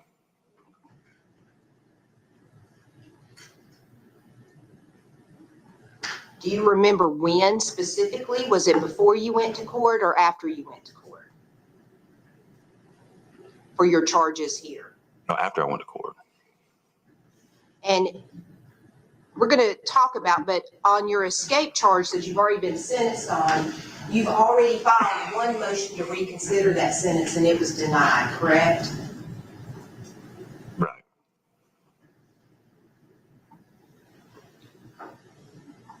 Your Honor, at this point, I would like to tender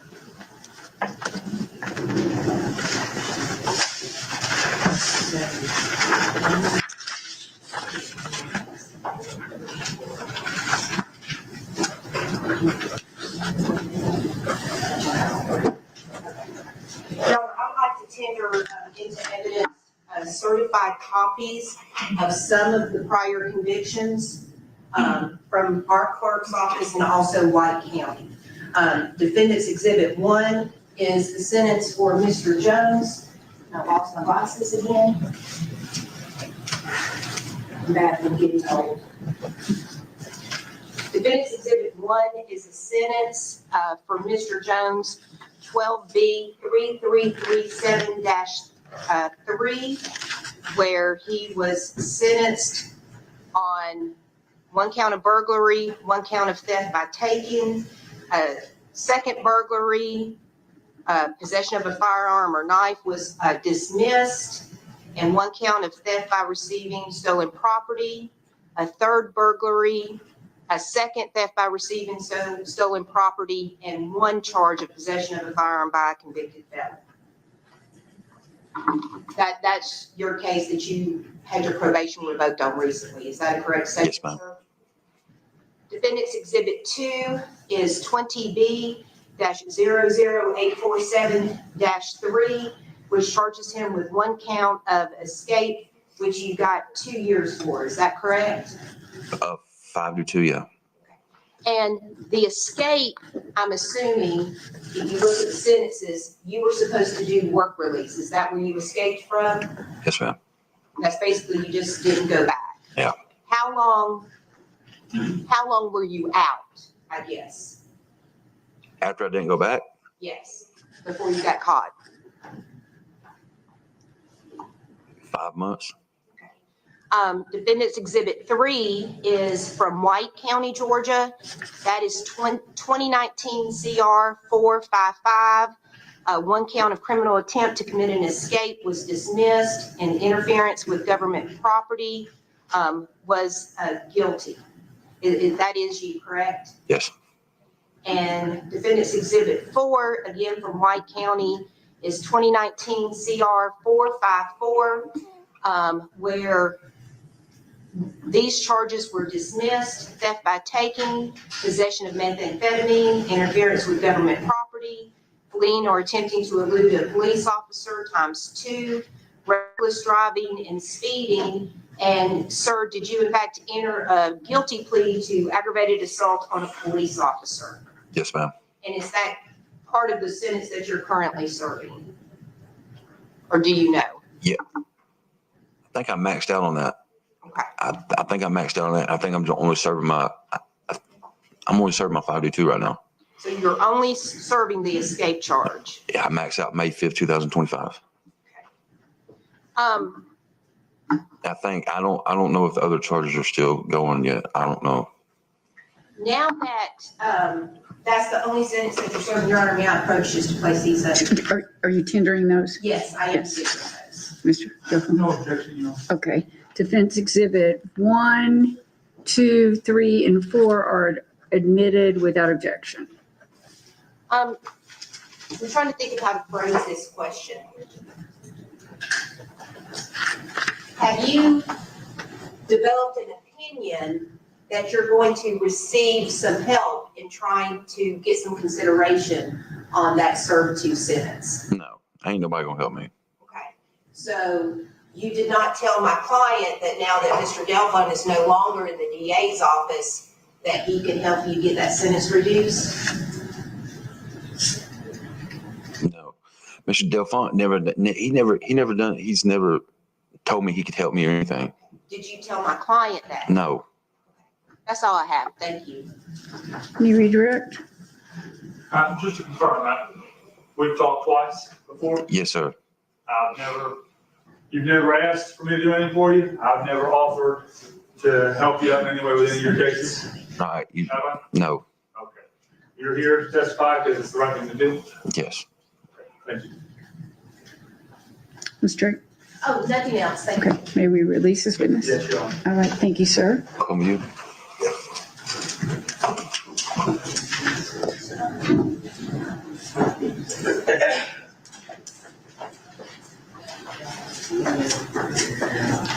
State calls next witness. Thank you, Judge. State's going to call Kelsey Nettinger.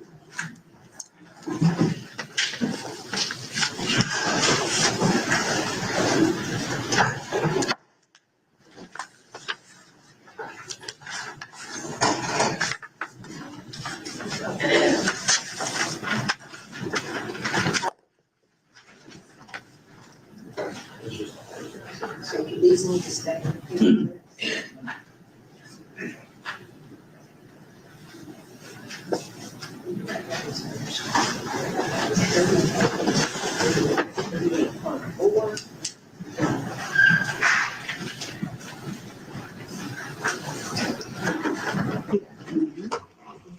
Please raise your right hand. Do you swear or affirm that the testimony you're about to give in this case is the truth, the whole truth, and nothing but the truth? I do.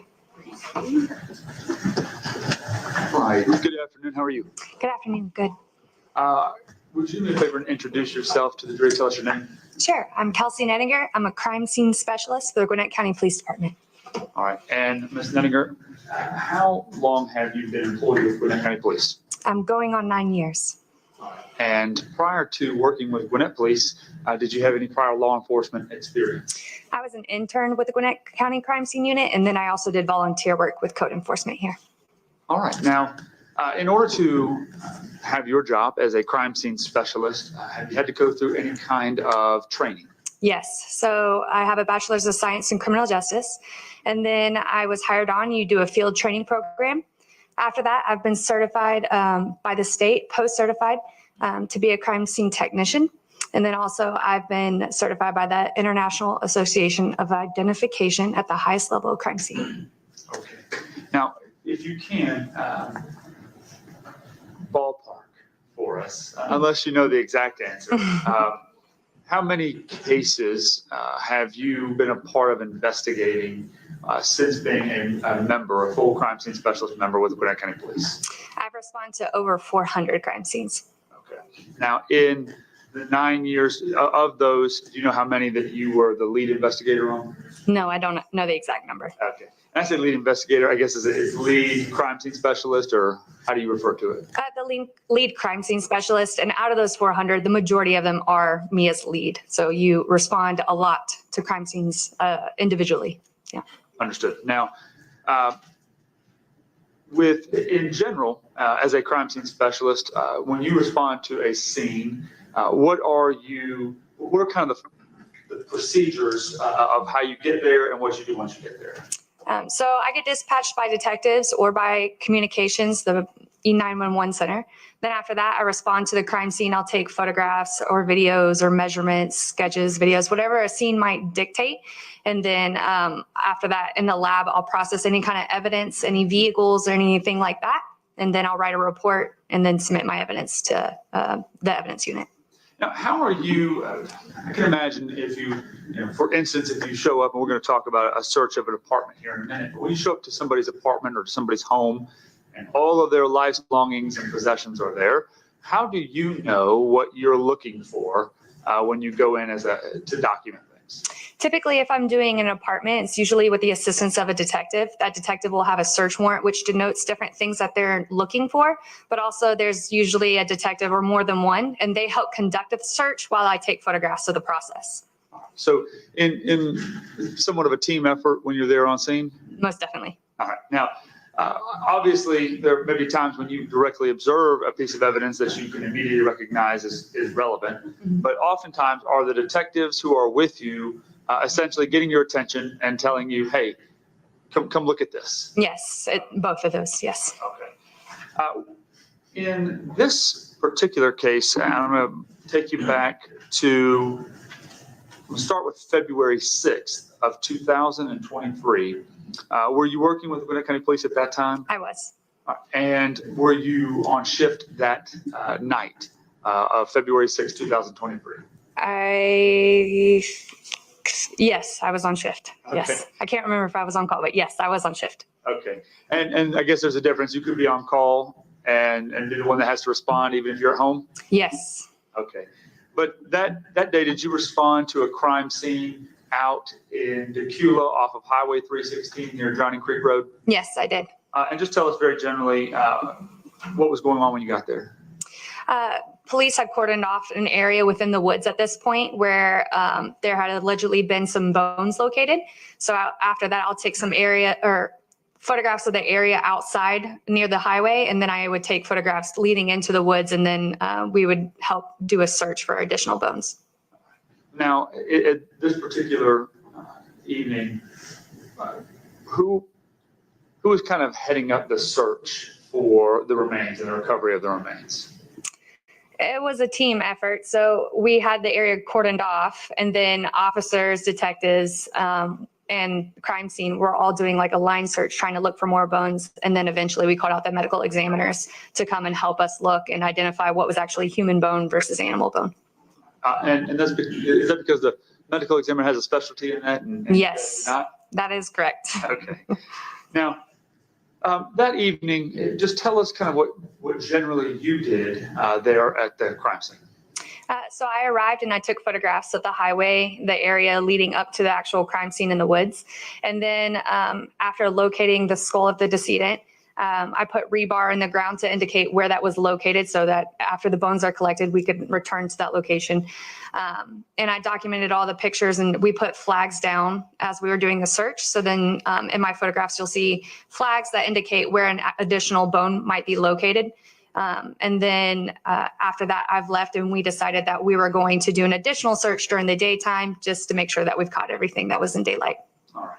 Now, in terms of, were you part of the group? Were you actually picking up the bones and bagging them, or is that the medical examiner's office? That was the medical examiner. All right. So the next day, February 7th, did you return and participate in the search that day? No, I did not. Okay. Now, I want to move you about 6 days forward to February 13th of 2023. Did you have an occasion at that point to assist in searches related to this case, the murder of Susana Morales? Yes, I did. All right. And tell us what was the first I guess, the event that you responded to that day? I was called to an apartment in Norcross to come and document the search. A search warrant had been obtained to document the inside of an apartment and collecting items of evidence, as well as 2 vehicles that were located in a parking lot. May I approach what you're showing? Sure. I'm going to show you what I've marked as State's Exhibits 15 and 15.1 through 15.10. You take a look at those. Let me know if you recognize them.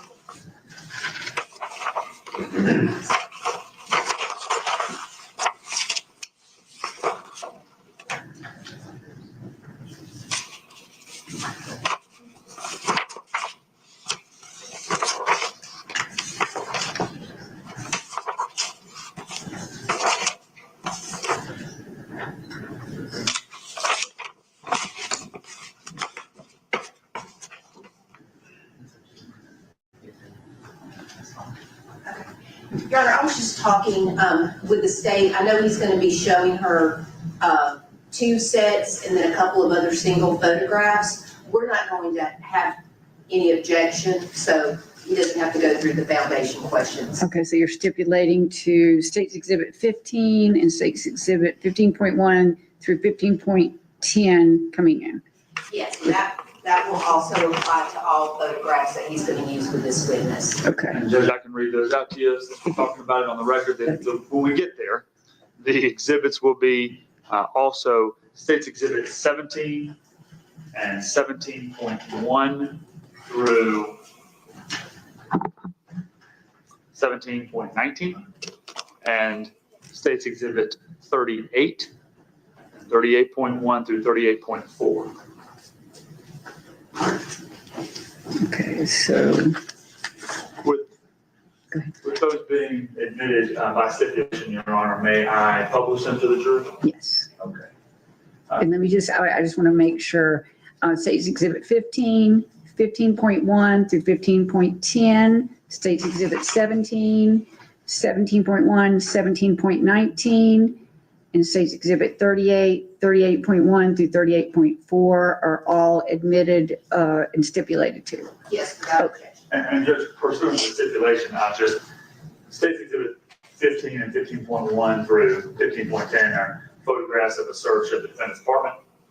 The 17 and 17.1 through 17.19 are photographs of the search of the defendant's Ford F-150, and State's Exhibit 38 and 38.1 to 38.4 are searches of the defendant's police-issued vehicle from the city of Georgia. Thank you. May I publish them, Your Honor? Yes. Okay, all right. So can we put up State's Exhibit number 15? All right. Mrs. Nenninger, we're starting out here with 15. We're going to go through all of them, but just kind of, as we go through, just walk us through and tell us kind of what's in each photograph. What are we looking at here? That's going to be the Doraville Police vehicle that's across from the apartment. All right. And was this located next to the defendant's apartment? Or? Yes, it's directly in front of it. Okay. Mm-hmm. The next photograph, 15.1. And I should have asked it. We don't have to go backwards, but the police vehicle, was that the police vehicle issued to the defendant? Yes. Okay. What are we looking at in 15.1? That is the front door of the associated apartment. All right. And we, just so I can be clear, it's the one kind of where the officers are standing up here on the top left? Yes, the one with the open door. All right, so that's the front. You head there and just go up those stairway that's right there in front of it? Yes. All right. To the next photograph, 15.2. And what are we looking at here? And that is the Ford F-150 that is directly in front of the apartment as well. All right. Now, the windows on this vehicle, were they tinted? Yes, heavily tinted. The front were, you could slightly see through, and the back ones were nearly, you could not at all. Okay. The next photograph? What are we looking at here? That's the front entry door of the apartment. Okay. And to the next one? I'm going to call it out just so I can make sure I got the record right. 15.4. That is the living room of the apartment. Okay. And to the next one, 15.5. That's going to be additional things in the living room. All right. Now here on the floor, the camouflage. Mm-hmm. So is that, do you know if those were U.S. military issue or if they were just otherwise? I'm not sure where they were issued, but they were tactical related, yes. Understood. All right, to the next one. 15.6, what are we looking at here? That is in the living room as well, in the coffee table. Did you recover anything, did you take anything of value from this area in the home? Yes, I did. There's a Blink device plugged in behind there, as well as some more electronic devices in that crate. What is Blink? It's a security device where it records video. Okay. For like home use or? Yes, personal use. Personal use? Mhm. Okay. So surveillance cameras? Yes. Is that a fair way to say it? Yes. Okay. To the next one, 15.7. And what are we looking at here? That's the bedroom of the apartment. All right, 15.8. This is some of the police equipment that was located within the apartment. And 15.9. And this is additional police equipment. I took a photograph prior to the department picking it up. Okay, so when you say the department, was that Doraville Police Department?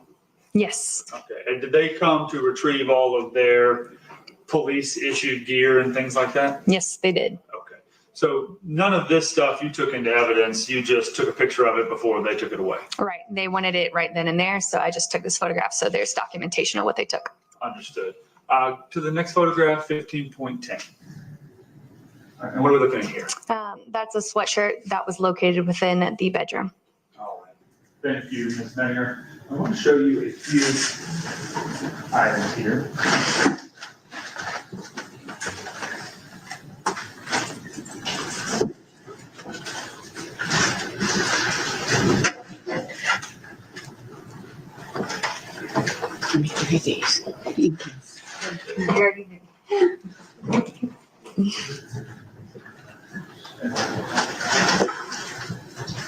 I'll show it to you in a minute, but we're going to put some exhibit stickers on there and make sure everything's good to go. Your job as CSI, when you're there, once you seize something or take something pursuant to the search warrant, what do you say?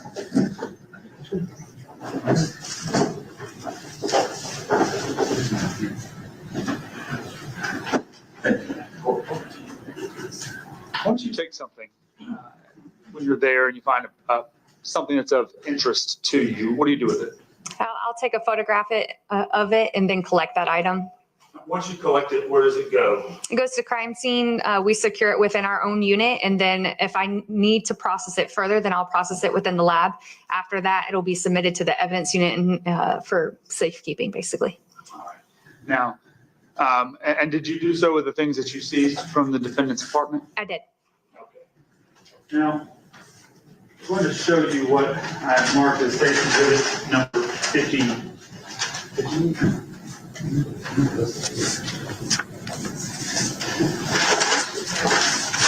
That's all.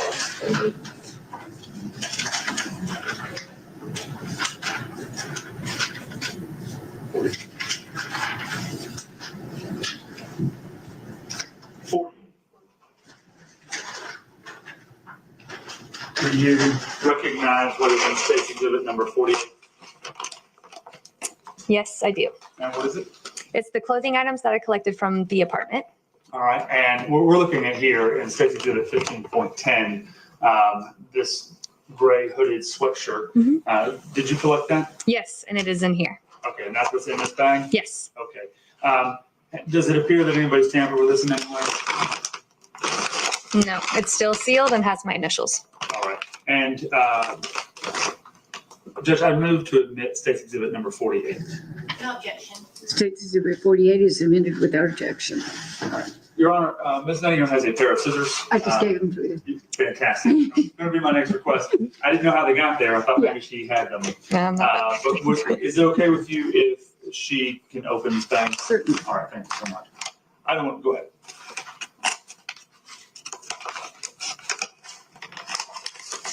They're dull scissors. It's all right. I'll make them I'll have work. to get-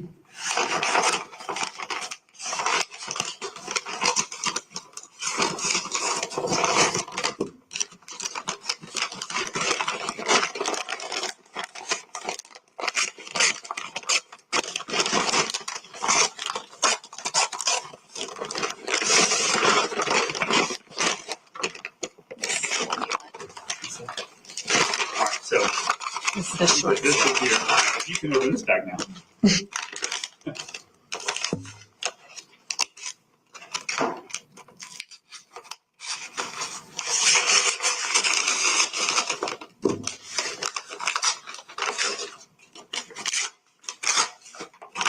All right, thank you. That I would have cut myself or something else.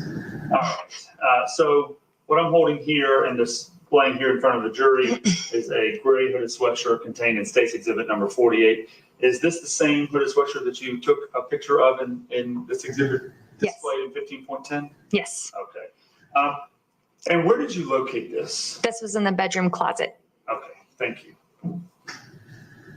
Was any further processing done on this particular item? No.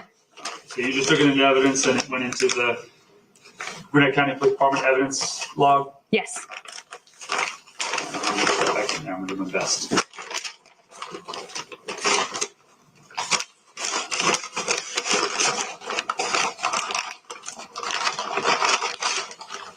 Okay. Together. All right, thank you so much. And I'm going to put this over here. I'm going to show you also what is marked as Exhibit 44. Do you recognize this? Yes. All right, and what is it? These are the Blink devices that I collected to include the doorbell and then from the living room. All right, and are there any tampering to the bag or anything like that? Nope. Do it appear to be the items that you took from the home, the Blink devices that you took from the defendant's apartment back on February 13th? It is. Judge, I've moved to admit State's Exhibit 44. No objection. So Exhibit 44 is admitted without objection. Would you open that as well? Mm-hmm.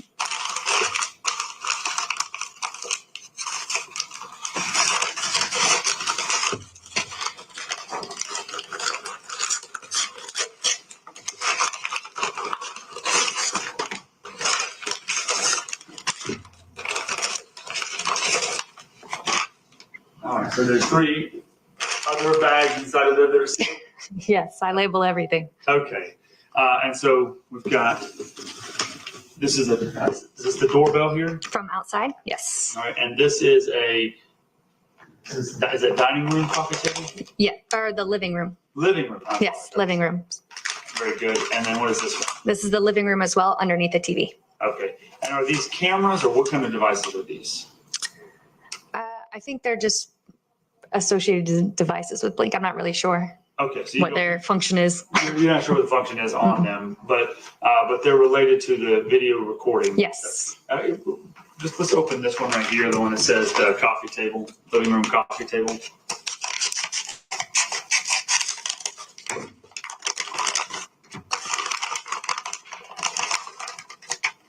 All right, and so by looking at these things, we don't know what they are. What do they say on them? Blink's Sync Module 2. Okay. And is this essentially what's also contained in this one that says the living room under TV? Or do you know? I can check, but I believe they're essentially the same. Okay, so there are these Blink modules that are there in the house, and then also a Blink doorbell. Correct. Okay, understood. And we can put those back in here. Okay.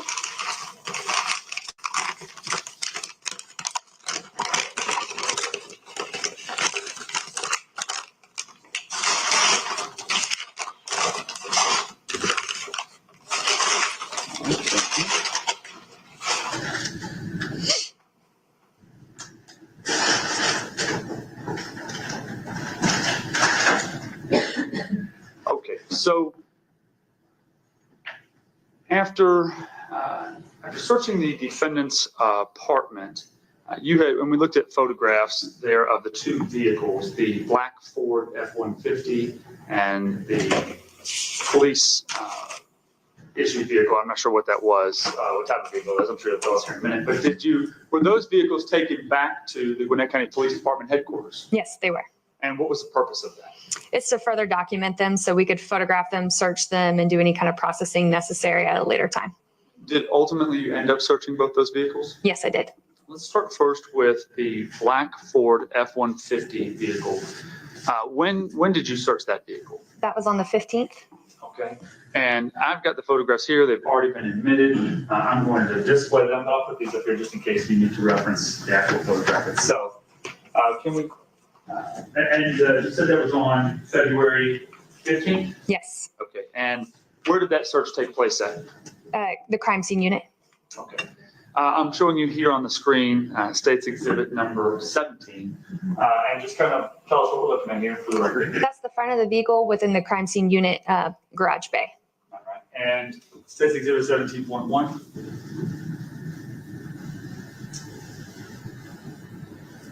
Now, what are we looking at here? That's going to be the interior cab area of the same vehicle. Okay. Now, this appears to be taken kind of from the rear rear driver's side door. Correct. Okay, into the vehicle. All right, next one. 17.2. That's going to be the front area of the vehicle looking towards the driver's side seat. Okay, and 17.3. That's going to be the front passenger side floorboard with some zip cuffs. Okay, did you seize those as evidence? I did. All right. What are zip cuffs? They're essentially disposable handcuffs. Okay. Police, do police, can they carry those? Can they? Yes. Okay. Now, and those were, as you found it right there? Yes. Floorboard? Yes, that's in situ as you saw it. Okay. Now you use the word in situ. Yes. What does that mean? That means just as it is and as you saw it originally. Very good. To the next one, 17.4. Okay, go ahead. That's going to be the rear of the cab or the rear interior area again with all the miscellaneous belongings. All right, and the next one, 17.5. That's the same area just from the opposite side. All right, and the next one, 17.6. Again, that's the same area just pointed down to show more of the items. Here in the, amongst the other items here, this box that's right here, and I'm pointing it on the screen, that says black nitro. I don't know if that's how you say the word nitro or nitrile. What are those? Those are going to be disposable gloves. Okay. And go to the next one for me. All right, here, 17.7. What are we looking at here? That's going to be a vest with miscellaneous equipment attached to it. All right. Now, the vest here, does it have a name attached to that, a badge on it? Yes, Officer M. Bryant. Okay. And there we go. To the next one. What are we looking at here? 17.8. That's going to be a bottle of Crown Royal that was located within the vehicle. Okay. And the next one, 17.9. These are going to be some more zip cables. Okay. And are these all in a package? Yes. Okay. Next one, 17.10. What are we looking at here? That's a GPS tracker that was located within the vehicle. Okay. And do you remember where that was located at? I believe it was the front passenger door pocket. Okay. And what are these used for? Do you know? Front driver's side door pocket, I'm sorry. Front driver's side door pocket. Yes, I'm sorry. I'm glad you clarified. So, do you know what these are used for? Tracking. Okay. This one in particular, can it be affixed to anything? Do you recall? I think it can, but I'm not super familiar with those kind of devices. I don't have them. We'll move to the next one. 17. Can't read it now, sorry. 11. What is this? That's going to be a stack of $20 bills, 50 bills to be exact, that were located within a sealed evidence bag within the vehicle. Okay. 50 $20 bills. So that's $1,000? Correct. Okay. And they were inside of a sealed evidence bag. Yes. All right. Like the type of evidence bag you might use in order to log and seal evidence from a crime scene or something? That it would be from, yes, a crime scene or something. Okay. And I want to be clear, the bag that this $1,000 is found in, was it like this when you found it, or did you put the money in the bag? No, I located it just like that. That's the initial time that I picked it up from the vehicle. Okay. To the next one. And what are we looking at here? That's the photo right before I picked it up. Okay, this is a photo of the $1,000 in the evidence bag? You got it. Okay. Do you recall if that had case information or things written on it for where it was supposed to go? No. Okay. To the next slide. What are we looking at here? That's going to be handcuffs within a holster within the vehicle. Is it pretty common to see police officers carry handcuffs like this in a holster like that? Yes, in their regular vehicle, Okay. You say in their regular vehicle. not their personally owned vehicle. I haven't seen that before. Okay. You have not seen it in a police officer's personal vehicle, but you've seen it before in police officers' Correct. police vehicles is what you're saying. Correct. Understood. All right. So the next one. All right. And what are we looking at here? That's going to be a business card that was issued by the Gwinnett County Police Department, Officer Merkley, for a case number. Okay. And the next slide, please. What is the case number associated with that business card that Officer Merkley issued? He wrote it as GP 2200600902. Okay. Off the top of your head, do you happen to know what that card is referenced to? Yes, it was referencing a firearm that was reported stolen. Okay. To the next photograph. And what is this? These are going to be more items that were located in the personal vehicle, to include a driver's license belonging to a female. Okay. And go to the next slide for me. All right. And is this the same driver's license? Yes, it is. All right. And who is this driver's license issued to? It says Davina Elizabeth Jones Vargas. All right. And to the next photograph. What are we looking at here? That's going to be a Glock magazine that's located within the center console. All right. I'm going to show you what I've marked as State's Exhibit 43 and ask if you recognize this. Yes. All right. And what is it? This is going to be the Glock magazine, as well as a firearm holster that I recovered from the center console. Okay. And how do you know that's what it is? I labeled it, and then it has the case number and my initials on it. All right. Does it appear to be tampered with in any way? No. All right. And there's a State's Exhibit 43. No objection. So it's Exhibit 43 is admitted without objection? Can you open it for me, please? Yes.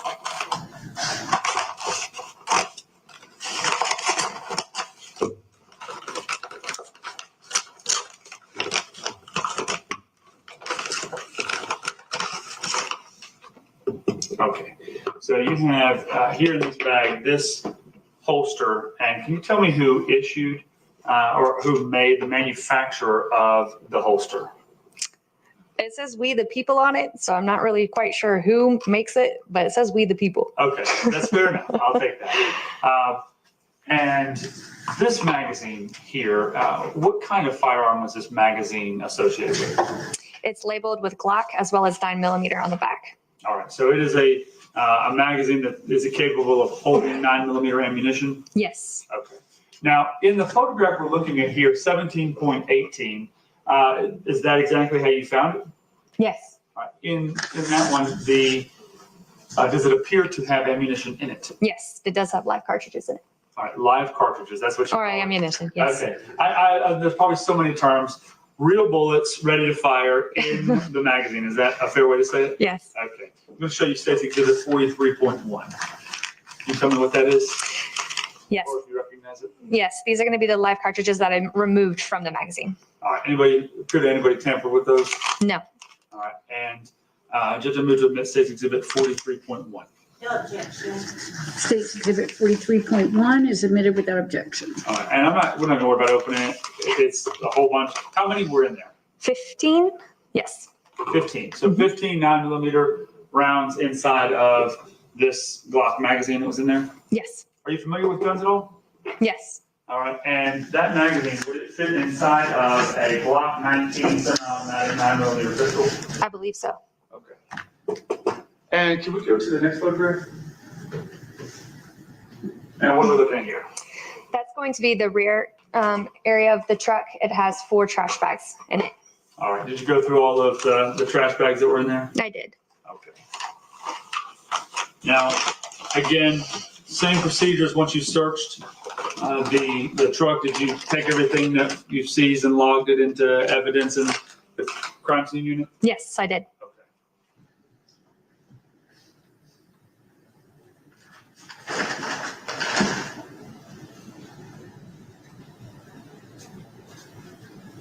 And lastly, I want to take you to State's Exhibit number, and I'm going to start with State's Exhibit number 38.1, and then we'll come back to the rest of them. After you searched the black Ford F-150, did you search the police-issued vehicle to Mr. Bryant? I searched both of them on the same day. Yes. Same day, okay. And where did you search that vehicle at? Also at Gwinnett County Police Headquarters. Okay. And if you can go ahead and display State's Exhibit 38.1.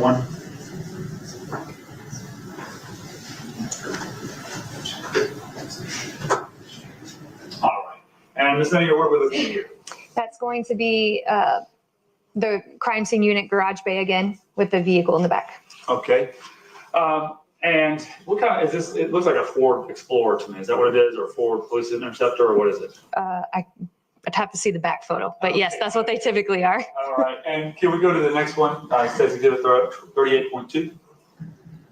What are we looking at here? That's going to be the front area of the vehicle with the MDT on the arm there. All right. And we'll go to the next photograph.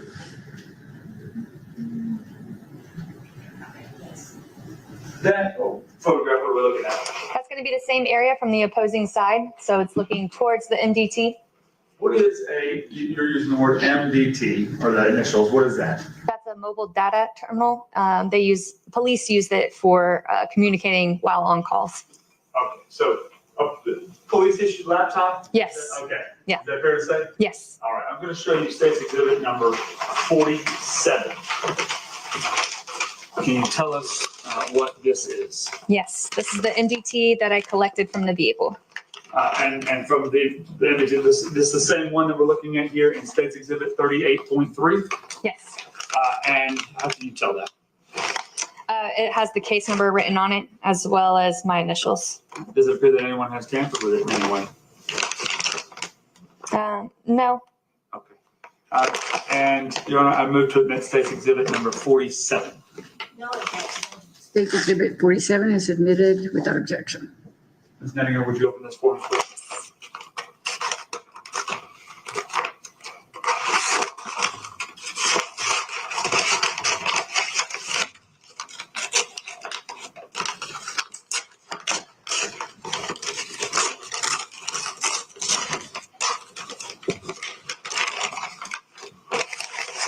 All right. So this is, I guess, just all the different parts of it here as well. Yes. I don't want to mess with it. Here on these, this here, the entity, I guess, is all one piece. I don't want to fall. Okay, so this here, that's the same thing that's sitting right there in Mr. Bryant's patrol vehicle, 38.3. Yes, it is. All right, now this is operate kind of just like a laptop does. Yes. Opens up and you're able to open it up there. So open up, able to type things into it, access the internet, access stuff like that? Yes, you are. Okay. Whenever obviously you seized this, but what did you do with it when you got it? I'll submit it to evidence and wait for any kind of further requests, a detective or any downloads. Okay. So did you do anything with it other than take it from the vehicle and log it into evidence? No. Okay.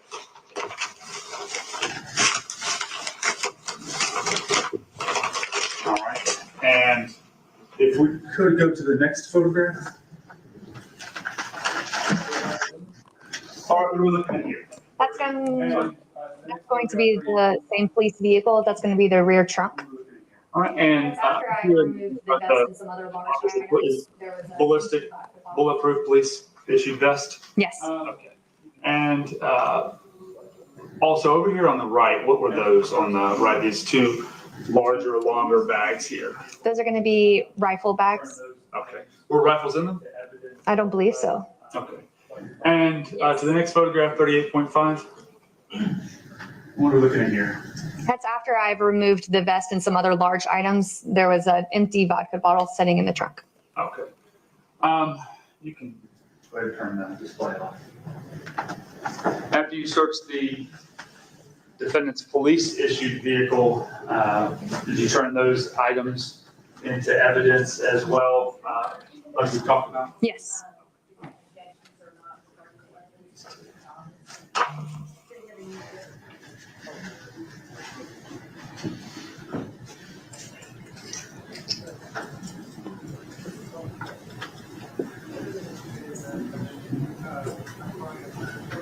Ms. Denninger, I appreciate you being here, and I don't have any questions for you. Thank you. Defense me, yeah.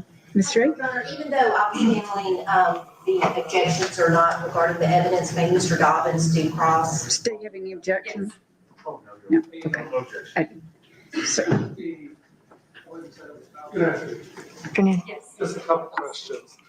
You had indicated that in my client's personal vehicle, the black F-150, had located zip cuffs, and disposable gloves, tactical vest, and handcuffs. To your knowledge, is that standard police equipment that a law enforcement officer would have? Yes. And I'm not familiar with it. I believe you said it was $1,000 that you located. Yes, and $20 bills.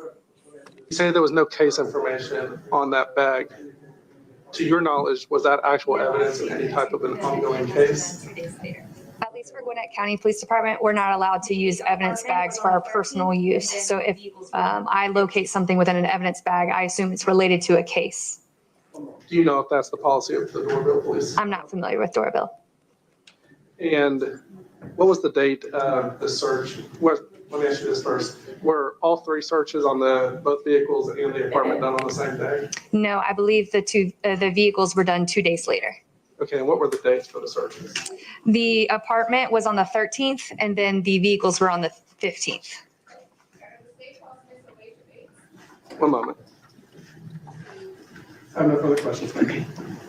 thank you, Mr. Thomas. Anything further? Okay, may we release this witness? All right, thank you very much. Thank you.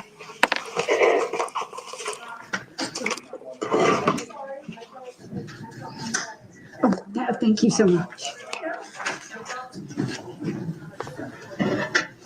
Your Honor, the state calls Miss Alicia Bates. And this is, yeah, okay. I want to remind the press that there is to be no filming of this witness's face. Your Honor. This is not one of those. Oh, I'm sorry. I thought I asked you that. I'm sorry. I apologize. No problem. And Your Honor, this is one where we're going to need the charge read to the jury. Okay. Do you want it read before she comes in? She can be on the stand. Okay. We'll just bring her in. I'll swear her in and then I'll read the charge. Okay.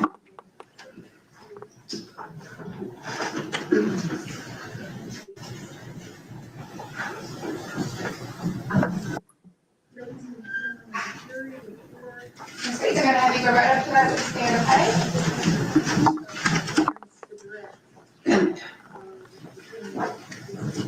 Good afternoon. If you'll remain standing and raise your right hand, do you swear or affirm the testimony you're about to give in this case is the truth, the whole truth, and nothing but the truth? Yes, ma'am. Okay, thank you. Please be seated. All right. Ladies and gentlemen of the jury, before Ms. Matatucci begins the direct examination of this witness, I want to read to you one of the jury charges and a jury charge regarding this witness. Sometimes evidence is admitted for a limited purpose. Such evidence may be considered by the jury for the sole issue or purpose for which the evidence is limited and not for any other purpose. In order to prove its case in counts 1, 2, 3, and 4, the state must show intent.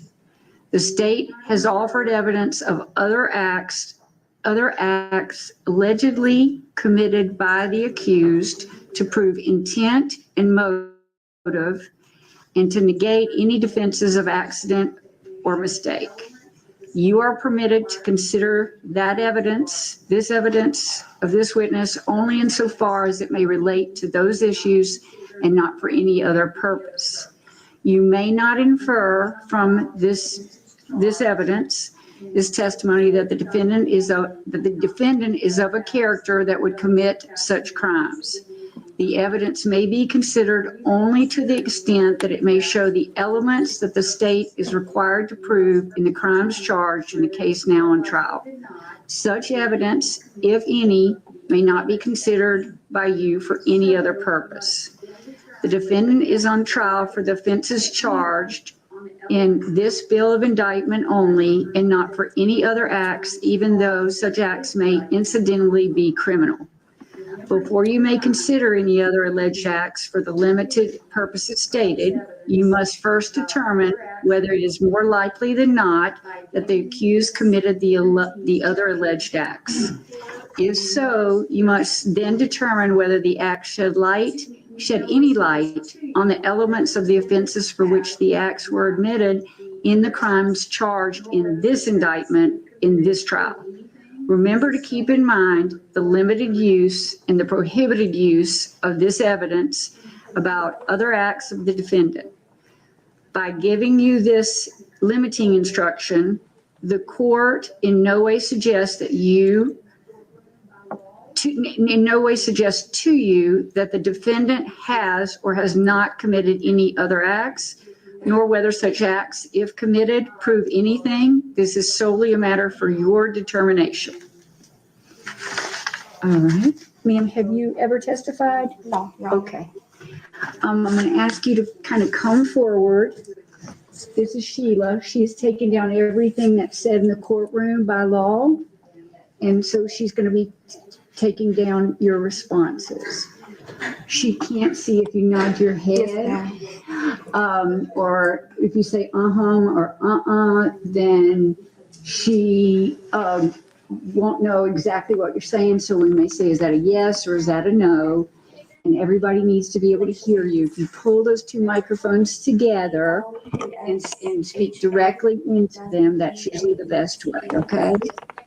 The attorney's going to be asking you questions, and wait till they're finished with their questions, even if you know their answer and you want to tell them the answer, because Sheila can't take down if two people are talking at one time, okay?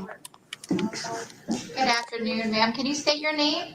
Elisha Bates. And can you spell your full name? ELASHA. Last name BATES. And Ms. Bates, how old are you? 23. And Ms. Bates, are you working? I do. What do you do for a living? I work from home as a loan processor. And what type of loans do you process? Insurance. How long have you done that work? About two years. Did you go to school? I went to school for cosmetology. What about high school? Did you graduate? Yes, ma'am, I graduated. What school did you graduate from? Loganville High School. Okay. And do you know Mr. Miles Bryant? Yes. When did you first meet him? 5th grade, Hambrook Elementary School. Pembroke Elementary School? Yes, ma'am. Was that here in Gwinnett County? Yes. Or no, yes, I think, I don't know. It's okay. You said in 5th grade. Were you guys friends in 5th grade? Yes, the best of friends. The best of friends, okay. And friends that went to each other's houses? No. Or just friends in school? Just friends in school. How long were you guys friends from 5th grade to what grade? 11th grade. So from all the way through middle school and then most of high school? Yes. And in 11th grade, what school were you in then? 11th grade, I transferred to Loganville High School from Berkmar High School. Okay, so you did your freshman and sophomore years at Berkmar High School? Yes, ma'am. And was Mr. Bryant at Berkmar as well? Yes, ma'am. Were you guys in the same grade? We were. And you were still friends in high school? Yes. What happened when you transferred to Loganville? Were you still friends? Barely. I barely talked to him. Okay. When you say barely talk to him, how often do you think you talked to him after you left and went to Loganville? If he reached out, but I wouldn't make initial contact with him. What about after you graduated from Loganville High School? Were you talking to him then? No. Yes, after graduating in 2019. And at some point, actually, did you talk to him, you think, during your senior year of high school? If he would have reached out, but I didn't reach out to him, no. And did you guys ever hang out after you moved? No.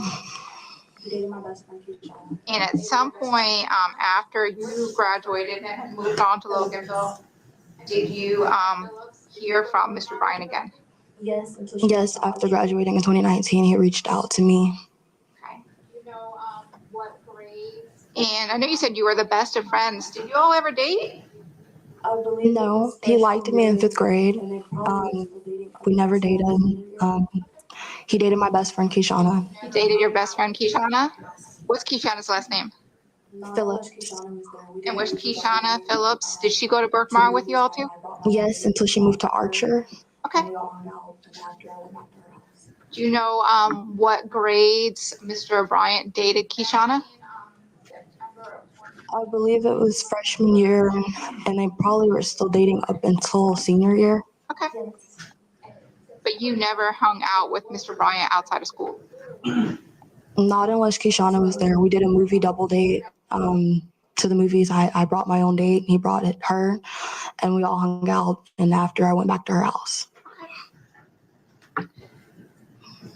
Back in September of 2022, do you remember reconnecting with Mr. Bryant? Yes. And in September of 2022, what were you doing with your life? Were you in school or working? 22, I was working 4 jobs. 4 jobs? Yes. Okay, tell us what jobs were you working then? I worked at Taco Bell as a manager. I worked at Waffle House as a server. I worked at Publix as a stalker. And in my free time, I worked on Uber Eats. And I did hair, of course. Of course. I don't know how you had time to do that, but okay. So you're working those 4 jobs and you said you reconnected with them. Who initiated the contact to reconnect? Miles reached out to me. How did he reach out to you? I believe it was Snapchat or text message. He reached out stating that he wanted to get back with Kishana and he wanted to talk.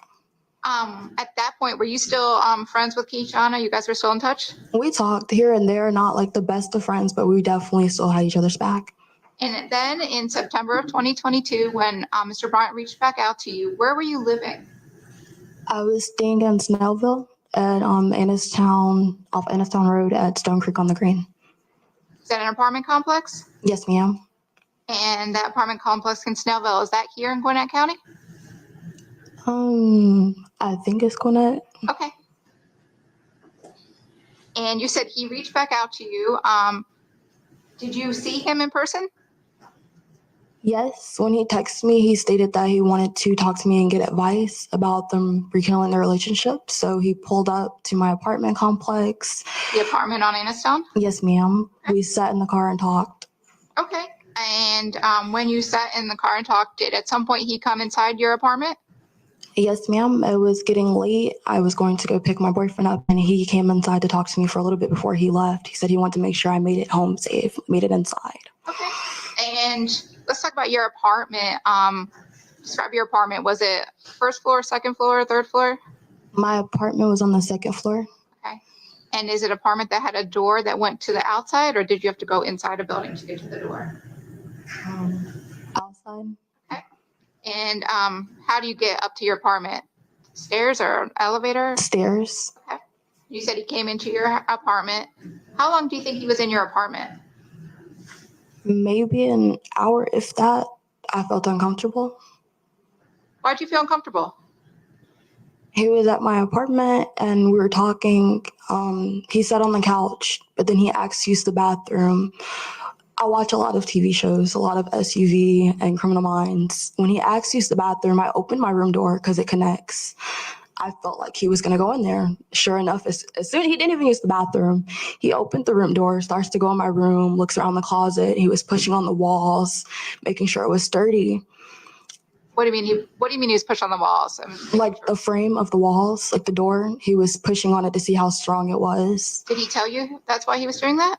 No, he didn't ever say why. He did it on the front door as well. Okay. And you said he went into your room. Where were you when he went into your room? I was sitting on the kitchen counter. I was looking at my bank statements. I was a server, so I had like 500 in cash. The person I dated had only a cash app.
All right, this time it's under state 56.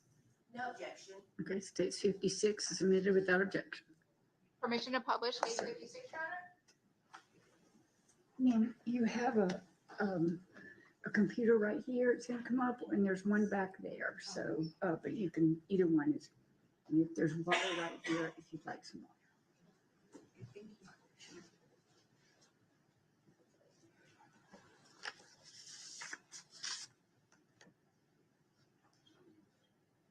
Yes.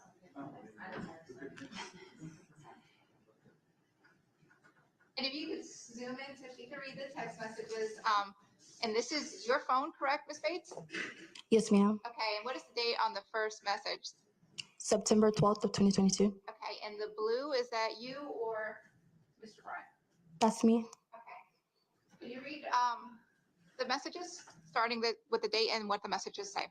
September 12th of 2022 is question mark.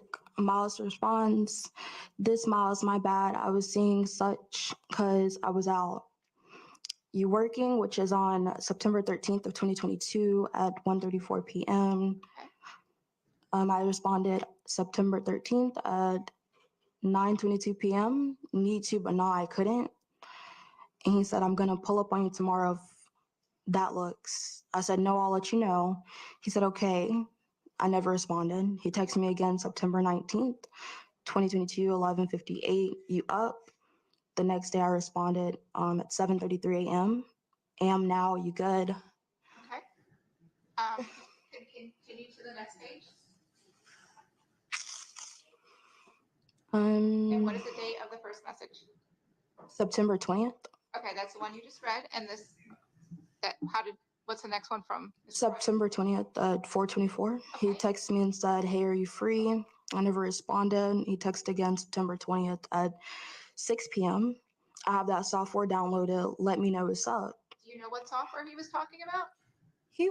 He wanted me to let him get my ex's phone so that he could see if my ex was talking to other people. And I said that I didn't need to do all that. Like, who does that? Like, I would just leave if it's that serious. Okay, so you didn't ask him for any software? No, ma'am. Okay, you can keep reading. What is the next one back in October? October 15th at 8:05, link. I said, like, hang out, link. Like, people typically say link as like sexual. It's not like just to hang out. So, okay. How did you respond? I said I'm still on finishing an order. He said, bet I'm finna be on that side. Let me know.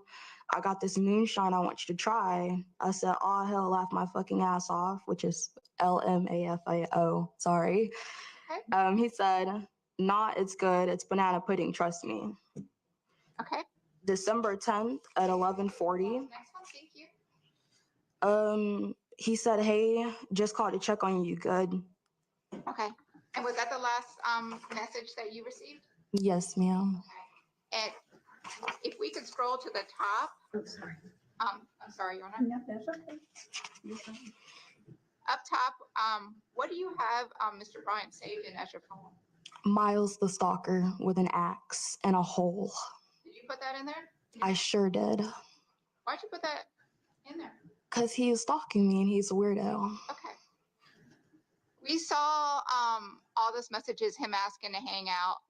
After September 20th, the first day that you guys met up at your apartment, did you ever initiate any contact to hang out with him? No, ma'am. Did you ever go out with him? Or Never called him, text him, none of that. Just a moment.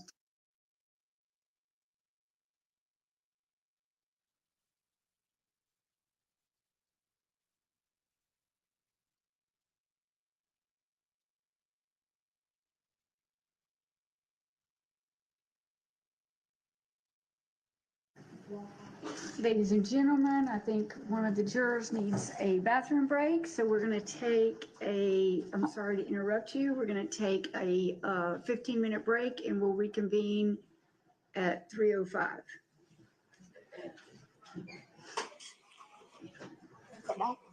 You go, hold on just a second. If you'll let my jury get out, then yeah, Sorry. No problem, no problem. You don't know.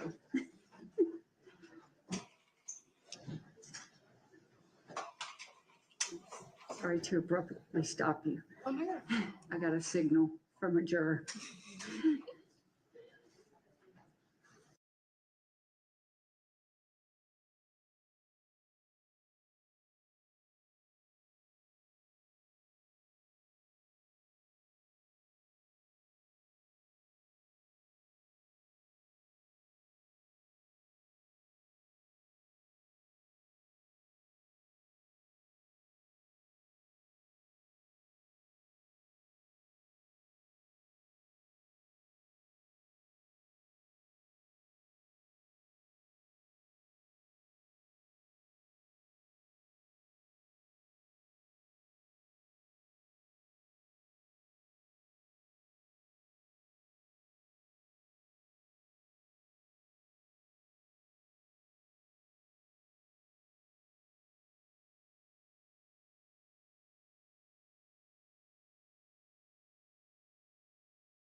3 minutes. 3 minutes.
inaccurate copies of the Ring doorbell videos from your neighbor of your door of your Youngstown apartment in 2022? Yes, ma'am. Your Honor, this time it under states 11. No objection. States 11 is submitted without objection. And Your Honor, there are 2 videos on states 11. Permission to publish those videos on states 11. Yes.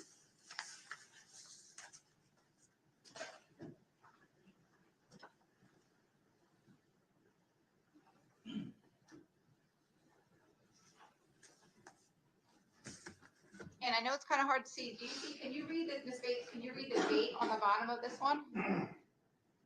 December 10th of 2022, And what time was this? 1921 hours. If we could play that video.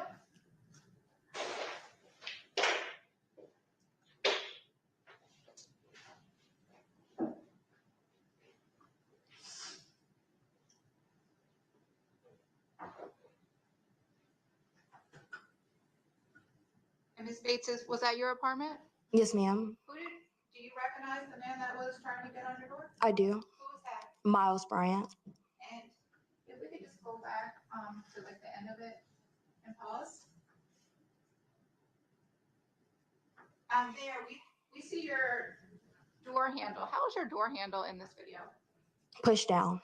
Is that how the regular position is? If no one was trying to get into it? No, ma'am.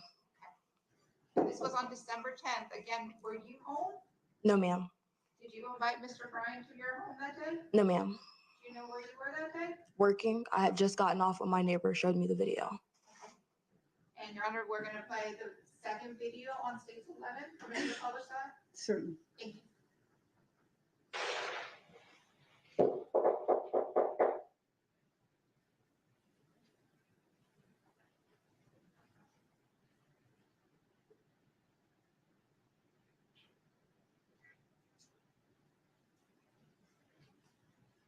Ms. Bates, can you see the date and time for it here?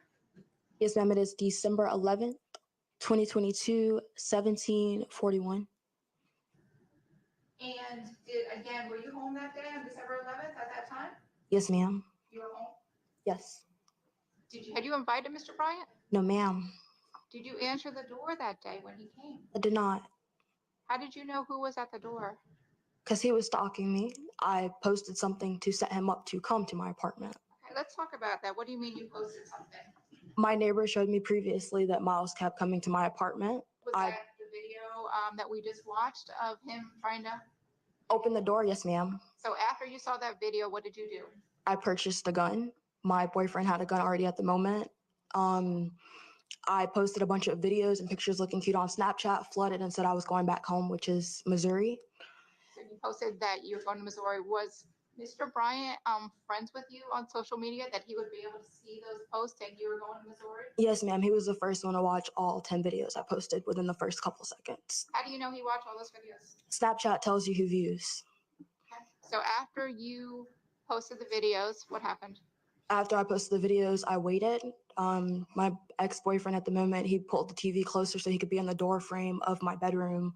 I laid in the bathroom on the floor. I was just laying there. I didn't think that he'd be able to hear it through with the TV on. So maybe like an hour later, we hear knocking. He didn't hear it. I heard it at first, and I knew it was Miles. Sorry. My ex at the time. Okay, so you were in the bathroom and you heard the knocking. I heard the knocking, so I knew it was Miles. I grabbed my gun and I peeked through the peephole. I cocked the gun back, and he had his pointed at the door as well. I thought the whole thing through. I didn't want to just murder somebody like that, so I called the cops as well, so it'd all be documented. And you said that you heard the gun cock. Was that your gun? Your cock? My gun cocked back, yes, ma'am. And how were you able to see Mr. Bryan? I could see through the peephole that it was him. And what did you see when you looked through the peephole? At first, he was just standing there. He started knocking on the door, and then as I backed away, he started kicking on it harder. I moved to the living room of the house, and I started calling 911 at a distance so he wouldn't hear the phone call. And when you looked through the door, the peephole, was he wearing this gray hoodie that we see here in the video, States 11? Yes, ma'am. And you said you called the police? Yes, ma'am. Do you know how many times you called the police? I probably have called them a total of 3 or 4. that day on December 10th and 11th, do you know how many times you called that weekend? No, but I was determined to figure out where Miles worked because I knew that he was a cop. So I did research on Facebook and found his Doraville sheriff's ID badge or whatever. And then I started calling around. And then I was able to find out that he was a Doraville cop. And I made the complaint to his supervisor, who told me that Miles stayed at Ms. Bates, I need you to not say anything that anyone else says, just what you know from your own knowledge, so not what other people tell you, okay? So you called Doraville Police and complained? I called Doraville Police and complained about the defendant. And you also called Gwinnett County 911, correct? I did.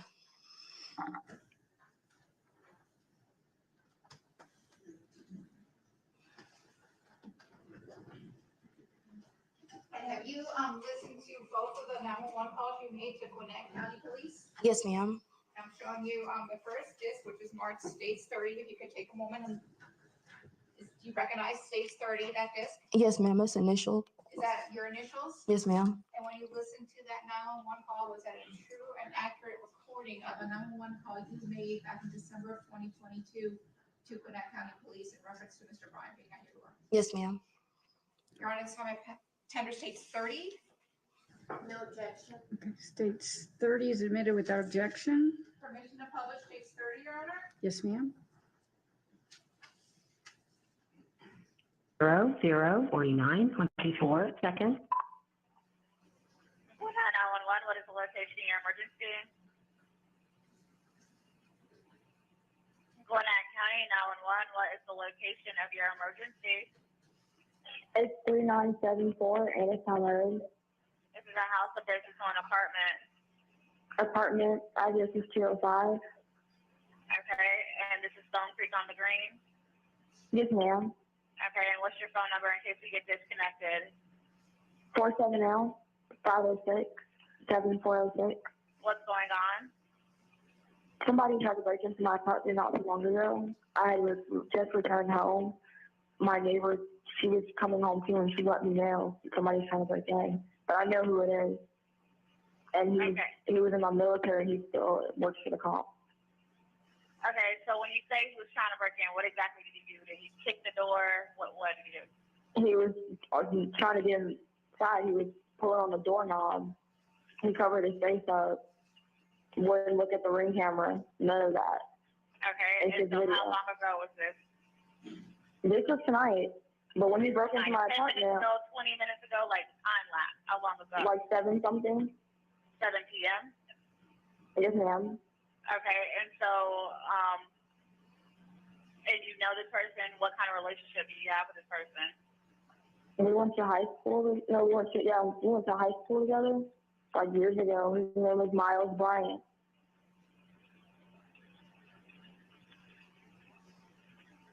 Okay, and so what's your name? Alicia Bates.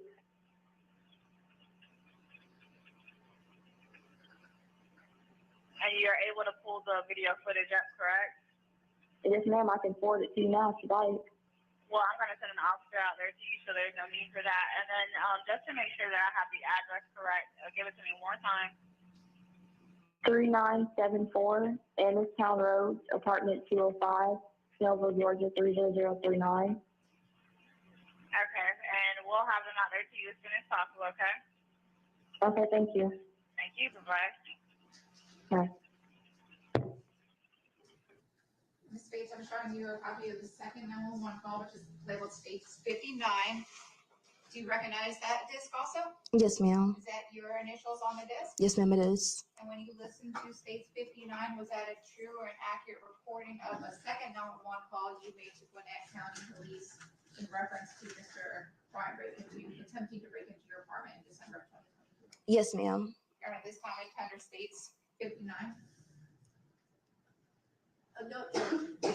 States 59 is admitted without objection. Permission to publish States 59, Your Honor? Yes, ma'am. 17:42:54 seconds. Gwinnett 911, what's the location of your emergency?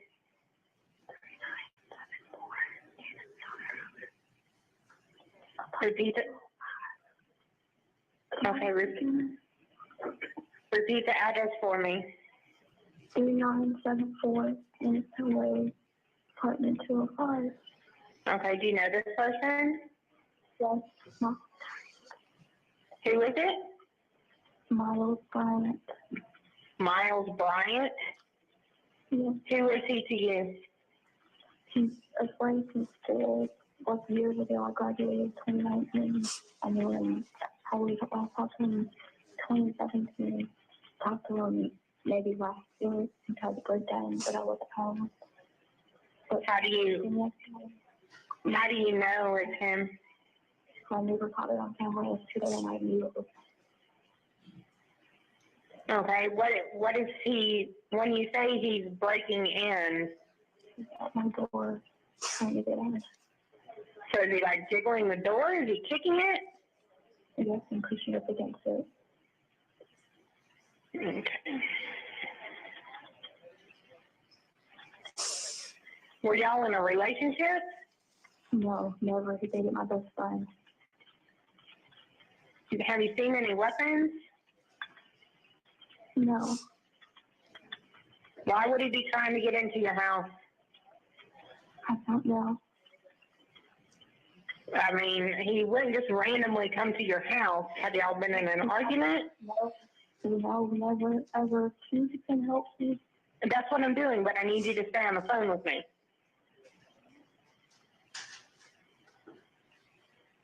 No, we were never in a relationship. Okay, so why would he be at your house? Is your friend there? No, I don't know. Okay, is he white, black, Hispanic, Asian, Indian? Black. Do you know what he's wearing? No, but in the video yesterday, he had on a gray hoodie. He's in his car. It's in front of my neighborhood. It's a black Ford. It looks like a F-150 pickup truck. And all I keep hearing is fuck, fuck, fuck, fuck, fuck.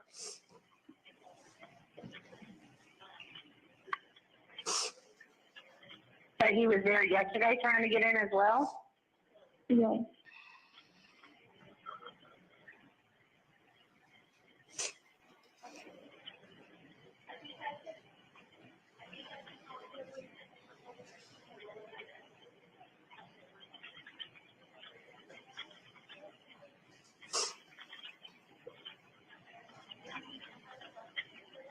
Do you have any weapons? Yes, I have a pistol. Are you in possession of the pistol? Yes. And my boyfriend is here as well. And he has a firearm as well. Is he in the house with you? Yes.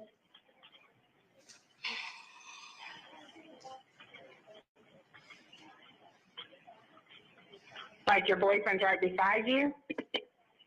He's watching the door. I'm watching outside the window to do his car. He's trying to leave now. Yeah, he's leaving now. Okay, what is your name? Alicia Bates. He's leaving. I'm trying to get the license plate. Hold on.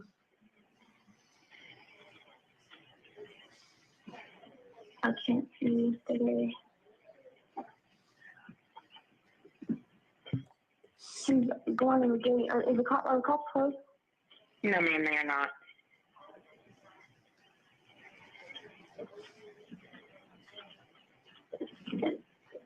He's towards the gate? Yes, he's going to the gate now. Okay, what's your phone number, Alicia? 470-506-7406. Okay. Is he leaving for sure? Yes, he's leaving. Okay. He's at the gate and he's not behind him. And he's not behind him. Who's behind him? There was a black, not like a silver Nissan behind him. Okay. Okay, we'll send somebody out there since y'all seem to be having a problem with him. And they will come out and meet with you. I need you to go ahead and put the weapons away though, okay? Yes, ma'am. Okay, thank you. But are there going to be if he get arrested tonight, are they going to be able to do that? Because I don't know, ma'am. I don't know, ma'am. Obviously something's going on that you're not telling me. I don't know why that. No, ma'am, there's nothing going on that I'm not telling you. He was dating my friend from like years ago when we were all kids. I've known him since 5th grade. He dated her. They broke up in high school. I hadn't talked to him since. He wanted to talk to me about possibly getting back together with her. I knew that she still had somewhat feelings, and he still liked her, so we talked. He came to my house, we had pizza, we talked about her, and I sent him home. He tried to stay to sleep. I said no, and I sent him home. When was that? I kept trying to wake up. When was my apartment broken into today? Last year, maybe December something? December, November, something like that. Okay. We will get an officer out to meet with y'all. If you will, like I said, go ahead and put those weapons up for me, okay? Yes, ma'am. Okay, thank you. If he comes back, give us a call back.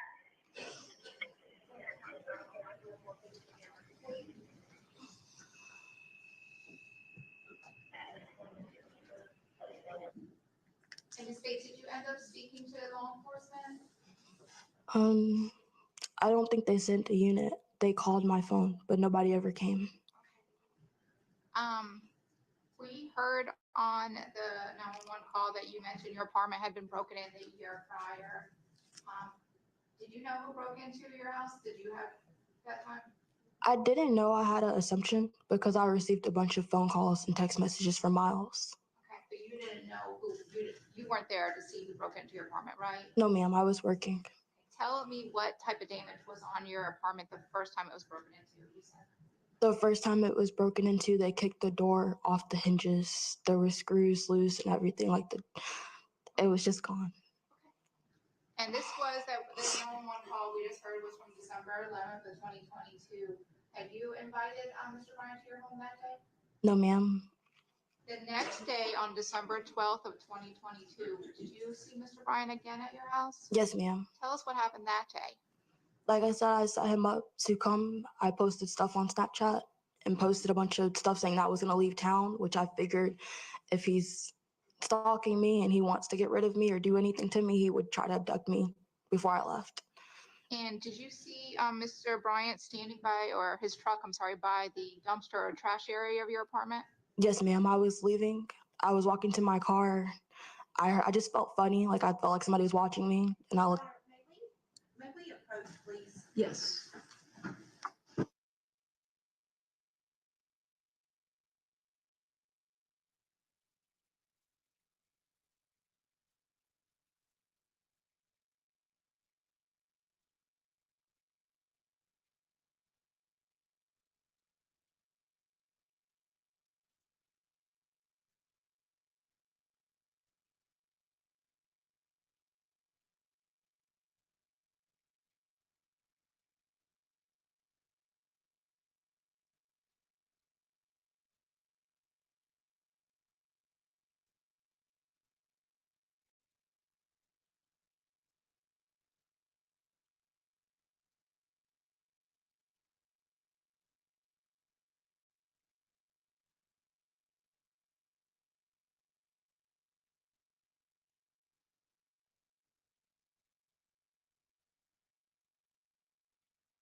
talking about the last time on December 12th, 2022, the day after you had called police, and you said you saw him by your dumpster trash area in your complex. Yes, ma'am. I saw him. I was walking to my car. I felt like somebody was watching me. It was pretty late, so I was alert. It's pretty dark. Did you see a vehicle? I did. I saw a F-150 parked by the dumpsters with a dark-skinned male standing outside with glasses on. Okay. And what did you do when you saw that F-150 in the mail? Hurried up and got in my car and locked the doors and called my boyfriend or my ex-boyfriend. And did you leave your complex that night then? I did. Did you, after then, that was in December of 2022, did you ever initiate any more contact with Mr. Bryant? No, ma'am. Did you hear from him any other time? No, he kept texting me, but I never responded. And again, since knowing him from 5th grade to today, did you guys ever go on a date? Never. Did you ever sleep together? Never. Did you ever express any interest in him? Never. And Ms. Bates, the person who was attempting to get into your home, do you see him here in the courtroom? Yes, ma'am. Can you please point him out to the jury and tell us what he's wearing? An orange button-up with a gray tie. He took his glasses off and he has on black shoes. Please let the record reflect that the witness has identified the defendant, Your Honor, and I have no other questions for this witness. Thank you. I can approach with these. Certainly. Ms. Drake? I just have a few questions. So I wanted to clarify something. The night or the time when you posted the videos that you were moving to Missouri, did I hear you say that your boyfriend was there with you? I didn't state that I was moving. I stated that I was going to go out of town just on a trip. And yes, ma'am, my boyfriend was there at the time. So you posted that specifically to lure him to your home? Yes, ma'am. Okay. And you said he continued to text you, so obviously you never blocked him. No, ma'am, I wanted proof. Okay. And you were, he was still on your social media accounts and you never blocked him. I sure didn't because he was stalking me. So the only way for me to prove the fact that he was going to come to my home or even let him know that I was at home so he could come would be for me to leave him on the social media. And I saved messages as well. Okay. And that text message where he had information, you said it was because something about he had some stuff to see if your boyfriend was cheating on him. Yeah, he had downloaded some cheating software or whatever to get in the phone. Okay, that's all I have. Thank you. No worries.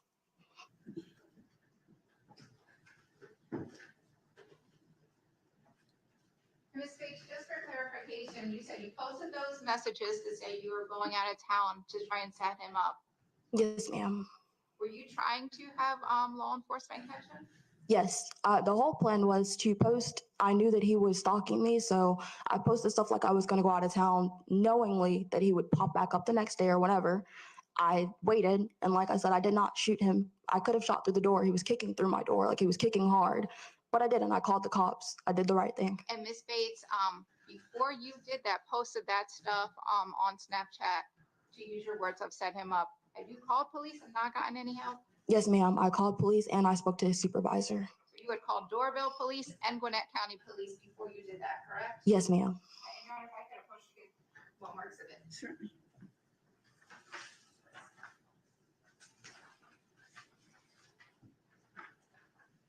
And if we could put states 56 back up.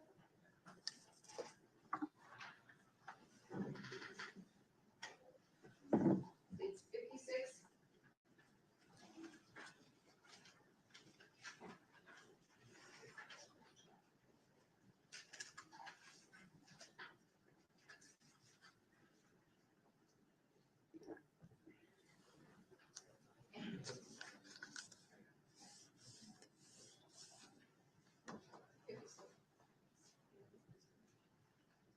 My apologies, Your Honor.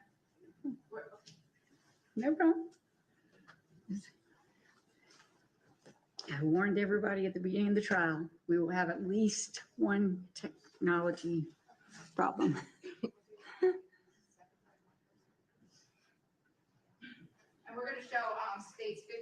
57.1, again, that was already admitted into evidence. What is the time, the date and time on this? October 15th at 6:53 p.m. Okay, and then we're gonna go to states 56 on page 2 of that exhibit for October 15th, the same day. What time on October 15th did you receive that message from Mr. Bryant saying link? 8:05 p.m. And you said what does link mean? Like when somebody's trying to link up with you, it's like hanging out. But when you guys say it is kind of more sexual, you know it's something that they're expecting. So he's asking you to meet up after on 57.1, he's already been at your door? Yes, ma'am. Thank you. Now, on the room tone or whatever it is, video that shows him knocking on the door, where's the one on him trying to kick in the door? The video stops. I was home and it's the 911 call as well. Thank you. I have no further questions for this witness, Your Honor. Nothing else. And may we release this witness? Yes, Your Honor. Okay. Yes, ma'am. Okay, thank you very much, ma'am. You may be.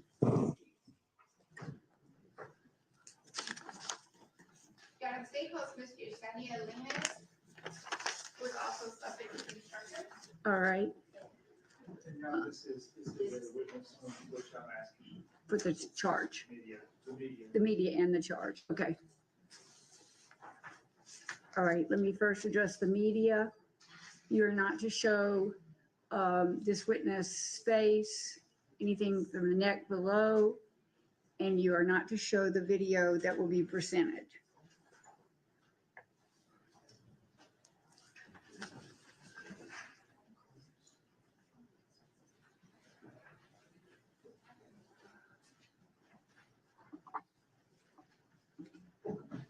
Good afternoon. Would you remain standing and raise your right hand? Do you swear or affirm the testimony you're about to give in this case is the truth, the whole truth, and nothing but the truth? Thank you. Please be seated. Ma'am, I have instructed the media to not film or take photographs of your face, nor to take photographs or videos of the video that will be produced. But ladies and gentlemen of the jury, I need to give you the same instruction I gave you with the last witness. Sometimes evidence is admitted for a limited purpose. Such evidence may be considered by the jury for the sole issue or purpose for which the evidence is limited and not for any other purpose. In order to prove its case in counts 1, 2, 3, and 4, the state must show intent. The state has offered evidence of other acts allegedly committed by the accused to prove intent and motive and negate any defenses of accident or mistake. You are permitted to consider this evidence only insofar as it may relate to those issues and not for any other purpose. You may not infer from such evidence that the defendant is of a character that would commit such crimes. The evidence may be considered only to the extent that it may show the elements that the state is required to prove in the crimes charged in the case now on trial. Such evidence, if any, may not be considered by you for any other purpose. The defendant is on trial for the offenses charged in this bill of indictment only and not for any other acts, even though such acts may incidentally be criminal. Before you may consider any other alleged acts for the limited purposes stated, you must first determine whether it is more likely than not that the accused committed the other alleged acts. If so, you must then determine whether the acts shed any light on the elements of the offenses for which the acts were admitted in the crimes charged in the indictment in this trial. Remember to keep in mind the limited use and the prohibited use of this evidence about other acts of the defendant. By giving this instruction to you at this time, the court in no way suggests to you that the defendant has or has not committed any other acts, nor whether such acts, if committed, prove anything. This is solely a matter for your determination. Go ahead. Ma'am, have you ever testified in court? No, ma'am. Okay. My court reporter's taken everything down, and so she can't see if you nod your head or say uh-huh or uh-uh. So we may say, is that a yes? Is that a no?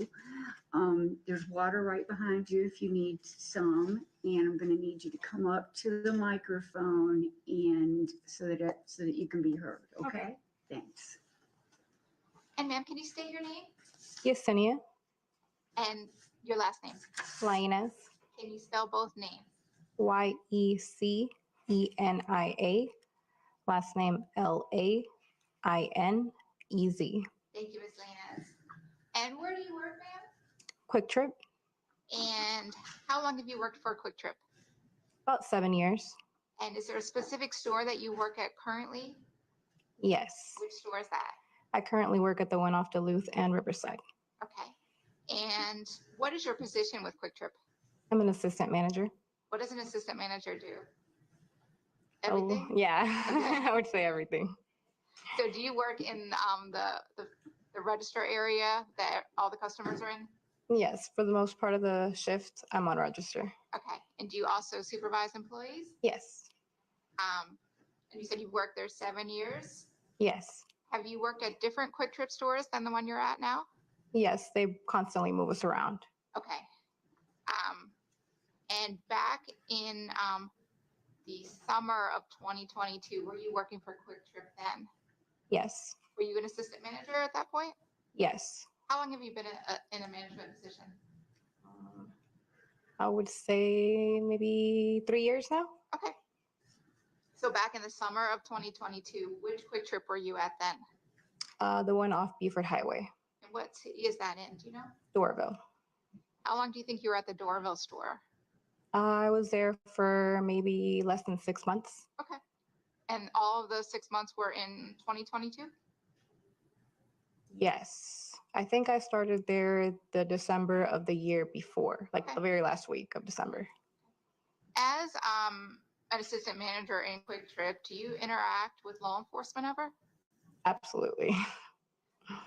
What do you, just as customers or other occasions? As customers, they come in regularly, and then we also deal with a lot of crazy situations to where we sometimes have to call for their help. Okay. And sometimes is that the manager's responsibility or assistant managers to call for assistance for law enforcement? Yes, it's up to us to make that phone call. When you worked at the Doraville store back in, I think you said December of 21 into 2022, then the summer, did you have the opportunity to call Doraville law enforcement? Yes, when I was working at that store, that was a store where we had a lot of crazy going on. So the Doraville Police Department was right around the corner, so they frequented the store a lot.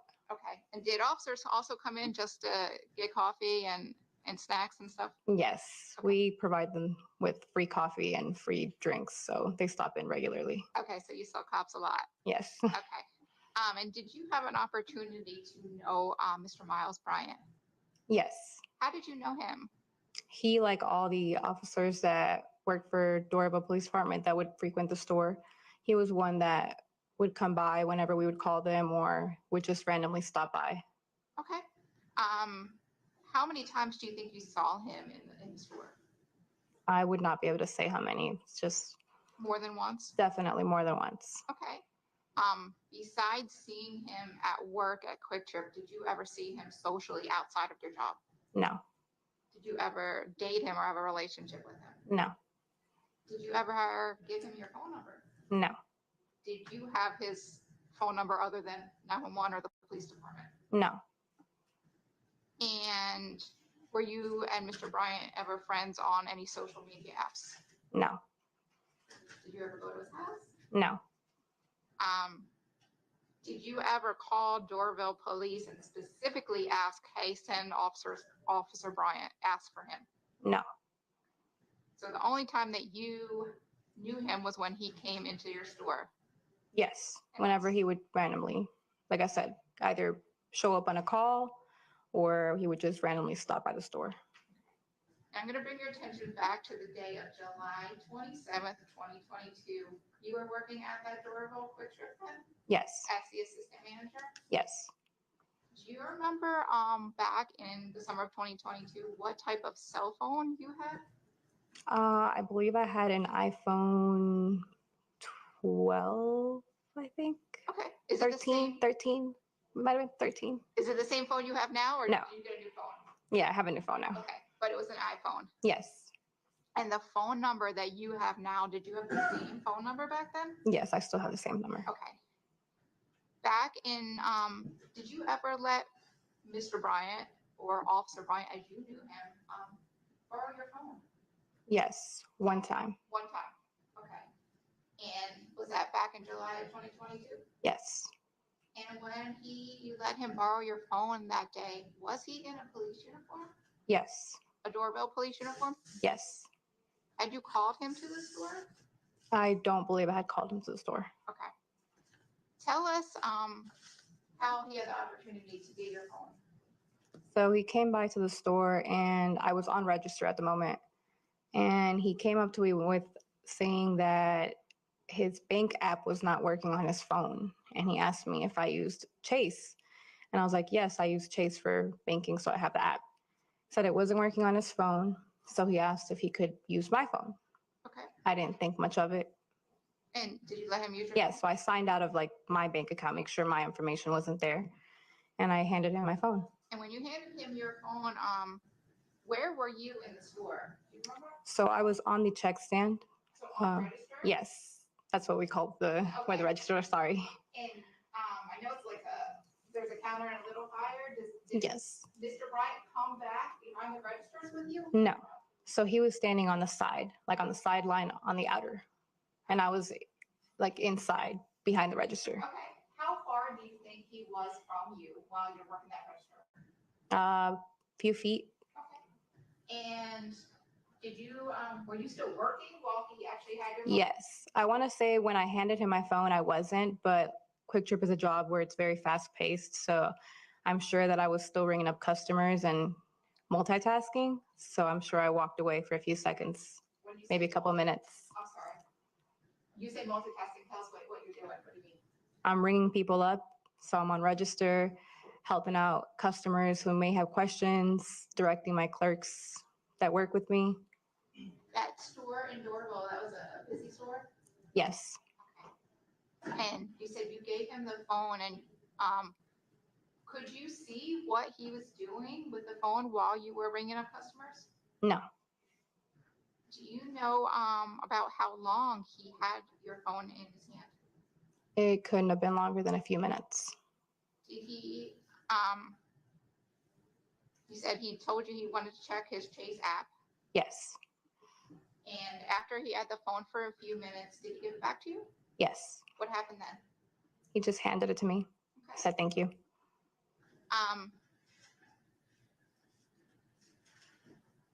Did you have on your phone, and I'm sorry to be personal, any videos or photographs that were involved nudity of yourself? Yes. Those photos or images, where did you have them stored on your phone? In my hidden gallery. In your hidden gallery, tell us how you get to that on a phone. So back then, this was prior to the current iPhone updates, but at the time, it would be at the very bottom. When you go into your camera roll, it would be at the very bottom, and there would be a folder or gallery that said hidden. Okay. And did you, to get into that hidden folder at the time, did you need a Face ID or a fingerprint to get into it? No, at the time you didn't. Those, no. All, like I said, it was a better way to hide anything you didn't want to be in your regular camera gallery, but it didn't need a passcode or finger ID or anything like that. Now, I'm going to approach and show you what's been marked as 22.1. If you could take a moment and look at this document. That's what Tuesday, 26.1. 22.1. 22.1, I didn't hear you, sorry. And it's a 3-page document. If you could look at the phone number on the front page. Where am I looking at that? This one. Oh, yes. That phone number on there. Could you read that phone number? 404-883-6101. And is that your phone number that you still have? Yes. Is that the phone number you had back in the summer of 2022? Yes.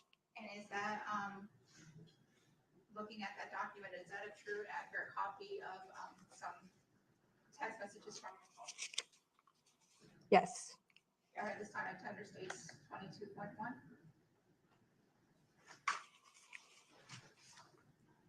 Okay, that's okay, that's okay. States 22.1 is admitted without objection. Permission to publish 22.1, right? Yes, ma'am.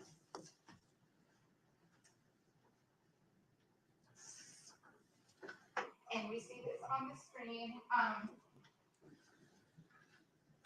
And we're gonna go to the, You have a screen right here. We have it moved, so it will come up back there, Okay. but the press is not Okay. filmed.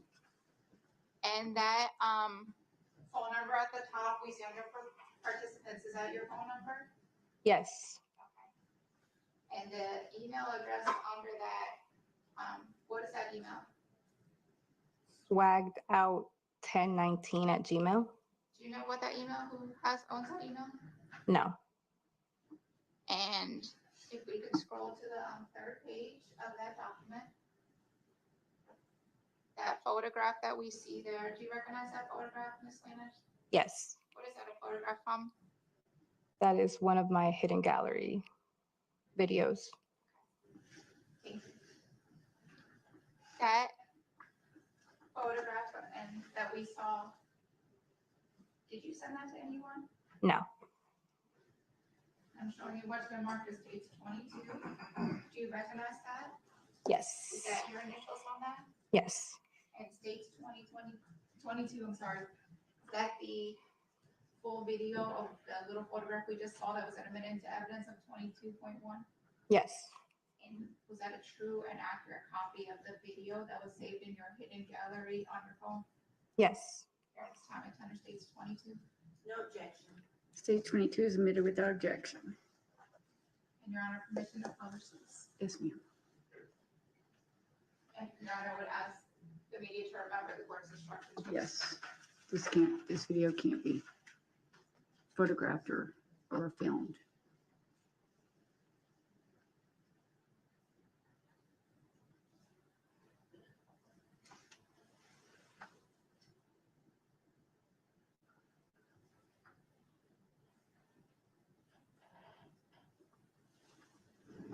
And Ms. Lance, I'm sorry, I know that this is difficult, but was that your black fingernails on the screen? Yes. And that video that we just saw, where did you, was that you? Did you Yes. record that? Yes. And was that on your phone in your hidden gallery? It was. Did you send that video or that text of that screenshot to Miles Bryant at any time? No. Did you give him permission to go into your phone videos when you had it in your phone? Absolutely not. Did you give him permission to text or send any videos or photographs from your phone? No. When you gave him your phone momentarily at Quick Trip, did you see him do anything suspicious? No. Were you able to see what he was actually doing on your phone? No. At some point, did you learn that Mr. Bryant had possession of that video? I only found out when the detective called me to notify me that they had found my phone number in his phone after they had confiscated it. Prior to that, no, there was no record on my phone that would have shown those messages going from my phone to his. So when you got the phone back from Mr. Bryant, did you see any outgoing text in your text log? No. Did you see any outgoing emails to this swagged_out@gmail? No. on your phone? And did you have any record on your phone prior to the detective calling you that this video of yours had been sent to Mr. Bryant? No. One moment.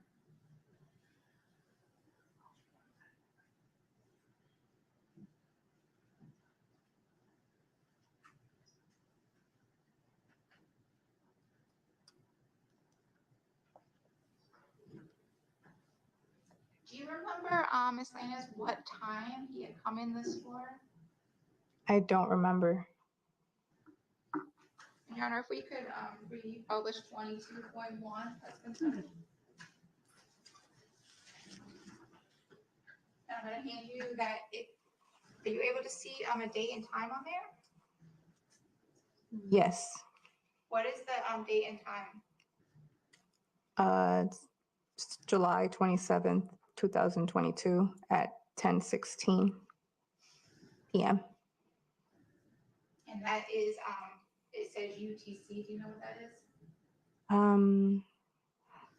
Yeah, I know you guys explained it to me. I don't remember. No, I don't. Okay.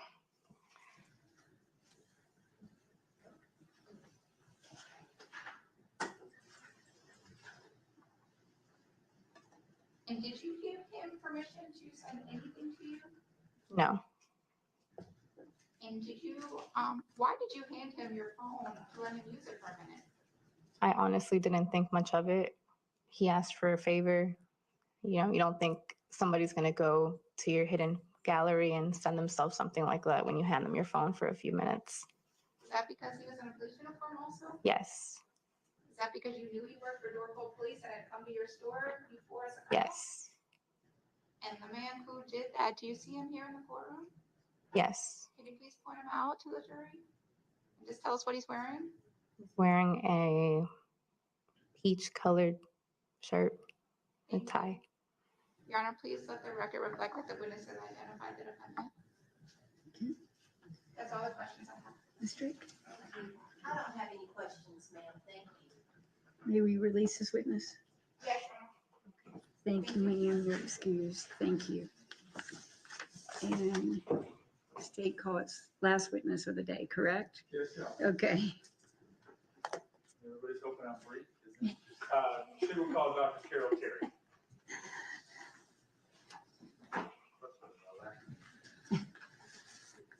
I was the first one to laugh at that.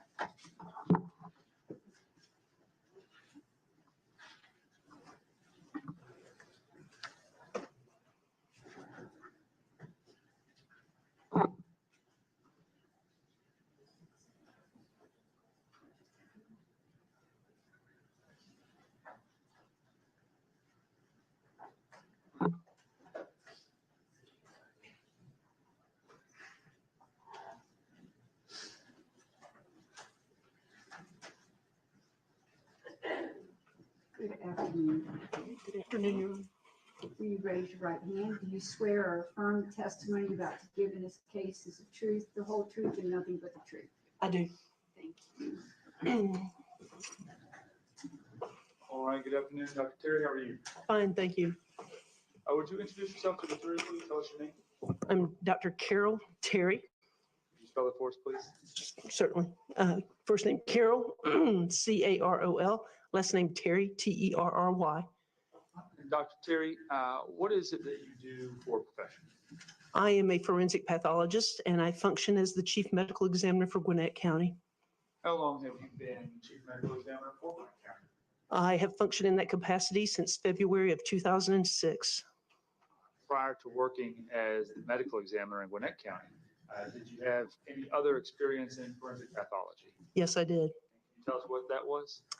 Well, prior to coming to Gwinnett, I worked for Dr. Gerald T. Gowitt, and that's Gowitt, who is the chief medical examiner in DeKalb County. And we conducted medical examiner cases for DeKalb County, but also for Hall, Henry, Rockdale, and White counties.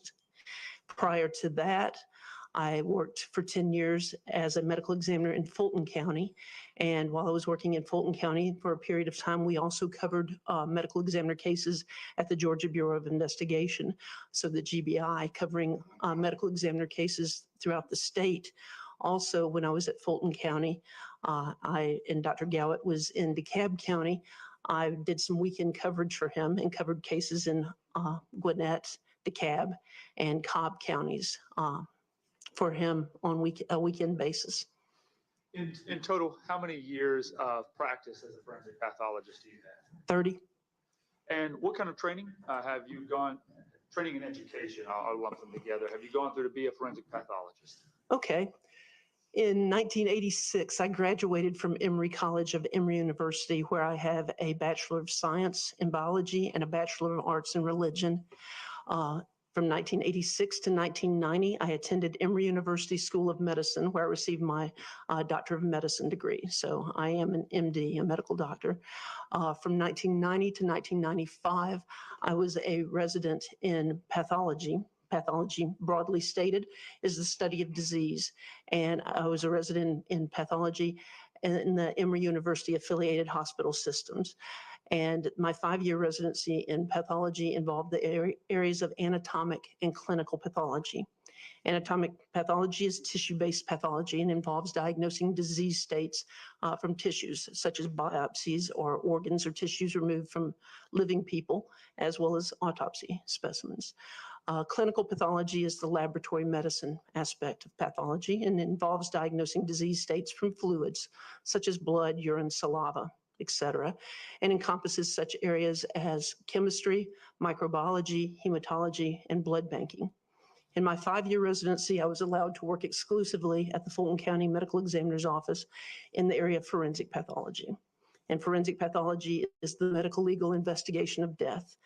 And as a forensic pathologist in Georgia, we are guided by the law and a specific part of the law that's referred to as the Georgia Death Investigation Act, which defines our duties as medical examiners. And as a medical examiner, we are interested in deaths that are sudden, unexpected, unexplained, or deaths that are due to non-natural causes, or deaths in which there is no prior physician-patient relationship, so that there's no one who knows more about the patient than potentially I do, who can then sign the death certificate. So after completing my 5-year residency in pathology at Emory, I stayed on staff at the Fulton County Medical Examiner's Office as an associate medical examiner. And as I indicated, I worked at the Fulton County office for 10 years, then went to DeKalb for 2, and then I have been in Gwinnett since February of 2006 in a full-time capacity. I am licensed to practice medicine in the state of Georgia and have been since 1992. I'm triple board certified by the American Board of Pathology in all 3 areas of pathology in which I have studied and trained: anatomic, clinical, and forensic pathology. I have personally conducted between 6,300 and 6,400 autopsies. I've supervised individuals in training in over 700 additional cases. When I was at Fulton County, was a co-director of the fellowship training program. And also when I was at Fulton County, I was post-certified by the Police Officer Standards and Training Council to teach in the area of death investigation. And I have testified in the Superior Courts of Georgia and been declared or tendered as an expert witness over 400 times. I think you answered all the questions I was going to ask. You need some water? If you wouldn't mind, let me, thank you. You got that taken care of at once. Okay. Did you just get her a bottle? That's okay. I think I got it. I got it.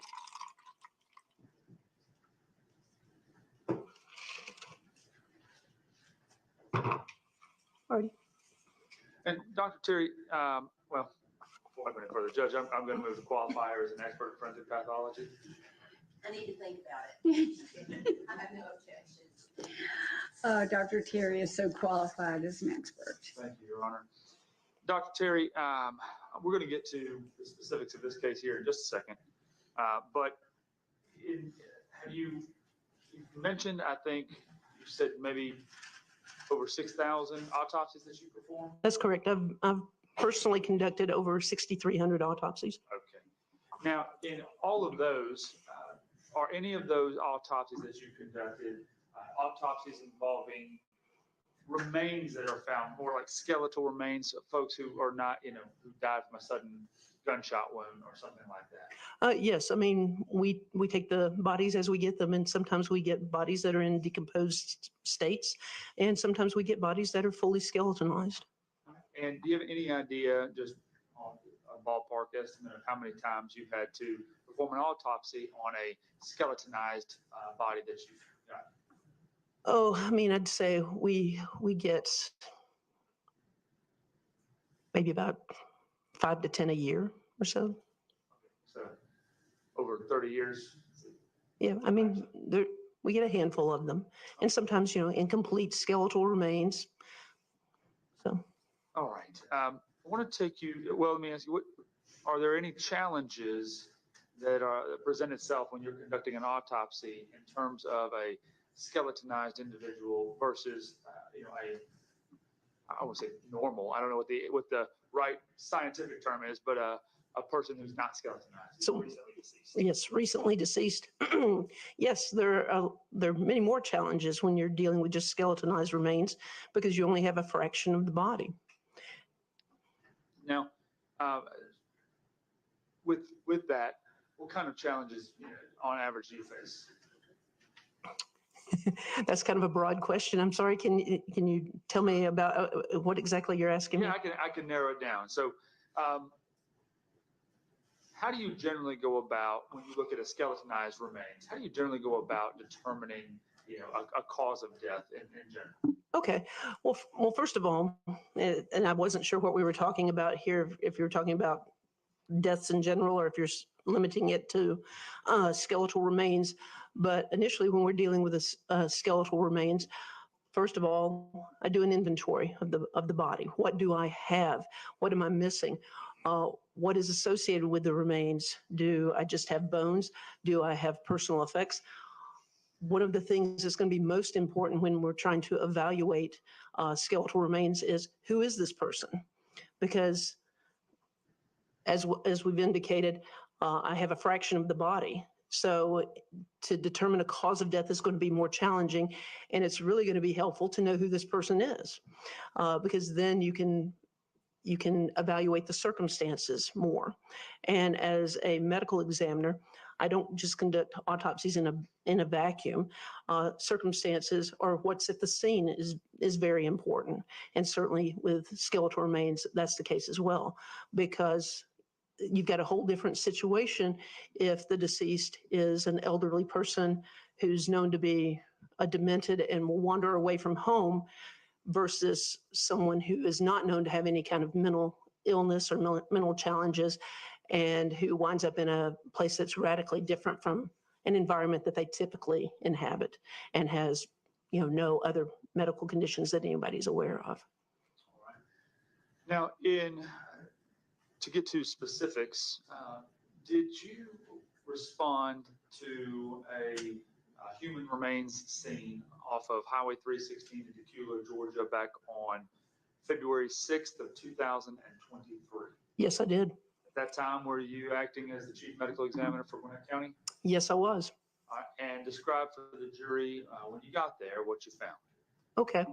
Well, when we got there, I was with three other employees, and we walked into this wooded area off of 316, and it was, I'd say, well back into the woods, several hundred feet into the woods. The main body or mass of the remains, the majority of the skeletal remains were in one spot, but there were some bones that were scattered, and in my estimation, up to about 100 feet away from the main mass of the remains. And the bones that were scattered away from the main body tended to be the leg bones and bone of the hip. But where the skull, the ribs, and the bones of the spine were located in that area were also bones from the arms. And in that area, some pine straw, dirt, and other kind of small tree trunks and stuff had kind of amassed on top of these remains. So it involved digging into the top layer of the ground cover a little bit. There were leaves there as well. And at this point in time, it was dark. I know from referring to the record that I pronounced the deceased dead at 8 p.m. that night. So it was dark. People were there with flashlights, and we're trying to recover as much of the body as we can at that point in time. Obviously, I think you and the investigators that were on scene ultimately made a call to secure it, come back, and continue a search the next day? That is correct. And the next day, there were other employees from my office who went back to search. I did not return the second day, but I did have other employees who did.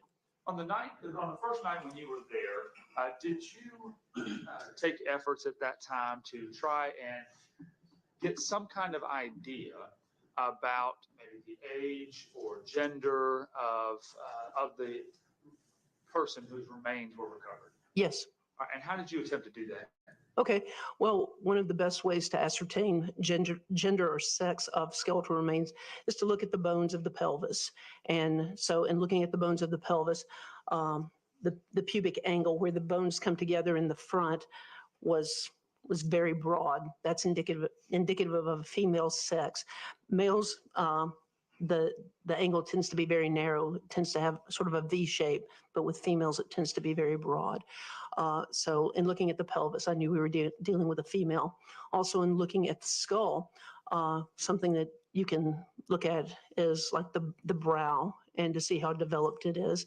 And in this case, the brow was not very prominent. Also the mastoid processes, the bones kind of back behind the ears, again, not very pronounced. With men, they tend to be more robust. So I was confident I was dealing with a female individual. And one of the things too, in looking at the bones, was I was able to see that some of the growth plates were not fused. And so where as people get older and grow and the bones elongate, that will happen as long as the growth plate isn't fused. And in this case, I could see in some of the bones where that had not occurred. So I knew we were dealing with someone young. Also at the same time, and by young, I mean probably teenaged. And one of the things that I had remembered from a skeletal remains analysis type class I had attended years ago was that the last bone to completely fuse is the collarbone or the clavicle. And in seeing the clavicle there, I realized that was not fused. So I knew I was dealing with a young female. And in seeing the skull, there were features that looked to be blended between kind of black and white ethnicities. And that's something that's commonly seen in a Hispanic individual. But while I'm looking at these things and making these observations, I also had one of my coworkers contacting our forensic anthropology consultant who's in Arizona, and they were texting back and forth. I don't think they were actually talking and texting. And some of the things I was saying, she was texting right back. And so confirming what I was seeing, that we were dealing with a young female who was probably Hispanic. You're on now towards the witness. Terry, I'm going to show you. I've got some photographs here. I've marked them in State's Exhibit 26.1 through 26.13. Would you mind taking a look at these and letting me know if you recognize them? Okay.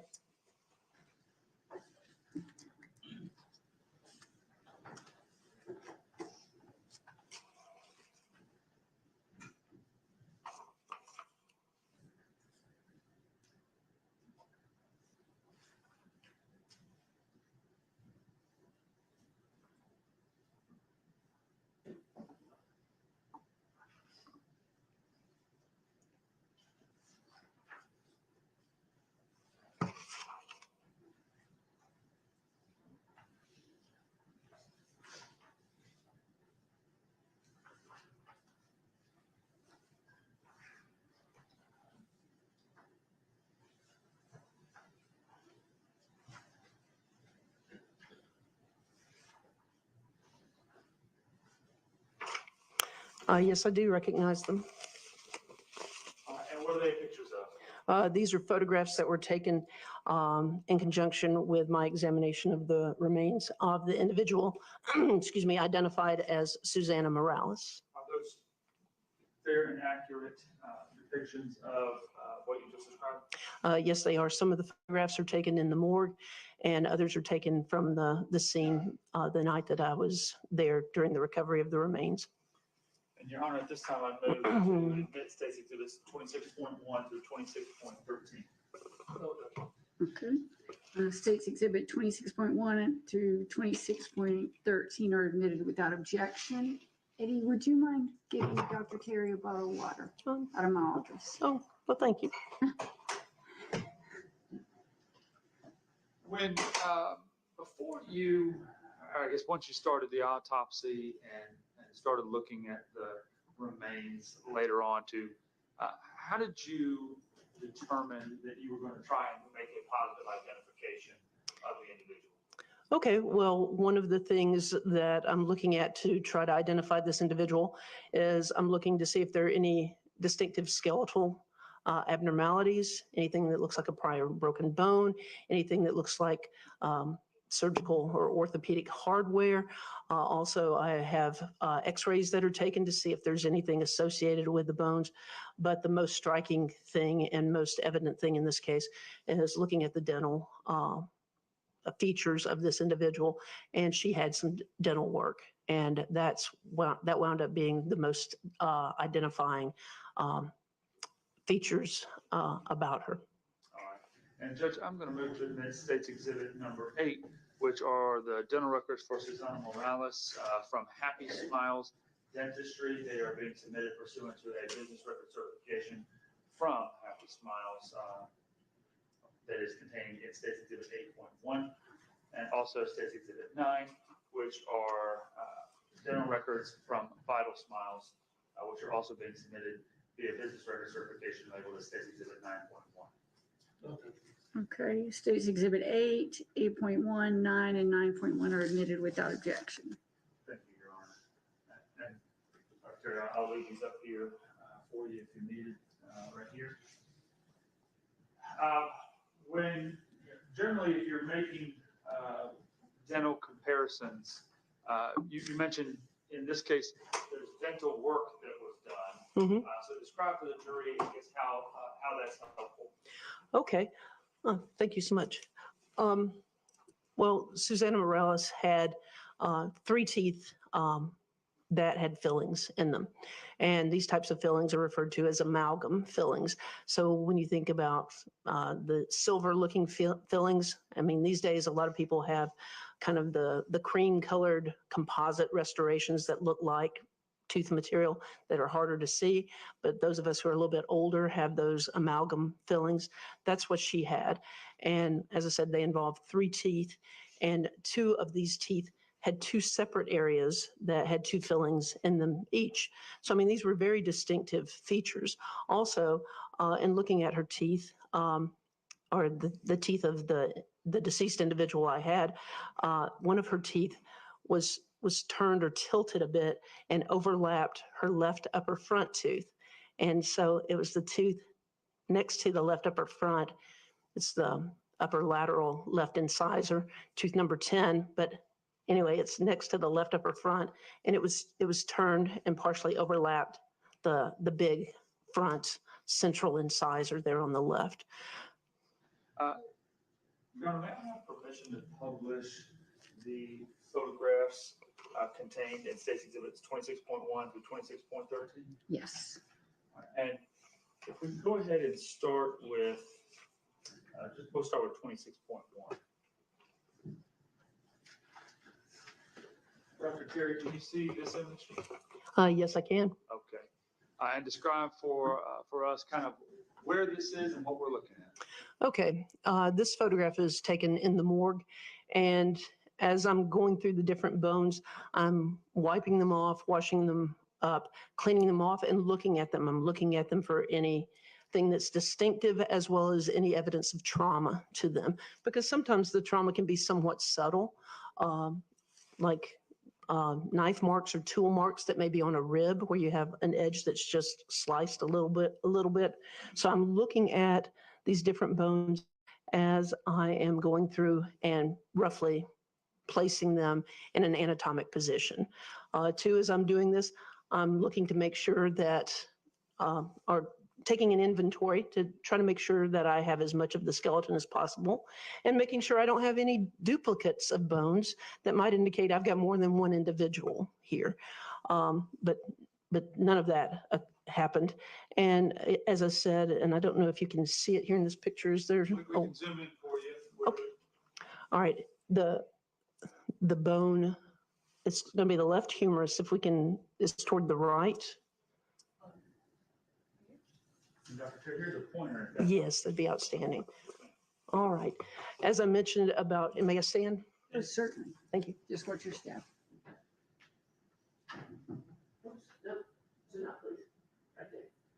That's the growth plate I was talking about. Whoops. In one of the bones there, I could see that growth plate had not fused. So again, we're dealing with someone who's probably teenage. And when you see that sort of thing that has occurred or not, where it has not fused, that indicates you're dealing with a younger individual. We go to 26.2, please. All right, and what are we looking at here? Okay, this is just another view also taken in the morgue of the bones laid out as I'm going through them. A lot of the bones of the hands and feet just kind of lumped together in the little trays there at the bottom. Again, putting things out roughly in anatomic position. And at this point in time, the only bones that I'm aware that I don't have are the kneecaps and probably some of the bones of the hands and the feet.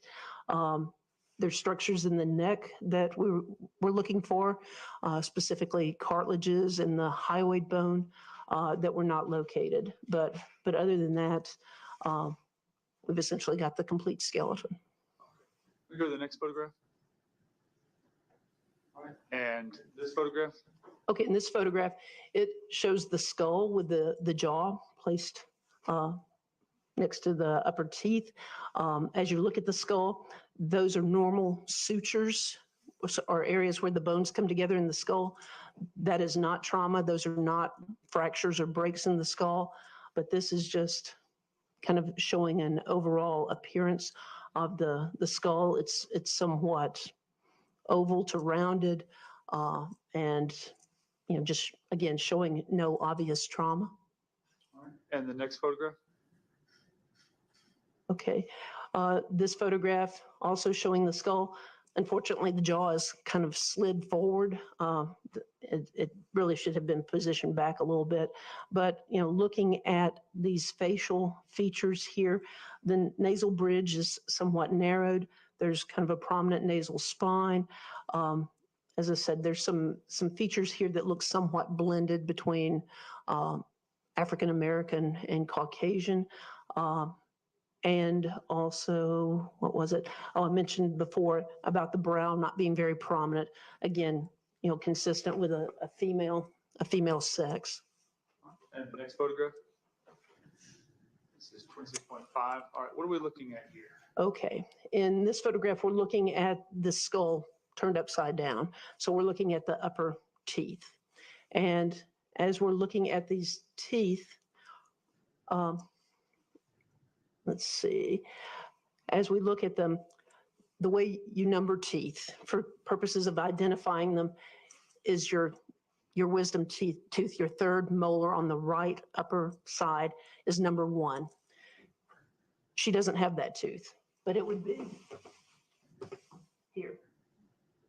Then you count 2, 3, 4, 5, 6, 7, 8, 9, 10, there's that tooth that's tilted, as I described earlier, 11, 12, 13, 14, 15, and she doesn't have 16. She doesn't have a third molar on either side of her upper jaw.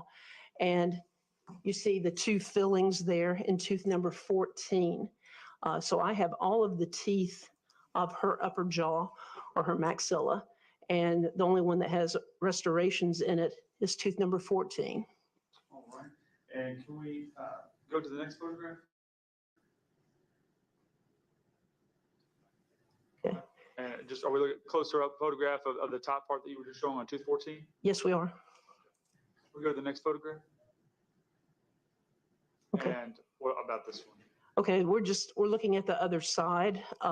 So before we were looking at the left side of the upper jaw, this is the right side of the upper jaw, and we're not seeing any restorations there. And by restorations, I know what you mean, but you mean Fillings, yes. Next photograph? Okay.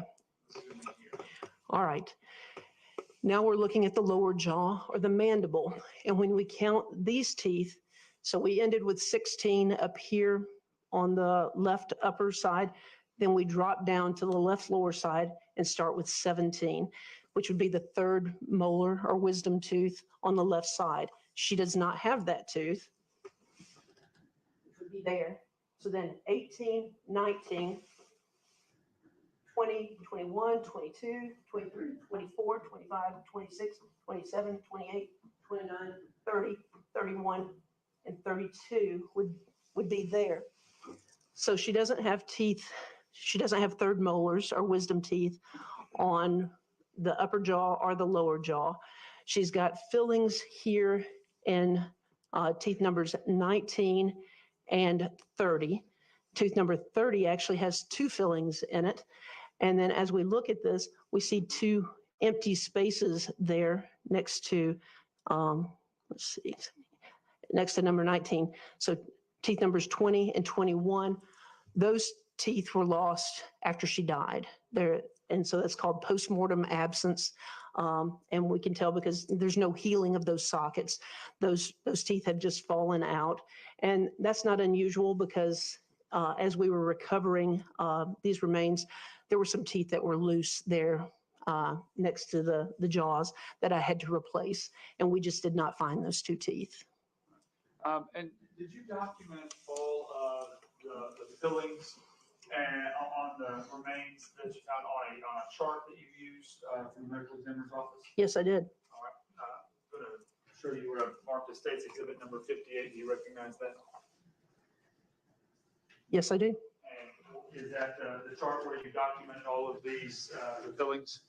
Yes, I documented the fillings, the turned tooth number 10, and the fact that I don't have wisdom teeth on the upper or lower jaws, and that I have postmortem loss or absence of teeth numbers 20 and 21.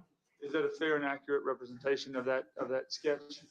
Yes, it is. All right, Judge, I'll move to the next stage to the 58. Mitri, Sorry, I didn't take on this. it's okay. Oh, Mr. Jones, no objection, okay. Yes, 58 is admitted without objection and you may publish.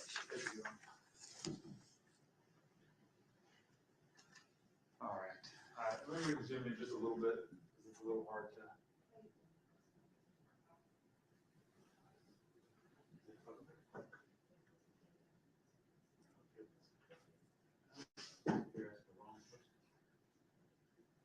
Well, it's not letting us in, so we're going to do the best we can with this one. Can you just kind of walk us through the sketch that you did here? Okay. Now, bear in mind, this is a diagram I did of the skull before I knew who the deceased was. The label that's up on the top has been added after she was positively identified. So in taking these remains, I've looked at the teeth and I have made this dental chart to show what I have.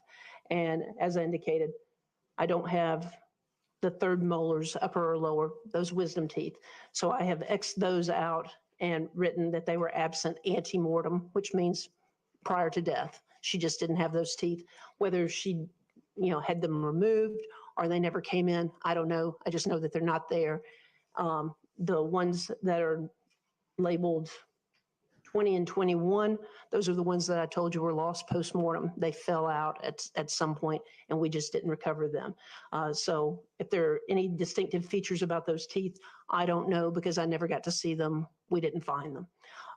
What I do know, tooth number 10 that's indicated up there, I drew a little arrow to indicate it's turned somewhat. And then the fillings that are on teeth numbers 30, 19, and 14, I've indicated them on this charting as well as which surfaces of the teeth they involved. And so you'll see where I've got O is for occlusal. It means it's on the chewing surface of the tooth. You'll see B is for buccal or buccal, which means the side towards the gum. L is for lingual, which means toward the side that faces the tongue. And so I've depicted these on this chart so that I can have this for reference to compare to any dental records that I'm presented with. Did you in fact compare your findings to dental records? Yes, I did. And Those dental records, are those the dental records that I provided to you up there in State's Exhibit 8? Yes, they are. Now, with State's Exhibit 8, can you put memo to publish this? Sure. Sure. Let's put that up.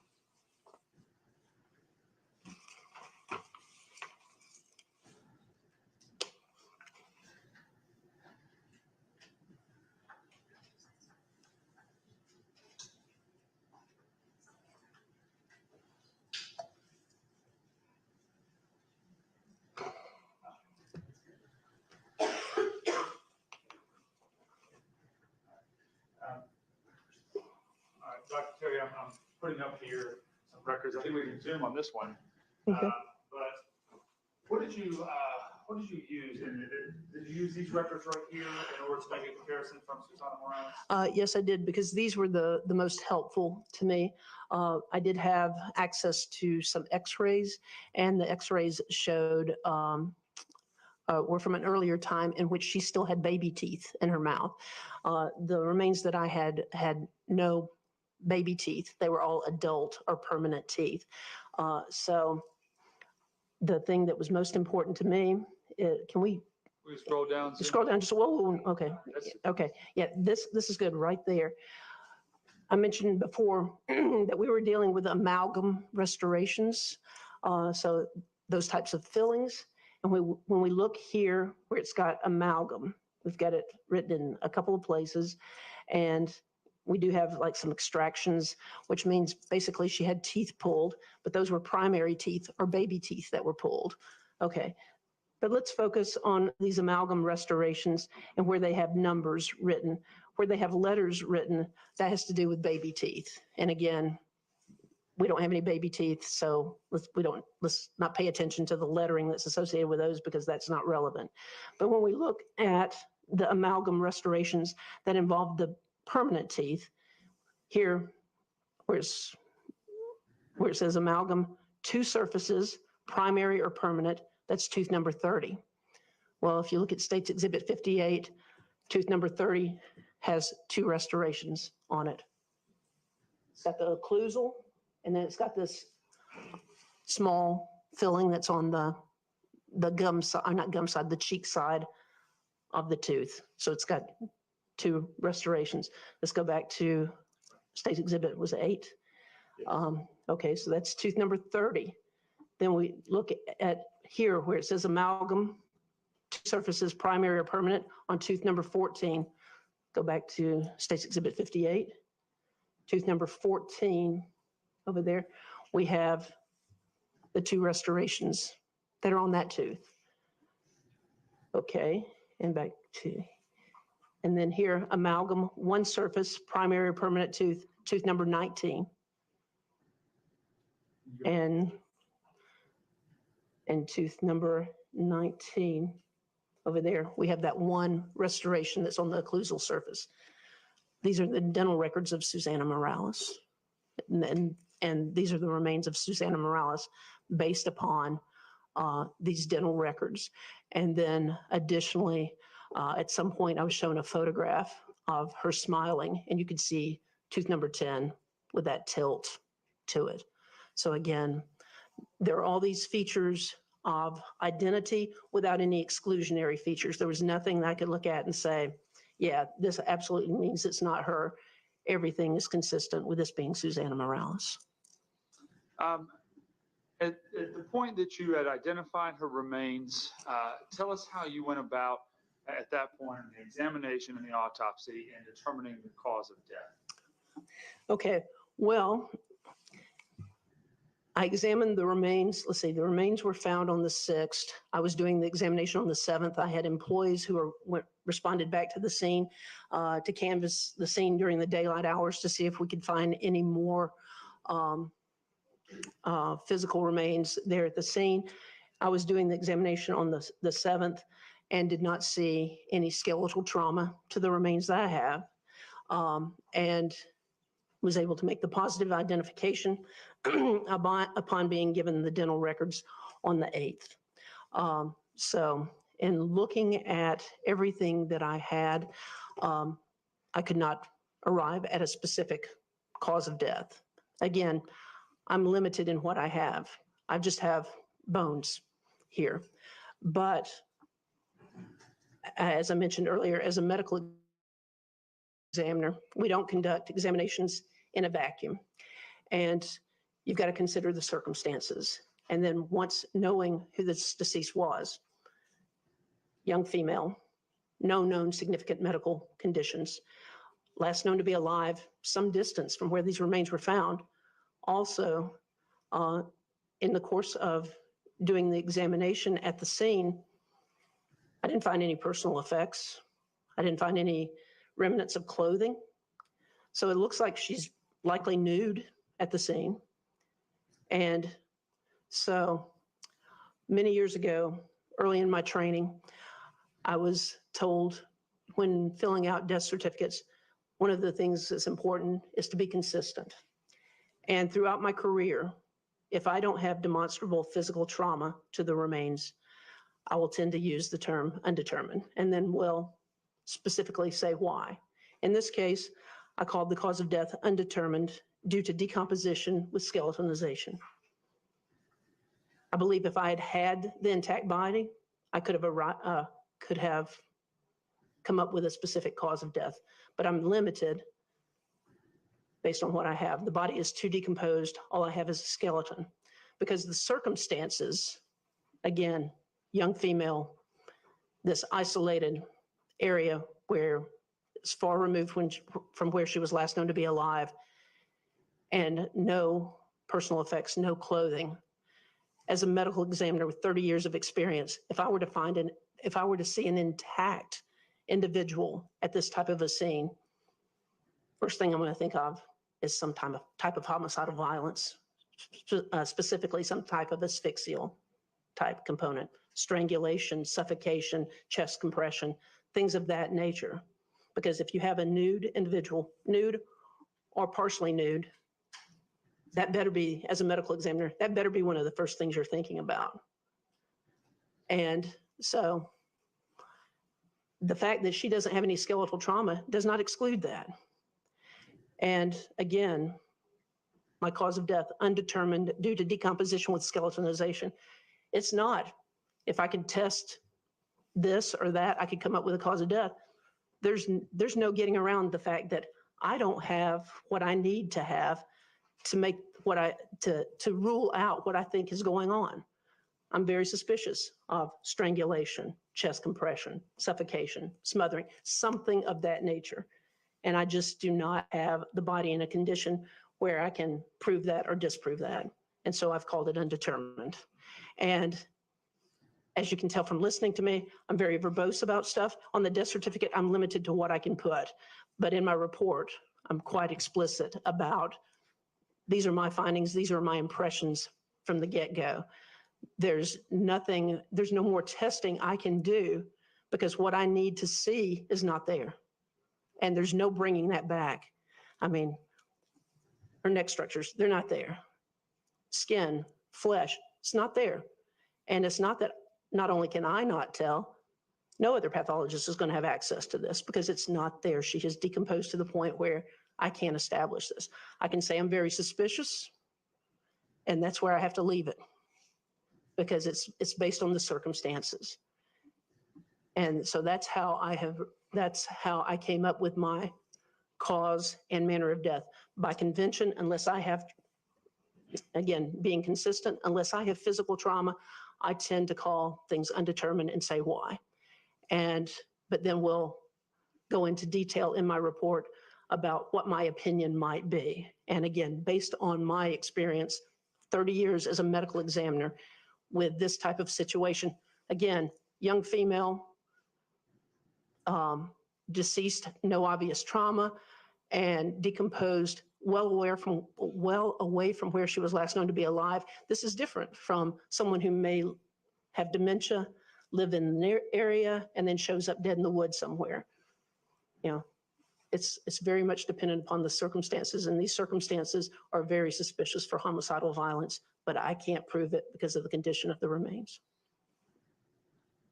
Dr. Terry, based on the recovery of the remains in this case, were you able to make any conclusions about how long the remains had been at the scene where they were at? Or yeah, that's it. They'd been there a while, I would say, and by a while, months, maybe, I think she was last known to be alive in January, and not January, July of 2022, and then the remains were found in February of 2023. So it's consistent with that time period. And I say that because almost all of the flesh is gone. There are a couple of bones that have a slight amount of dried soft tissue, but it's very minimal. And there is some fatty degenerating material referred to as adipocere that's associated with rare bones.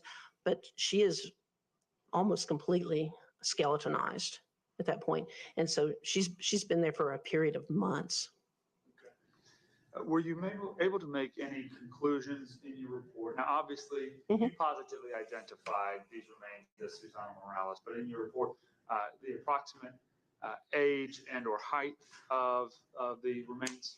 Yes, as I indicated, the fact that the clavicle was not fused, that puts her at these remains at an age of approximately 16 to 17 years old, consistent with Susana Morales. I don't recall what her height was, but these remains, taking measurements of the bones, it gave an estimated height of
Good evening, ladies and gentlemen. Good evening. Good evening. Good evening. Well, as you can see, court has concluded for the evening, and the last witness, Dr. Terry. She definitely had the crowd, the audience in tears. She definitely had the audience in tears. Put a 1 in the chat, ladies and gentlemen, if you can hear me. Put a 1 in the chat if you can hear me.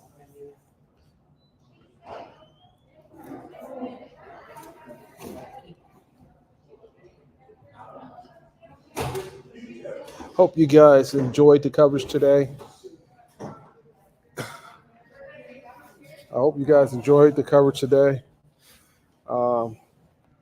The attorneys are leaving. They're not going to be talking to the press. I'm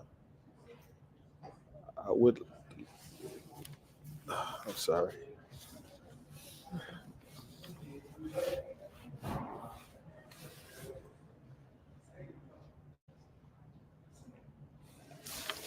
Stand by, guys. Stand by.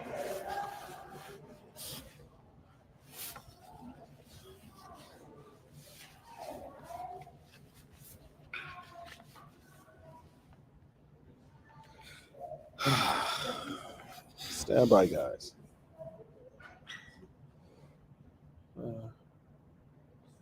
Okay.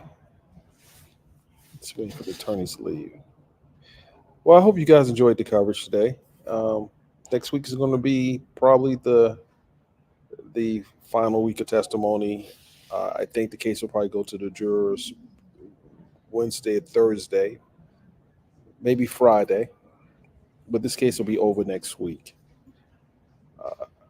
What do you think the highlights of today was, ladies and gentlemen? What do you think the highlights of today was?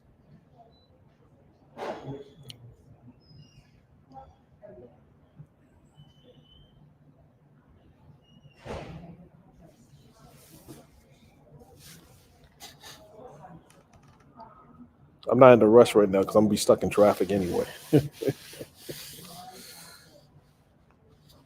Just waiting for the attorneys to walk past.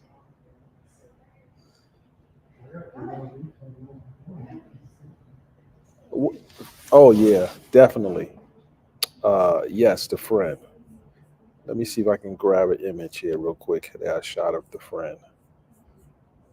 Let's see if I can grab an image here. Hold on.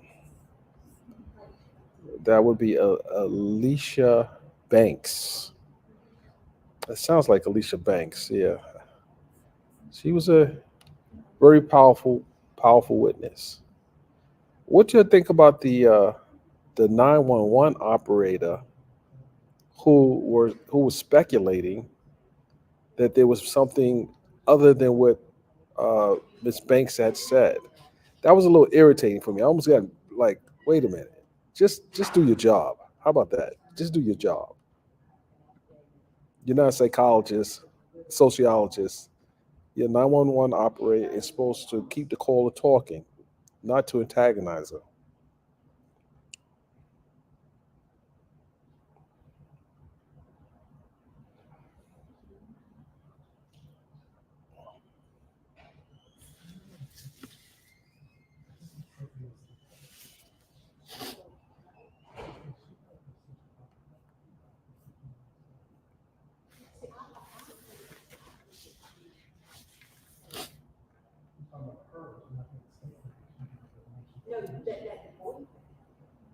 Stand by. The lawyers are talking. I don't want them to hear my commentary.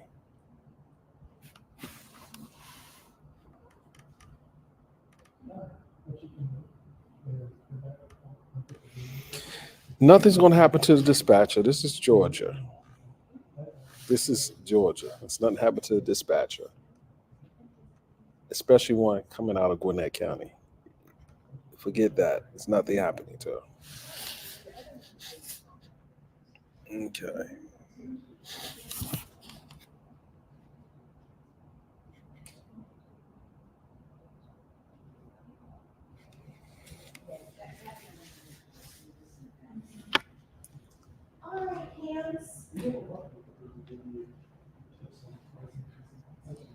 Watch this, ladies.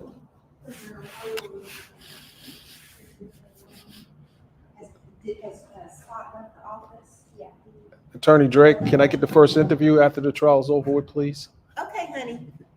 You see, We'll go get some rest. rest? We don't get the rest this early. We got to do our recap. Oh, I know.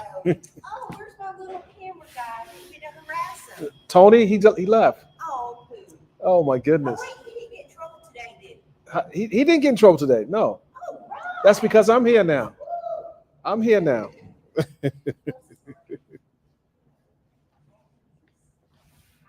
So she said I can get the first interview. We're going to hold her to that, ladies and gentlemen. So this is the defense attorney for Miles Bryant. And I typically don't ask him any questions until after the trial. I don't want, I don't want any problems with the judge, especially since I'm covering this trial. But I had a few of them, especially with the opening. Let's see what he says. I don't want to throw him off the A game. Yes, the victim's mother was in the court. She was crying. The sister was crying. I mean, especially with the autopsy. No mother wants to see, no parent wants to see their child like that. They did not bring him in the world like that. And they sure didn't want to see him go out the world like that. So yeah, the mother was here. She stayed. She's going to stay to the conclusion. She's not leaving this case. Yeah, she stayed for the conclusion of the case. Guys, I'm gonna go live in the car. I need to get out of here. I know it's gonna be a trip trying to get through this traffic, but I'll see you guys in the next live. I really will. I appreciate everyone, all those who have tuned in, and just wait for my next live. Until next time, peace.